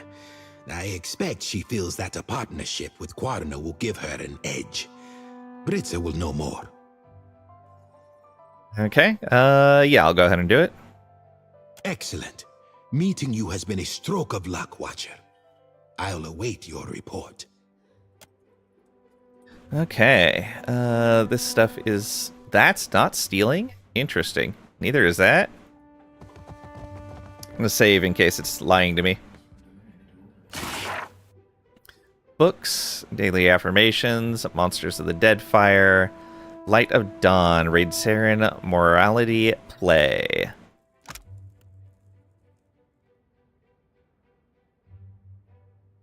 Did we see these already? I think we did. These sound familiar.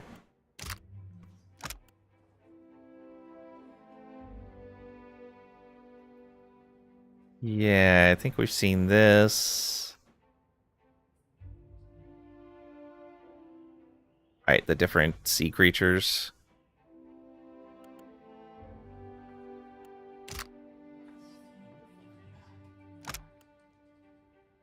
And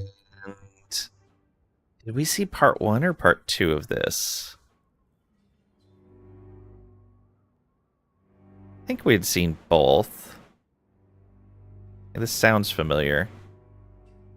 Yeah. Then over here,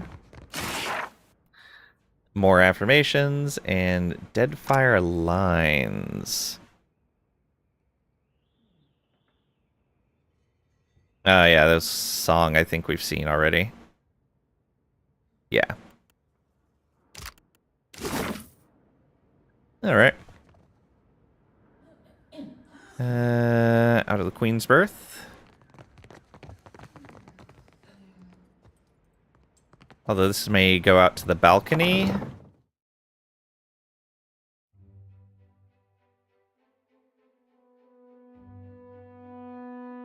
think this goes out to the balcony. It does. Gotta go downstairs first.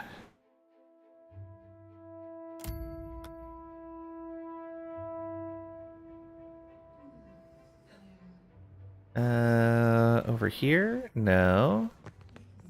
Where are the stairs? Oh, right there.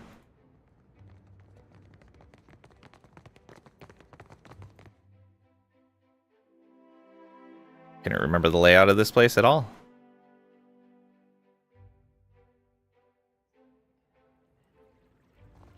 And on down to here.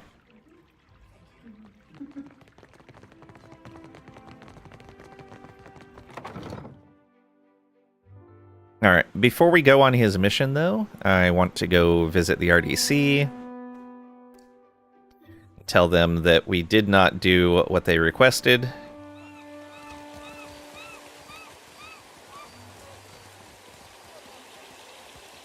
Oh, actually, we can go this way. There's an exit over here.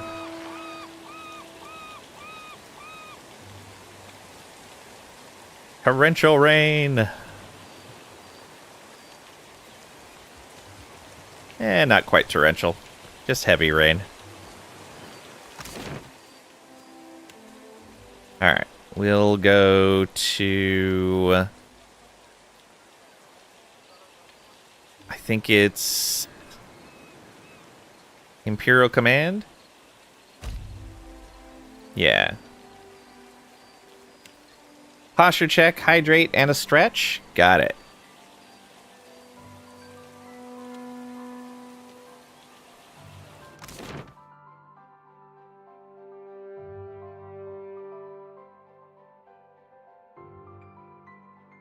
I really needed that stretch.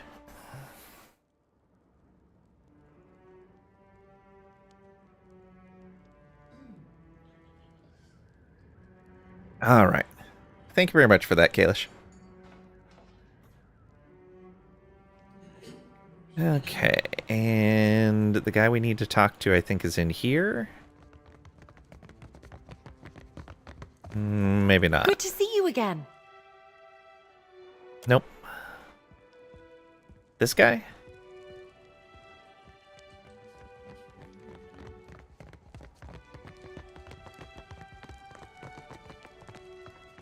You look like you've come with a purpose.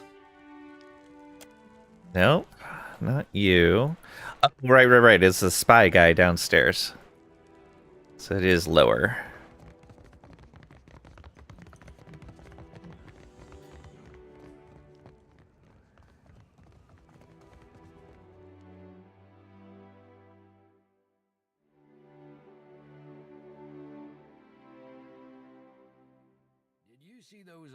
Right over here? Yeah.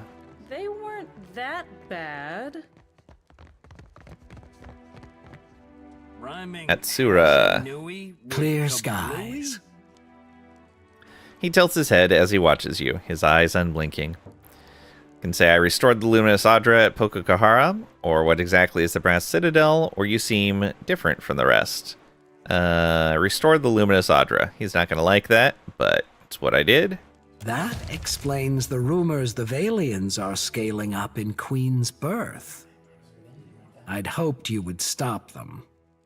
His expression doesn't change, but you can feel his dissatisfaction like a shift in the temperature. Moderate negative with the RDC. You can say, I don't work for you, Atsura, or they'll bring development and trade that will improve the lives of many, with benevolent, or look at all they're accomplishing with animancy. I can't stop progress with passionate, or now I have their trust. Imagine what I can do with that with shady. With 4 bluff, we can lie. My powers don't work that way. There was nothing I could do. Or we can shrug with stoic. Yeah, this is mostly what we're concerned with. They'll bring development and trade that will improve the lives of many. Yep, They'll benevolent. press gang the locals and tear Poko Kohara apart. With pro-Valian republics, Palagena tips her head up and smiles. With worldly, Shoti lifts her chin in interest. Good, we got a bonus bit of reputation with Palagena. That's good. Once they're done, they'll leave behind a wrecked island and a tribe dependent on their resources. He's quiet for a moment. When he speaks again, there's an abrupt shift in his demeanor. Nevertheless, I'm more interested in reports the storms around the islands have cleared. What do you know of this? He leans a little closer, his hands folded behind his back. With 5 metaphysics, strong concentrations of essence affect the physical world. That's how blights manifest, for instance. Or there was a clot of essence corrupting the Adra, clearing it ended the storms. Or only that the storms are over, with stoic. Yeah, strong concentrations of essence. Even if this isn't the outcome we'd wanted for Poko Kohara, your observation is infinitely more valuable. Take this, and remember it the next time we call on you.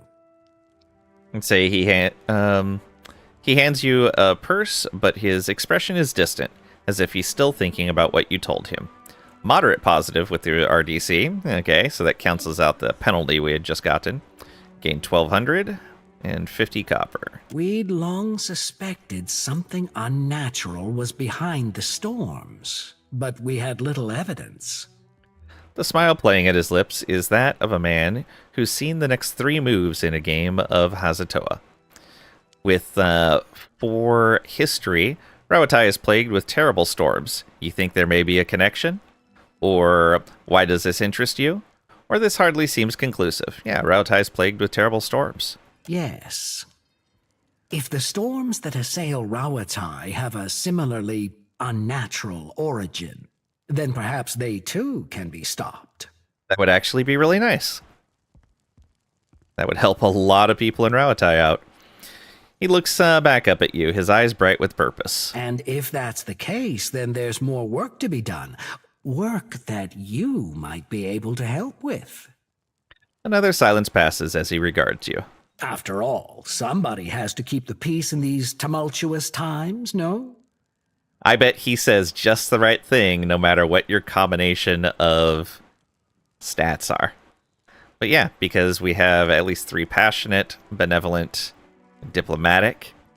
He's appealing to our want to help people out and keep the peace. He smiles, showing you all of his pointed teeth. In any case, Hazanui Karu has a matter that could use your help. Her office is on the main floor behind the large double doors. It's most conspicuous. He frowns a little. What exactly is the Brass Citadel? Okay, yeah, we've already asked him that stuff. We just haven't taken all of the options because we weren't really I can't think concerned of with anything it. else that goes with Hazanui. Me neither.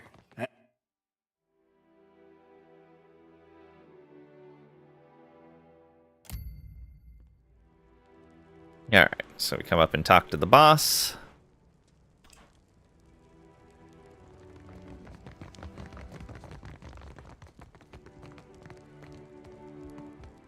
Atsura tells me you tamed the storms of Poko Kohara. She scratches her chin with the stem of her pipe, watching you with new interest. Makes a person wonder what kind of secrets lie in Andra's mortar. She takes the thoughtful puff of her pipe and say, why do you say that? Or it makes me want to stay indoors with clever. Or I'd love to find out with passionate. Why do you say that? Actually, I would like to find out. We are quite curious. Love to find out. That's the spirit. She claps you on the back, her wooden hand clopping against your shoulder. Because of worldly, blushing, Shoti ducks her head. Rautai's storms have made us who we are as a nation. Hardy, driven, inventive. But they've also held us back. Forced our people to seek resources and livelihoods far from our homes and families. Imagine how much more we could achieve if we could control those storms. Yeah, see, that's what we don't want. We don't want them controlling those storms. Getting rid of them around your lands? Sure. Controlling them? No. Her bright eyes watch you for a reaction. Say you think something in Andra's mortar will help with that? Or a grand and worthy goal? Or it seems simpler to live with them, with a stoic. You think something in Andra's mortar will help you with that? Why not? The storms there cannot be natural. Not when they are so ferocious, so constant. She motions to the window. A thin stream of smoke follows her gesture. And your exploits at Poko Kohara suggest that something else may be behind them. But enough of that for now. She waves the smoke between you away. Atsara said you needed my help. There's an understatement. She knocks the bowl of her pipe against her wooden hand.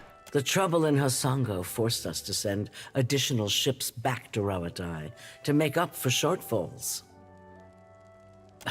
And storms at home have delayed another portion of our fleet. This leaves us short-handed here. She purses her lips with displeasure. Say, what are you asking of me? Or, I've got an expert crew and a ship that can handle anything out here. Or, if this is what you call short-handed, I'd love to see what you consider full capacity.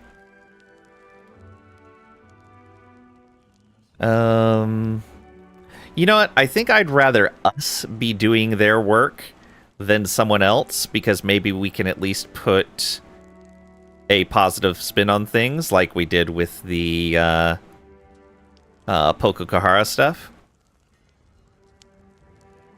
Because they would have just gone in and destroyed that pillar.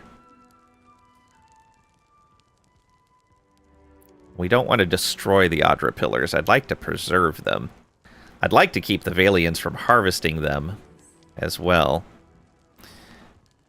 But I don't know if we're going to be able to do that. Alright, I've got an expert crew and a ship that can handle anything out here. I have no doubt. With resourcefulness, Maya smirks and folds her arms. We're due to collect a special shipment for delivery to our port at Sayuka. We've contracted with a captain named Widla. A flicker of distaste passes across her face. Meet her, complete the trade, and take the cargo to Sayuka. Fleet Master Okaya is overseeing the development of some special projects there. She takes a thoughtful draw on her pipe as she looks at you, seemingly deciding what to say. She's one of the brightest minds in Rawatai, and it shows. You two will get along. Because we have two rational, she says that. Her amusement manifests in the barest lift of her eyebrows. Most of her work is, or should be, under wraps for now. But perhaps she can give you a taste of what we have to offer. We can say, what's the shipment? Or Wilda and her crew, who are they? Or why don't you send Wilda's crew to Sayuka? Or if it's important, I can handle it. What next? Or I've got a lot to do. I can't promise anything. What's the shipment? It'll be easier for Okaya to explain. She puffs a thick cloud of smoke between the two of you. She doesn't break your gaze, but the effect is almost the same. Wilda and her crew, who are they? Good sailors with a fast ship and no mind for questions. She chomps a little harder on the bit of her pipe, probably also warning us off from asking more questions. With 3 insight, they're smugglers. Along with half the population of this storm-tossed archipelago. She shakes her head. I understand you're cozy with the Principe. I've got no love for pirates, but that connection may serve you well here. Because we have 2 good reputation with them, though we also have 1 negative reputation with them too. Why don't you send Wilda's crew to Sayuka? Her laugh sounds like a grunt. Let's just say, I'm not keen to invite them to a port where we're developing experimental technologies. Forget I asked. Any other questions? If it's important, I can handle it. What next? Widla's agreed to meet our courier out at sea, away from the heaviest traffic. She gestures on her map to the open water west of Nekataka. This is her payment. We've already negotiated with her. She hands you a purse. Gained 1,000 copper. Fleet Master Okaya will see to your compensation once you arrive with the cargo. She watches you appraisingly. This is the kind of job that's best completed quickly and quietly. I'm counting on your famous discretion. Says that because of our 2 diplomacy. Clear skies. Let me ask you about something else. Nope, okay. Farewell. Nothing else to ask there. Alright, so we've got some work to do. Go out into the Brass Citadel.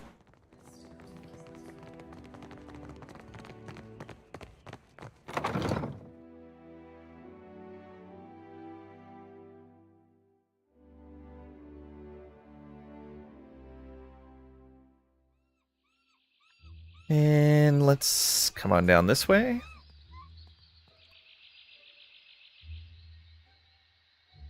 Oh, we never regained our resting bonus. We should probably do that.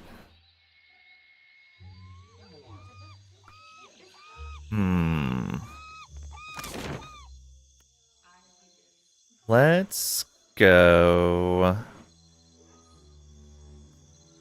Do we go back to Queen's Birth and get that? I think we do. Let's go to the Wild Mare.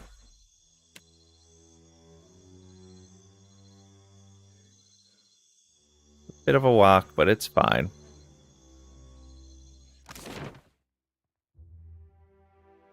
Get rested.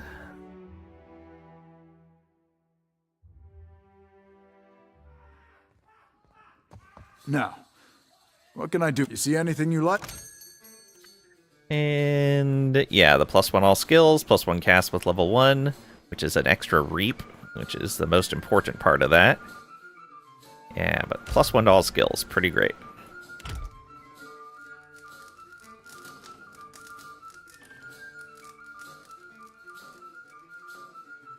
We tab out of the game real quick and check something.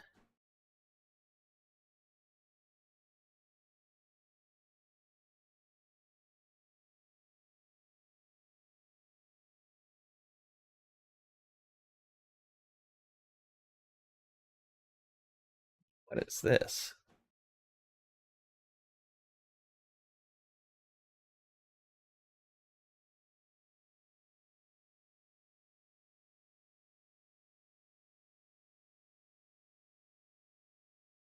All right.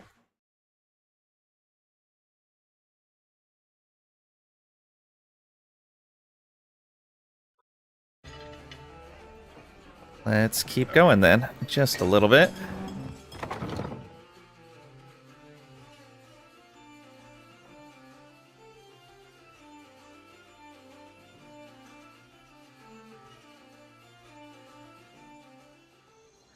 Okay, next, come up here. And I think we're going to want to check in with the prince and see if he wants to know any of this stuff that's happened so far. I don't think he does, but let's talk to him anyway.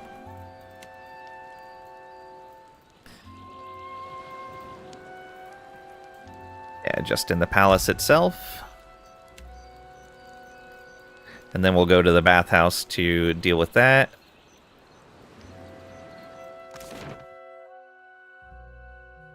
So it looks like the RDC and the Valians are having us go after separate things now, rather than the same location.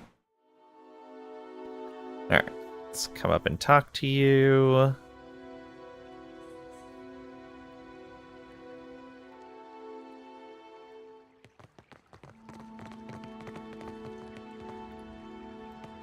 Do not leave me in suspense, I say. Have you found Matario Cozy? Ah, okay. We have not. That's all he cares about, is that stuff. It was worth checking.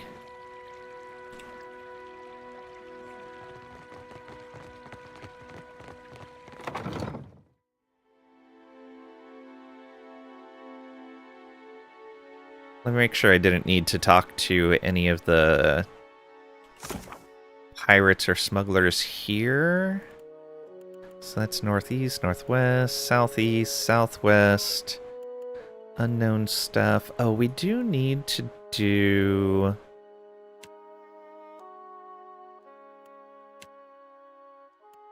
this one? Yeah, we do need to go to Harbinger's Watch at some point. I don't know how tough that's going to be, though. Sayuka...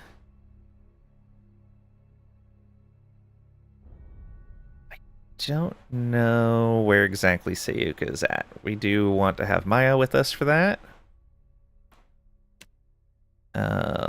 They're still recalibrating there. Oh, they want us to get 6 crates of Luminous Audra. Okay, yeah, we need to go to the bathhouse for that one. So that's the next stop, is the bathhouse.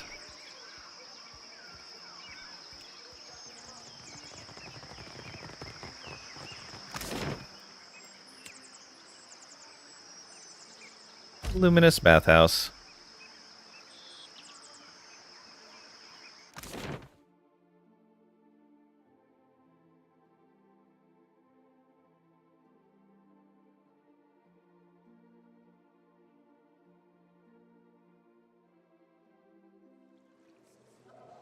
Okay, what was the name of the person we had to talk to? There was somebody that was working here.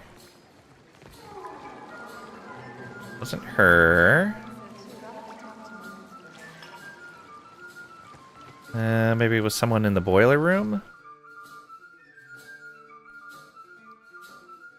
Might be someone upstairs on the other side, though. Closer to the meetings. Yeah. Wasn't there. It's going to be the stairs in the opposite corner. That right there.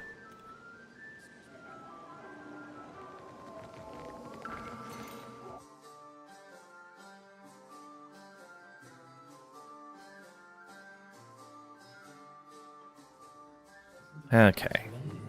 Now the question is... there's Brizzy.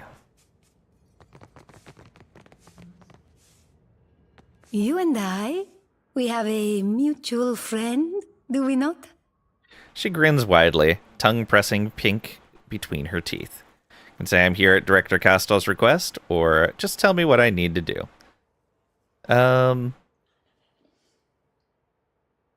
Yeah, I'm here at his request. Good, good.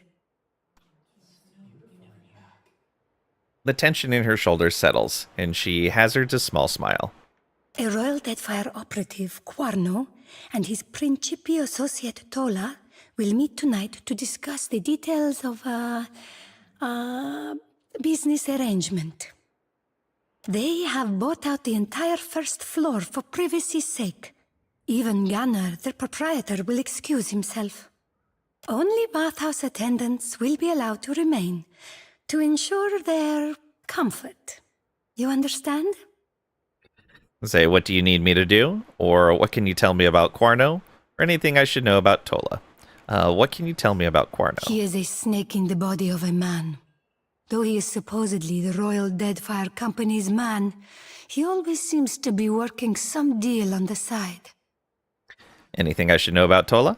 Tola is fond of drink, and her tongue flaps loosely when she has had too much of it. Okay, what do you need me to do? I will disguise you as a bathhouse attendant, so you might observe their meeting. With luck and some cunning, you may be able to discover the details of their special arrangement. You will not be able to take your gear, but do not worry. Should the situation get out of hand, there will be a stash of weapons hidden in one of the changing booths. But I am sure it will not come to that. Can say, do I have to be unarmed? Or you can't do this yourself? Do I have to be unarmed? They will not believe you an attendant if you carry a blade. Her mouth quirks into a playful smile. But do not fear. I would not throw you to the wolves. Remember, should you have need of them, there is a stash of weapons in one of the changing booths. You can't do this yourself? I have had dealings with Tolar in the past, and I am certain she will recognize me. Hence why I have requested assistance from Director Castel, though it pains me to do so. She grimaces and looks away. Alright, I'm not ready. I'll be back later, because I think we are going to save here. Prepare quickly then. We must not let this opportunity pass us by. And start the next session with this infiltration. And play War Tales. No, I gotta play War Tales on stream. And we'll do War Tales on stream after we finish this game. I think we're gonna be done for the day today, though. And just made your party? Nice. Good party? We'll pick up more of this on Sunday at 11 a.m. Central Time, 1600 UTC. Playing a ranger. Vald is the mule. Nice. Ranger is fun. Wrigglesnark is the spear guy. Awesome. Alright. Let's find someone to raid. Let's see here. Clear all those redeems. Who are we going to go visit? Anyone playing this right now? One person, not in English. Alright. So we're going out of category. Who on our friend list do we want to go visit?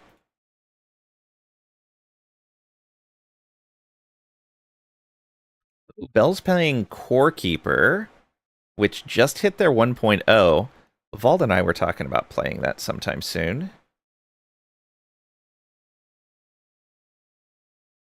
Oh, actually, you were talking about playing some War Tales. There's somebody playing War Tales right now.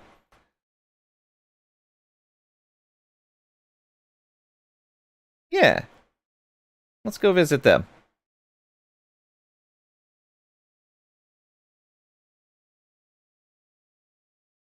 Let's do it. We're going to go visit someone playing War Tales. Here's our raid message. Get that copied for when we arrive with our raid. Thank you guys for being here. Thank you for the follows and the subs. Thank you for the lurks. Thank you for the bits. Thanks for just hanging out and participating in general. Again, if you want to see, we're off tomorrow. If you want to see more of this, we'll have it on Sunday at 11 a.m. Central Time, 1600 UTC. You too, Pat. Monday, we'll continue our No Man's Sky run at the same time. And Tuesday and Wednesday, we will have more Europa Universalis 4 at the same time. 11 a.m. Central Time, 1600 UTC. And finally, more No Man's Sky on Thursday, and more of this on Friday. Thank you guys again. I really appreciate it. And I'll see you.